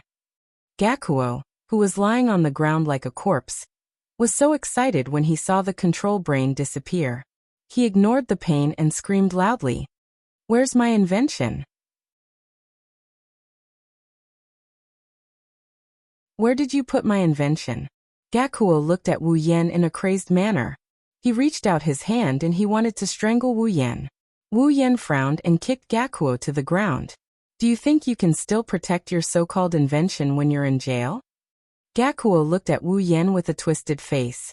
After a while he bit his lip and punched the ground. Damn it! Damn it! Originally, I wanted to give that despicable Kihara a show of strength. Damn it! Kihara. As the saying goes, the speaker doesn't mean much but the listener does. Kihara is a surname that represents a big deal in Academy City. Everyone would pay attention to it, let alone Wu Yen. You just said Kihara, right? Right. Wu Yen pulled Gakuo up and grabbed him by the collar. That's right. That's him. Gakuo shouted at Wu Yen. Perhaps he was hit by the fact that he couldn't take revenge on Kihara. That's the guy. The guy who looked down on my invention. Wu Yen dodged Gakuo's spit and looked at him with a frown. Kihara? Which Kihara are you talking about? Who else could it be? It's Kihara Amida. Gakuo's tone was full of resentment when he mentioned that name. Even if I remember my own name wrongly, I won't forget his name. Wu Yen let go of his hand and let Gakuo kneel on the ground. He looked at him silently. The girls also realized something and looked at Gakuo. That guy who hides his head but shows his tail. I don't know what's wrong with him recently. He's been leading a group of people everywhere to look for something. Hearing this, Wu Yan narrowed his eyes and confirmed his guess. Last time, Mujino Shizuri said that another person was sent to deal with him. It must be Kihara Amata. He's with his hound unit. He ruined Alistair's plan. This unit belongs to him and is directly under his command. How could it not be dispatched?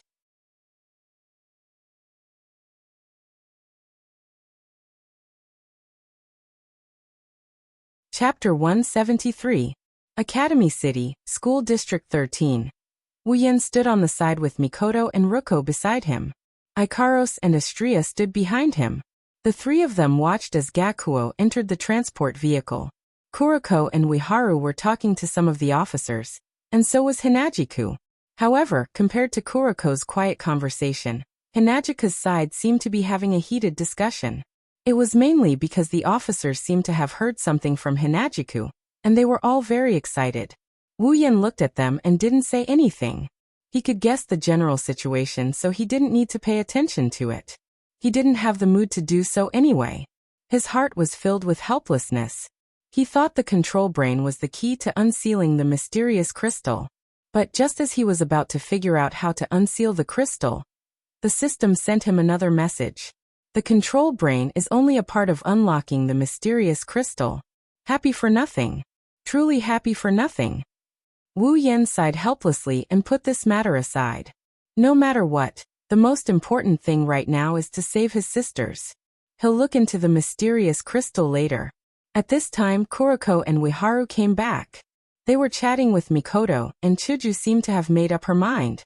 The police officers looked helpless. By the time Hinajiku returned, she had already taken off her equipment. Instead, she was wearing a yellow dress and a white jacket. Most of the guards had already left. You're done. Looking at Hinajiku, who is walking back, Wu Yan said with a smile. At this point, they are the only ones left at the scene. Chuju nodded nonchalantly. She looked at Mikoto and Wu Yan. What do we do next? Wu Yan understood what Chuju meant. She wants to help Mikoto save her sisters. What does she have to do? Let's go back first. Where are we going? Hinajiku asked curiously. Wu Yan didn't even think before answering. Of course, to my house. Your home. Hinajiku was stunned, and her face started to redden. Who wants to go to your house? I want to go to Mikoto's house. She grabbed Mikoto's hand. She wanted to use Mikoto as a safe haven. Unfortunately, Mikoto betrayed her without hesitation. Well, I live in a dormitory. I can't let outsiders live there. Mikoto said after holding back for a long time. This sentence stunned Chuju. Okay, let's go home. Wu Yan grabbed Hinajika's hand and led her outside. He can't help it, at this rate. Even if Hinajika doesn't end up at Mikoto's place, she will end up at Ueharu or Ruko's place. Wait. Chuju said in a panic. She knew what would happen if she moved into Wu Yan's house. But she couldn't do anything about it. Ruko and Wiko stared blankly at Chuju being dragged away. Kuriko looked like she saw a new continent. She yelled at Mikoto.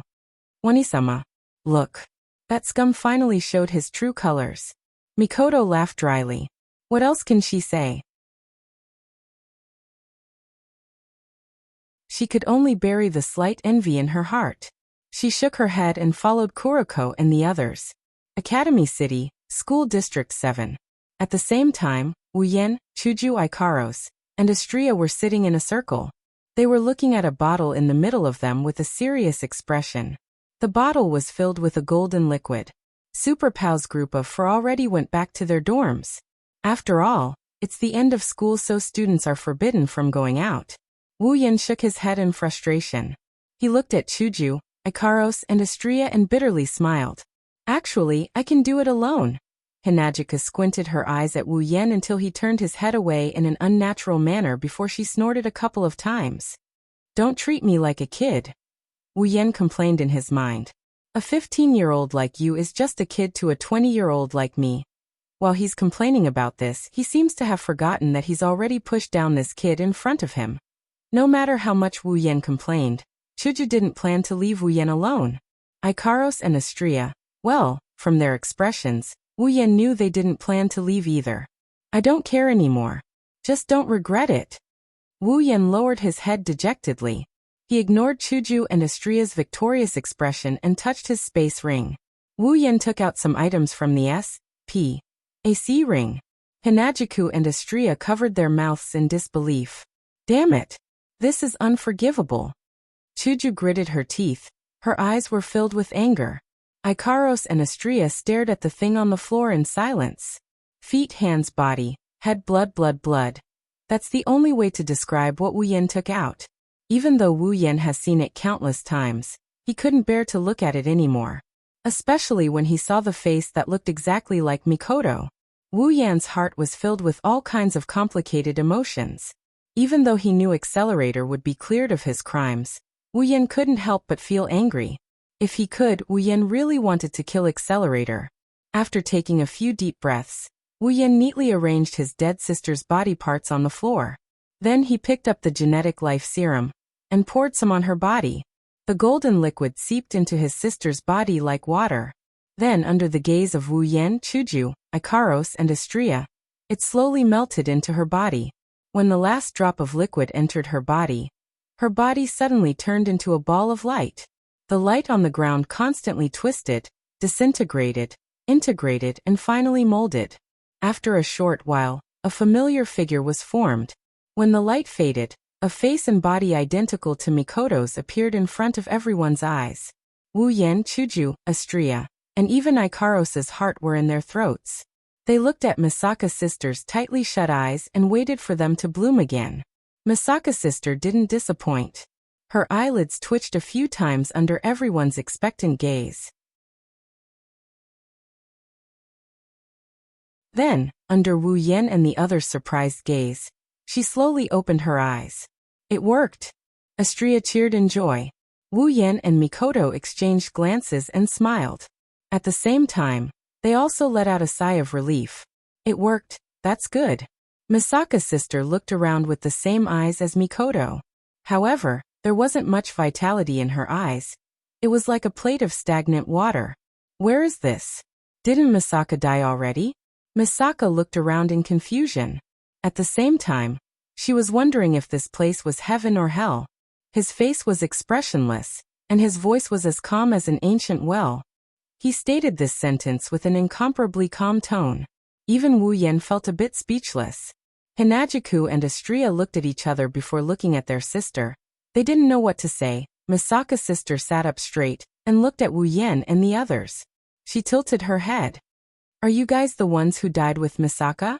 Misaka's sister said in a relieved tone. At the same time, I'm happy that even if I die, I won't be lonely anymore. Oh. Wu Yan, Chuju, Estria, and Ikaros were speechless. After some explanation, Misaka's sister finally realized that she wasn't dead. She was saved by these people. Misaka's sister was silent for a moment before she spoke. Why did you save Misaka? Misaka's sister's body is borrowed, her heart is fake as well. Each one costs 180,000 yen, and there are more than 10,000 of them in stock. You just have to press a button, and you can make them. Wu Yan smiled when he heard that. He reached out and patted Misaka Mei's head. Misaka Mei didn't know what he was talking about. Just think of it as doing it for your Oni-sama.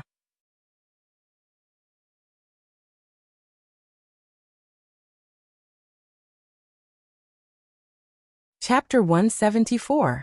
No matter what, the effect of the genetic life replenishment serum is really good.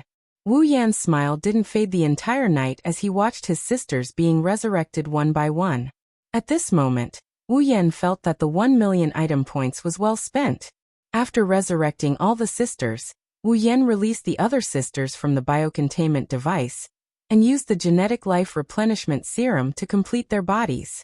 More than 10,000 sisters were resurrected under the efforts of Wu Yan, Chuju, Ikaros, and Estria.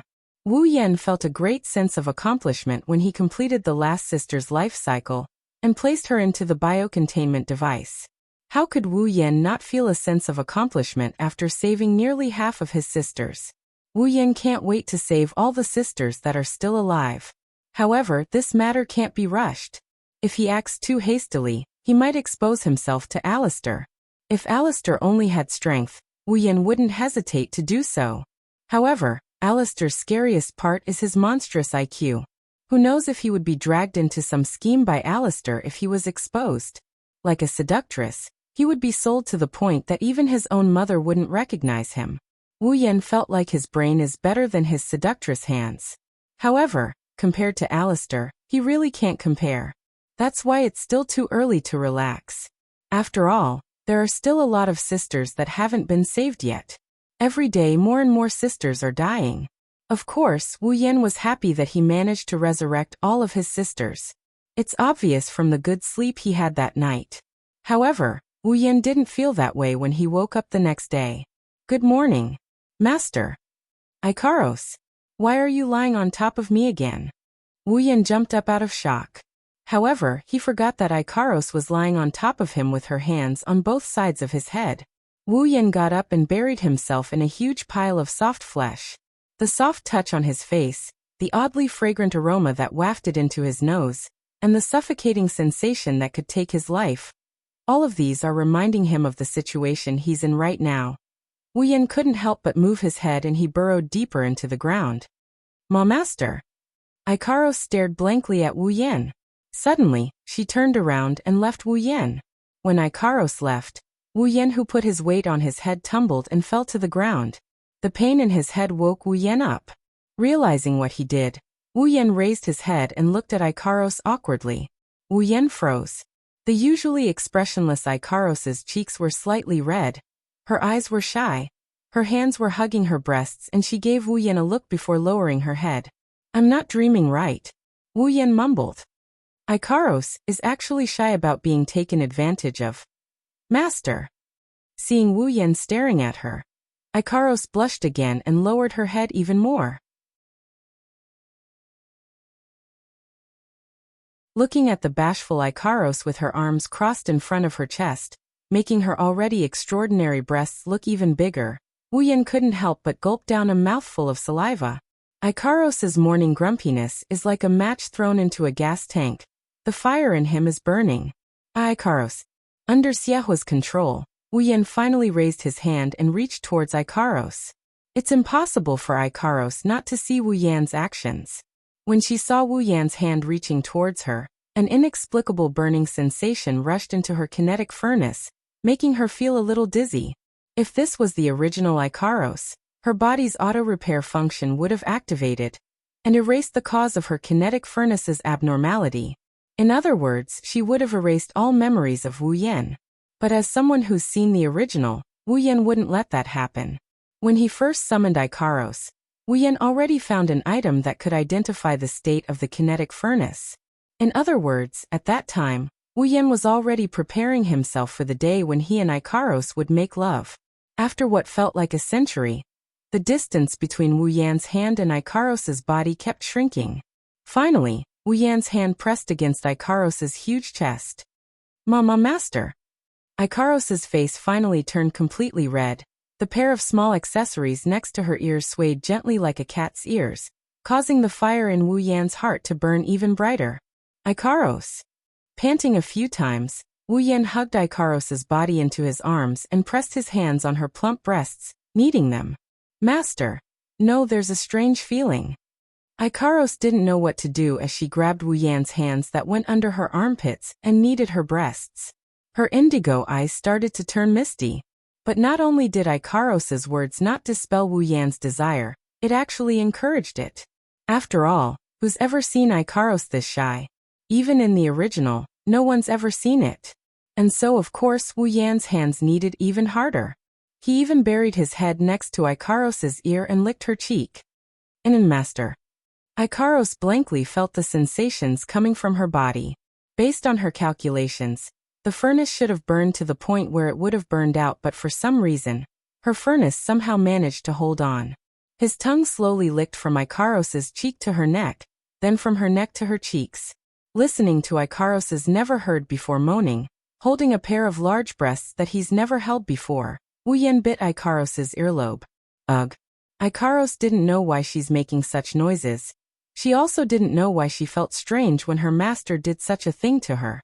But she does know that her master is very happy. And as long as her master is happy, then Ikaros will be happy as well. Ugh. Her red lips gently parted, a whimper escaped. Ikaros's legs uncontrollably clamped together and started rubbing against him. Master. Ikaros strenuously turned her head to look at Wu Yan, who's licking her neck. Her indigo eyes are already filled with lust. Wu Yan stared blankly at the aroused Ikaros. He slowly lowered his head and inched closer to her. Seeing her master's face getting closer and closer, Ikaros's eyes flickered. Then, for some reason, she suddenly said something. Master, breakfast. At this moment, Wu Yan finally realized what he's doing. Looking at Ikaros in his arms, Wu Yan smiled embarrassedly and pinched her a couple more times before running out of the room. Ikaros laid on Wu Yan's bed, gasping for air. Wu Yan ran out of his room and with a leap he flashed into Hinajika's room. Looking at Hinajiku, who was stunned by his sudden intrusion, he hugged her and threw her onto the bed. Before Chuju could finish, Wu Yan covered her mouth. This is Ikaros's first time, so it's not good to eat during the day. But not Chuju.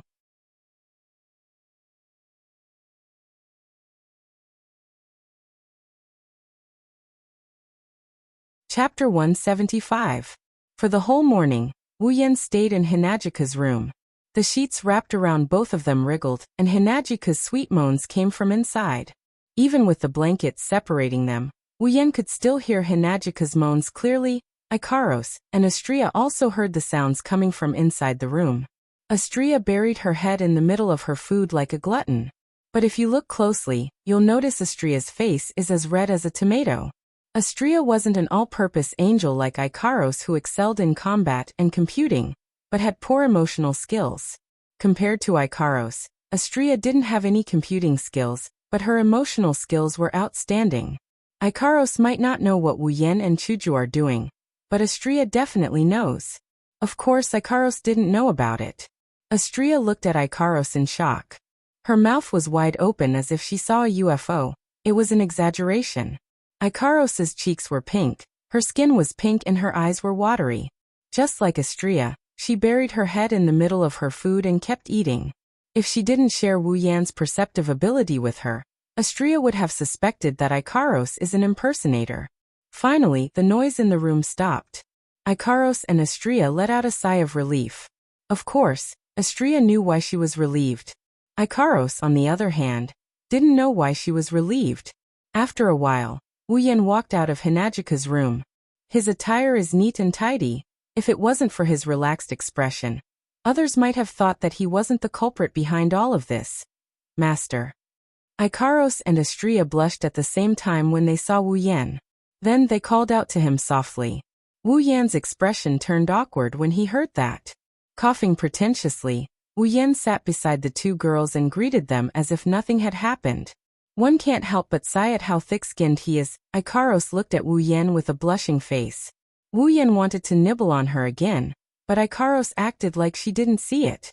She hesitated for a while before she mustered up her courage, and spoke under Astria and Wu Yan's curious gaze.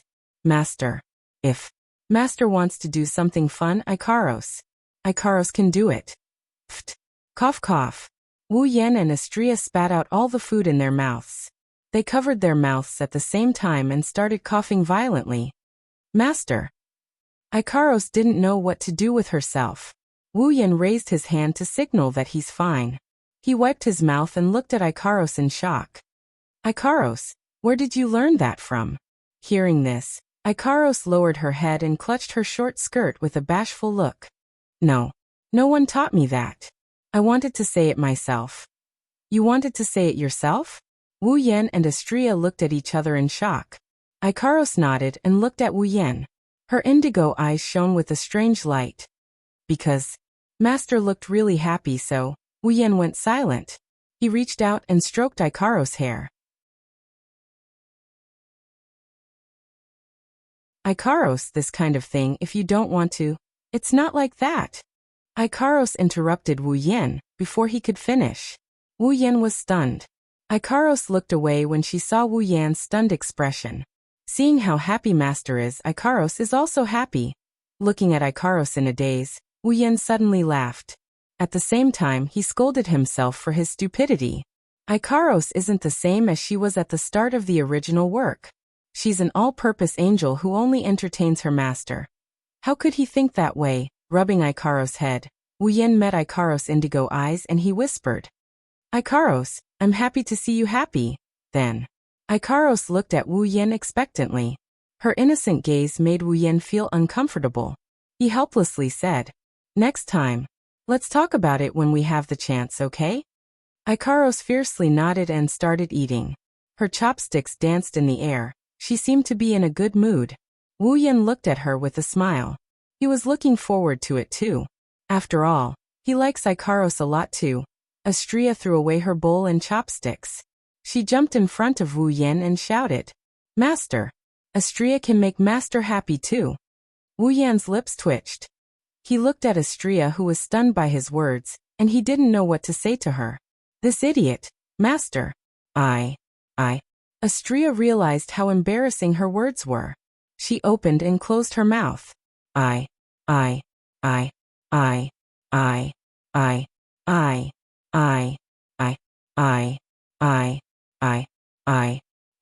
She realized she just said something embarrassing.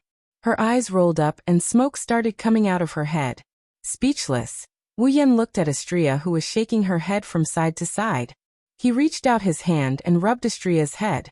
Under her bashful gaze, he shook his head and laughed. Okay, I got it. When I need to be happy, I will look for you too." "Ha!" Astria shrieked in shock. She jumped up and pointed at Wu Yan with a blushing face. "Master, you idiot! Who wants to do something perverted with you?" "Astria, I'm not looking forward to it." "Idiot! Idiot!" Wu Yan's expression kept changing until the word, awkward, hung on his face. Looking at Astria, who kept calling him an idiot, he felt really sad for his balls. Before Wu Yan could recover from his grief, a delicate fist smashed into his head, sending him sprawling on the table. His chin hit the table hard and he howled in pain. Hinajika's fists were tightly clenched. On her pretty face, a part of the redness still hadn't subsided. It made Hinajika's somewhat immature face even more charming. Even the culprit behind all of this was a little stunned. "You bastard, in the middle of the day, you." Hinajika closed her eyes. She's so embarrassed that she wanted to die. She punched him again. This time Wu Yan managed to catch it. Wu Yan smiled at Chuju awkwardly. He shook his head and sighed. "Are you trying to kill your husband?" Chuju glared at Wu Yan. "It would be best if I could kill you."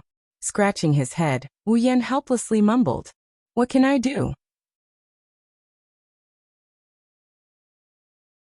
I was seduced as well. Don't tell me you want me to make sure Ikaros can't get out of bed in broad daylight. What are you mumbling about over there?" Hinajika's dangerous gaze landed on his face. She clenched her fists so hard that they made cracking noises.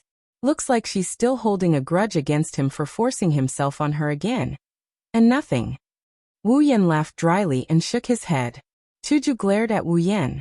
She looked at Wu Yan's smiling face and blushed again. She turned around and saw Ikaros and Astria's blushing face. She felt even more embarrassed. "It's fine, my voice wasn't loud, they couldn't have heard me." "Yep. That's right." After comforting herself, Hinajika sat down on the table. At the same time, Ikaros's eyes suddenly flashed with a data frame. "Master, the enemy has appeared." Ikaros's expression returned to normal. She looked at Wu Yan and whispered. Wu Yan's expression froze and he sneered. Finally.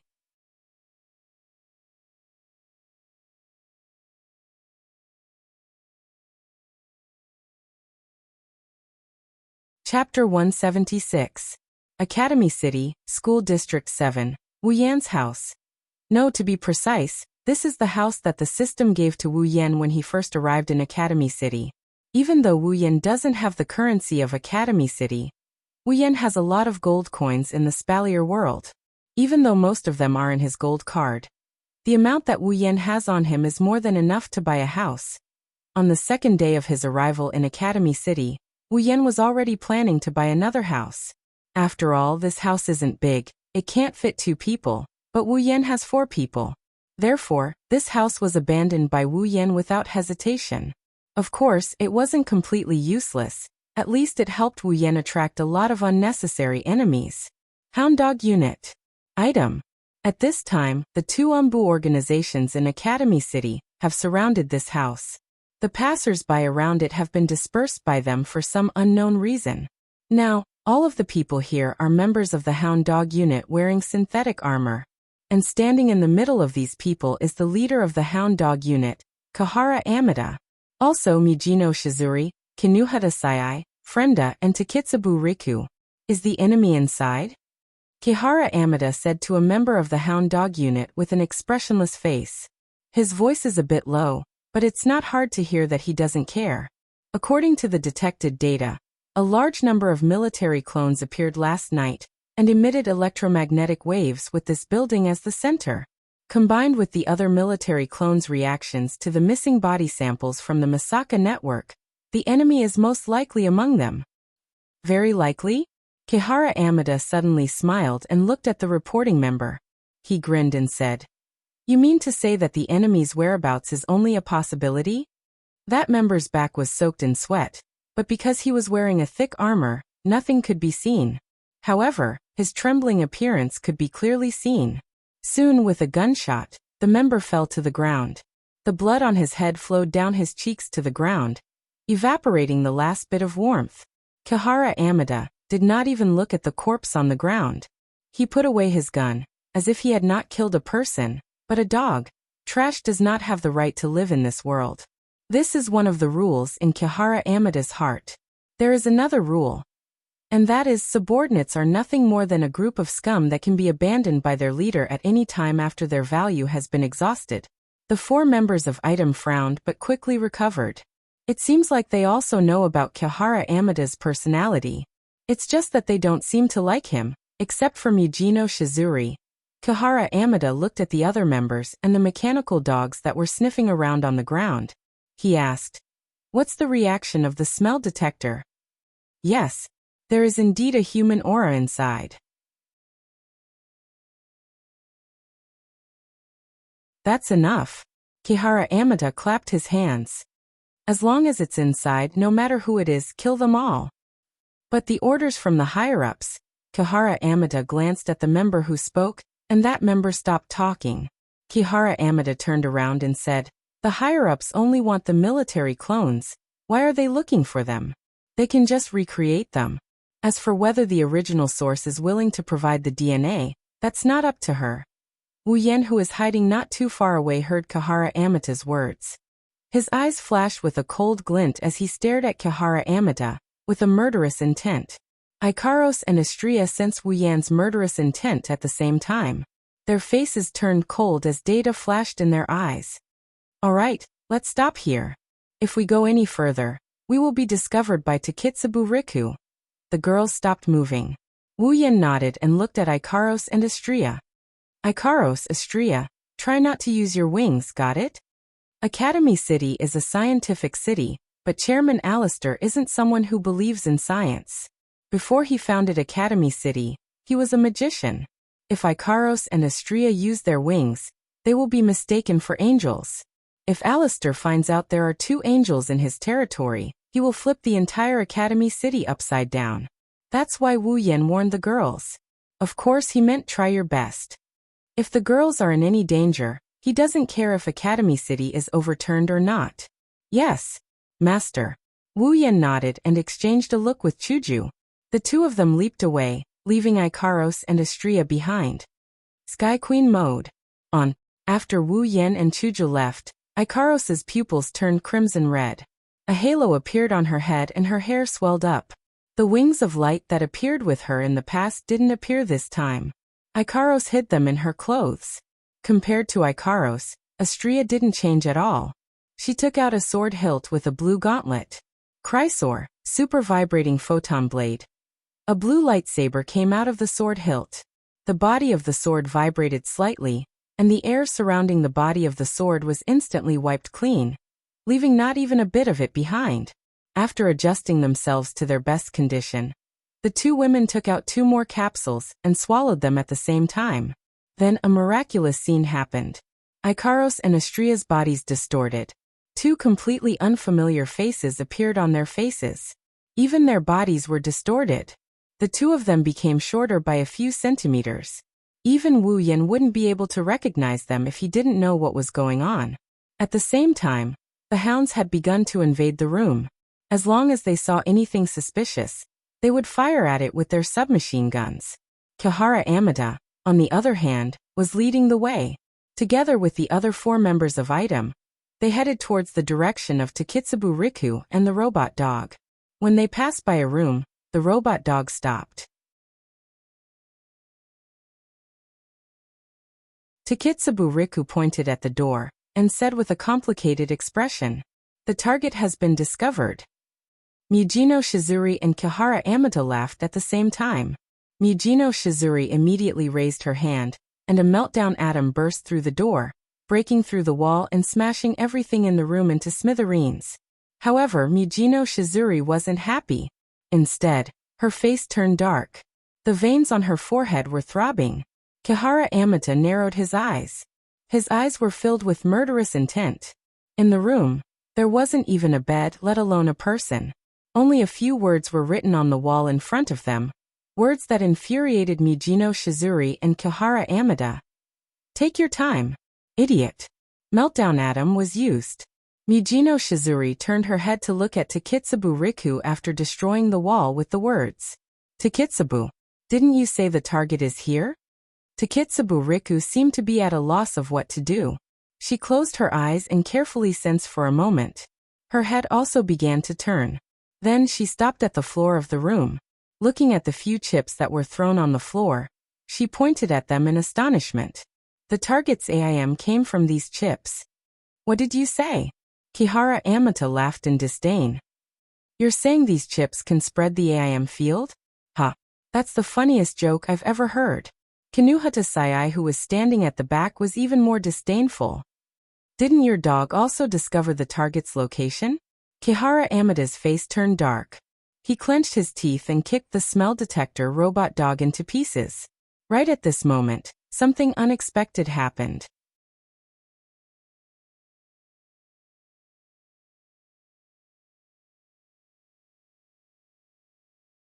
Chapter 177.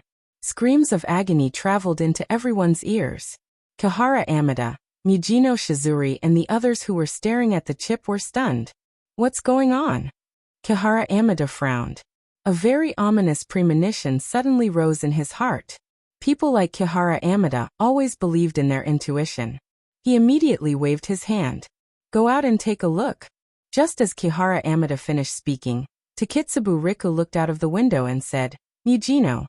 Mujino Shizuri, who has been working with Takitsubu Riku for a long time, seemed to understand what she meant. "Did the target appear?" "Who knew?" Takitsubu Riku shook her head. She was a little confused as she hesitantly said, "It's not a target, it's 2 very unfamiliar targets." Mujino Shizuri didn't notice Takitsubu Riku's hesitation. However, Frenda and Kinuhata Sayai, who were standing beside Takitsubu Riku, noticed it. They looked at each other in confusion. What they didn't know is that Takitsubu Riku is hesitating because the sudden appearance of the AIM field gave her a bad feeling. That's why she subconsciously hesitated. If Wu Yan knew what Takitsubu Riku was thinking, he'd be shocked. Ikaros and Astria aren't aptitude users. This AIM field was forged by them using their own abilities. After all, Ikaros's identity in Academy City is LV4. If she doesn't have an AIM field, wouldn't that mean there's a problem? As for Astria, she forgot her identity in Academy City, so just in case, Wu Yan told her to forge one. Even if she's a useless aptitude user, she can still use the excuse that she suddenly leveled up. With their abilities as angeloids, it's easy for them to forge a field. No matter how good the detector is, it won't be able to detect that the AIM field is fake. Takitsubu Riku, on the other hand, noticed something amiss. Regardless of what Takitsubu Riku was thinking, the current Mujino Shizuri would definitely not know. She was holding a ball of light in her hand. The ball of light formed by the meltdown of atoms was emitting a sickly green glow in her palm. Mujino Shizuri sneered. "Just in time, I'm in a bad mood right now." Before Kinuhata Sayai, Frenda, and Takitsubu Riku could react, Mijino Shizuri had already left. Hearing more and more screams and all kinds of noises outside, as well as the sound of his subordinates firing their submachine guns, Kihara Amida could no longer sit still. Of course, it wasn't because he cared about the safety of his subordinates. Without saying a word, Kihara Amida also walked out. Kinuhata Sayai and Frenda looked at each other, then at Takitsubu Riku. "Hey, Takitsubu, that guy shouldn't have appeared, right?" When she said this, Kinuhata Sayai's tone was filled with anticipation. Frenda also looked at Takitsubu Riku with the same expression. "No." Takitsubu Riku shook her head unnaturally. Kinuhata Sayai and Frenda heaved a sigh of relief. "That's great. I'll be able to unleash my full strength." When everyone walked out of the house, the scene that appeared in front of them caused them to be involuntarily startled. They were astonished. The members of the hounds raised the weapons in their hands and fired at the two unfamiliar women. One of them is standing far away, shooting out cherry-colored missiles from nowhere, causing the Hound Dog unit members to suffer heavy casualties. The other girl is holding a lightsaber, swinging it at the Hound Dog unit members who are close to her. Her smooth movements and exquisite taijutsu caused the Hound Dog unit members to either die or be heavily injured. In just a short moment, over 100 Hound Dog unit members are lying on the ground. Who are these two super girls? Kinuhata Sayai looked at the two girls in surprise. Whether it is the destructive power of the missile-shooting girl, or the exquisite taijutsu of the sword-wielding girl, they both made her very surprised. Kihara Amita raised his hand and said coldly, "I don't care who they are. Since they're here, let's kill them all." Hearing this, 3 of the 4 girls from Item disdained his words. Kihara Amida, who was arrogant but had no ability, they looked down on him from the bottom of their hearts. They wouldn't listen to his words that were like an order. Even Mijino Shizuri, who was about to attack, put away her meltdowner and stood to the side, watching the Hound Dog unit members being hunted down. Seeing that, Kihara Amida's eyes flashed with killing intent and hatred. Mijino Shizuri and the others looked down on him. Why would he look up to Mijino Shizuri and the others? In his eyes, the so-called ability users were nothing more than little white mice. But now is not the time to start a conflict with Mijino Shizuri and the others. He can only swallow his anger. But his face is tense. Looking at the struggling Hound Dog unit members on the ground, he cursed them a few times. "What are you doing? Quickly surround them," Kihara Amita coldly shouted, and at the same time, gave the order. Team 1, Team 2, use your ranged weapons to shoot at the one with the sword. Team 3, Team 4, charge at the guy who fired the missile. Kihara Amida is indeed the leader of the Hound Dog unit.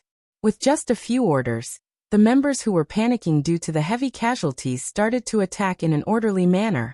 Facing the sudden change in fighting style of the Hound Dog unit, Ikaros and Astria felt a little uncomfortable. Seeing this, Kihara Amida shouted at the other members, "Push that thing up." The 4 Item members looked at Kihara Amida in confusion, as if they didn't know what that was. The Item members, on the other hand, shouted yes, and pushed a car up. As soon as it was pushed up, the side box of the car was opened. As the side box was opened, something that looked like a stereo appeared in front of everyone's eyes. Seeing this stereo, Ikaros and Astria's expression turned serious. They looked at the stereo and data started to flow in their eyes. But soon, the data in their eyes stopped and they continued to attack the Hound Dog unit as if nothing happened. Under the puzzled gazes of the 4 Item members, Kihara Amida smiled sinisterly. "Capacity down device. Release it." Right after he said that, an ear-piercing sound was released from the stereo. Hearing this sound, Mijino Shizuri, Kinuhata Sayai, Takitsubu Riku and Frenda trembled. They covered their heads and squatted on the ground in pain. What the hell is going on? Kinuhata Sayai screamed in pain, but Frenda and Takitsubu Riku were even worse than her. They couldn't speak at all. Kihara Amida didn't even frown when he saw Item's pained expression. Instead, he laughed and said, "I didn't think that Brat's invention would be so useful. You bastard." The moment Mijino Shizuri moved, she covered her head and knelt down again.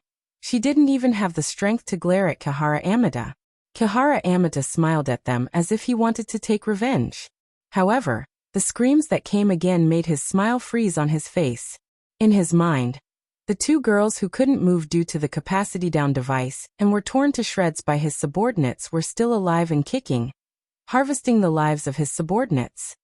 Damn it! What capacity-down device? It's really useless.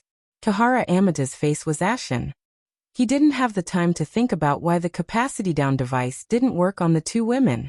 Instead, he blamed everything on the capacity-down device. How would he know? Ikaros and Astria don't have superpowers. How could they be affected by the device? The AIM that Takitsubu Rika detected was fake.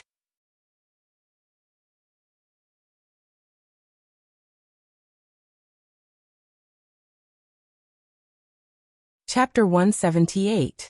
Artemis, Ikaros muttered under her breath. No one heard her, but it triggered a huge reaction. Countless cherry-colored lights shot out from her back and landed in the middle of the Hound Dog unit in a blink of an eye. The moment the missiles landed, the people in the center were blown away. They laid on the ground and couldn't get up anymore. Those who were closer to them were also caught in the blast. Screams of agony filled the air. Compared to Ikaros, Astria was much more straightforward. She waved her Chrysor around like a tiger, slaughtering whoever came her way. She might be slower than Ikaros, but it was still clean. She paved a path for those who fell under her feet. The veins on Kihara Amada's forehead were bulging. Clearly, he was enraged to the extreme. However, his expression did not change. He glanced at Mijino Shizuri and the other three who were clutching their heads in pain and snorted coldly. With a wave of his hand, the capacity-down device was turned off. You bastard! The moment the voice stopped, Mijino Shizuri went berserk. She grabbed a meltdowner in her hand and was about to throw it at Kihara Amada. Kihara Amada was expressionless. He only said one sentence. Is this okay? You should know that we Hound Dog unit are directly under the orders of the higher-ups. Mijino Shizuri's expression changed. Her meltdowner dimmed as well. Kihara Amada turned his head and looked at Ikaros and Astria. Let's think of a way to deal with those two first. You guys don't want to fail the mission, right? Mijino Shizuri looked at Kihara Amada with a dark expression. She waved her hand at Wu Yan's house and blasted the wall with her meltdowner. Mijino Shizuri threw out a few more meltdowners before looking at Ikaros and Astria. A dangerous glint flashed in her eyes. That guy is going to suffer. Kinuhata Sai gloated at Kihara Amada. She knew that Mijino Shizuri's gaze wasn't directed at the two girls. Mijino is a vengeful person. Frenda rubbed her head cutely and spread her hands. In the end, that dog thought that he could live peacefully by relying on the people above him. Even if she didn't kill him, Mai had her ways to make him suffer. Poor guy. Kihara Amada didn't hear Kinuhata Sai and Frenda's conversation. Even if he did, he probably wouldn't care. Mijino Shizuri and the others probably don't understand that the higher-ups Kihara Amada mentioned aren't the useless people in the board of directors. At this moment, Mijino Shizuri has already walked out. Slowly walking to the front of the hounds, Mijino Shizuri raised her voice. You guys came at the wrong time. Just in time. I've suffered enough today. After that, several orbs of light suddenly appeared around Mijino Shizuri and circled around her. Then, without warning, meltdowner shot out from the orbs towards Ikaros. It wasn't that Mijino Shizuri recognized Ikaros' identity. It's just that Ikaros is far more of a threat to her than Astria.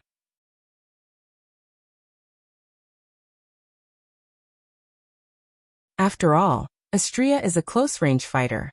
Meltdowners are perfect against close-range opponents. Ikaros looked at the incoming meltdowner atom. Her eyes flashed and the trajectory of the meltdowner atom was calculated. She dodged the meltdowner atom and looked at Mijino Shizuri with her crimson eyes. Even though she can't use absolute defense circle for the sake of her master, Wuyan didn't say that she can't initiate an attack. Artemis, the cherry-colored missile with a cherry-colored glow streaked across the air. Under everyone's gaze, it came from Mijino Shizuri. Mijino Shizuri reached out her hand and drew a circle in front of her. Following her movement, the meltdowners were pulled into a circular fan shape. The missiles were melted into powder the moment they came into contact with the fan shape. After all the missiles were melted into powder, Mijino Shizuri looked at Ikaros. She saw an afterimage charging at her, and her pupils shrunk. Ikaros raised a fist, and under Mujino Shizuri's horrified expression, she punched her in the stomach. Ah! Mujino Shizuri reflexively covered her stomach and lowered her head, only to see a knee raised towards her face.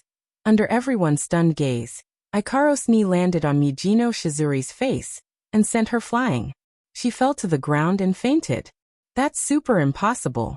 Kinuhata Sai couldn't believe it. Their captain was defeated by the opponent in a single exchange. Frenda and Takitsubu Riku were also stunned and couldn't recover from their shock. Kihara Amada clenched his fists when he saw Mujino Shizuri being defeated in an instant. The way he looked at Ikaros and Astria changed. At least he didn't look at them with the same disdain as before. Even a LV5 was defeated in a single exchange. How could Kihara Amada still look down on them? Actually, Mujino Shizuri's defeat was understandable. After all, she neglected Ikaros's close combat ability. Not just her. Even Wu Yan forgot that Ikaros's close combat ability is also very strong. Even if it's not as good as Astria, who specializes in close combat, it's not something any random person can match up to. At the very least in this academy city, other than Wu Yan, Hinajuku, Astria, and Iwa. Ikaros is the strongest in terms of melee combat. However, compared to her long-range attack, Ikaros's close combat ability is much weaker. That's why everyone neglected the fact that Ikaros can also fight in close combat. Mujino Shizuri's defeat can be attributed to her carelessness. She saw Ikaros didn't use close combat, and thought she wouldn't be able to fight in close combat. Of course, if she fought Ikaros seriously, she would have lost without a doubt. Where the hell did these two strong women come from? Kihara Amata gritted his teeth. He's at his wit's end. 2/3 of his men are down and items women are probably unreliable. He can only rely on external forces. What else can he do?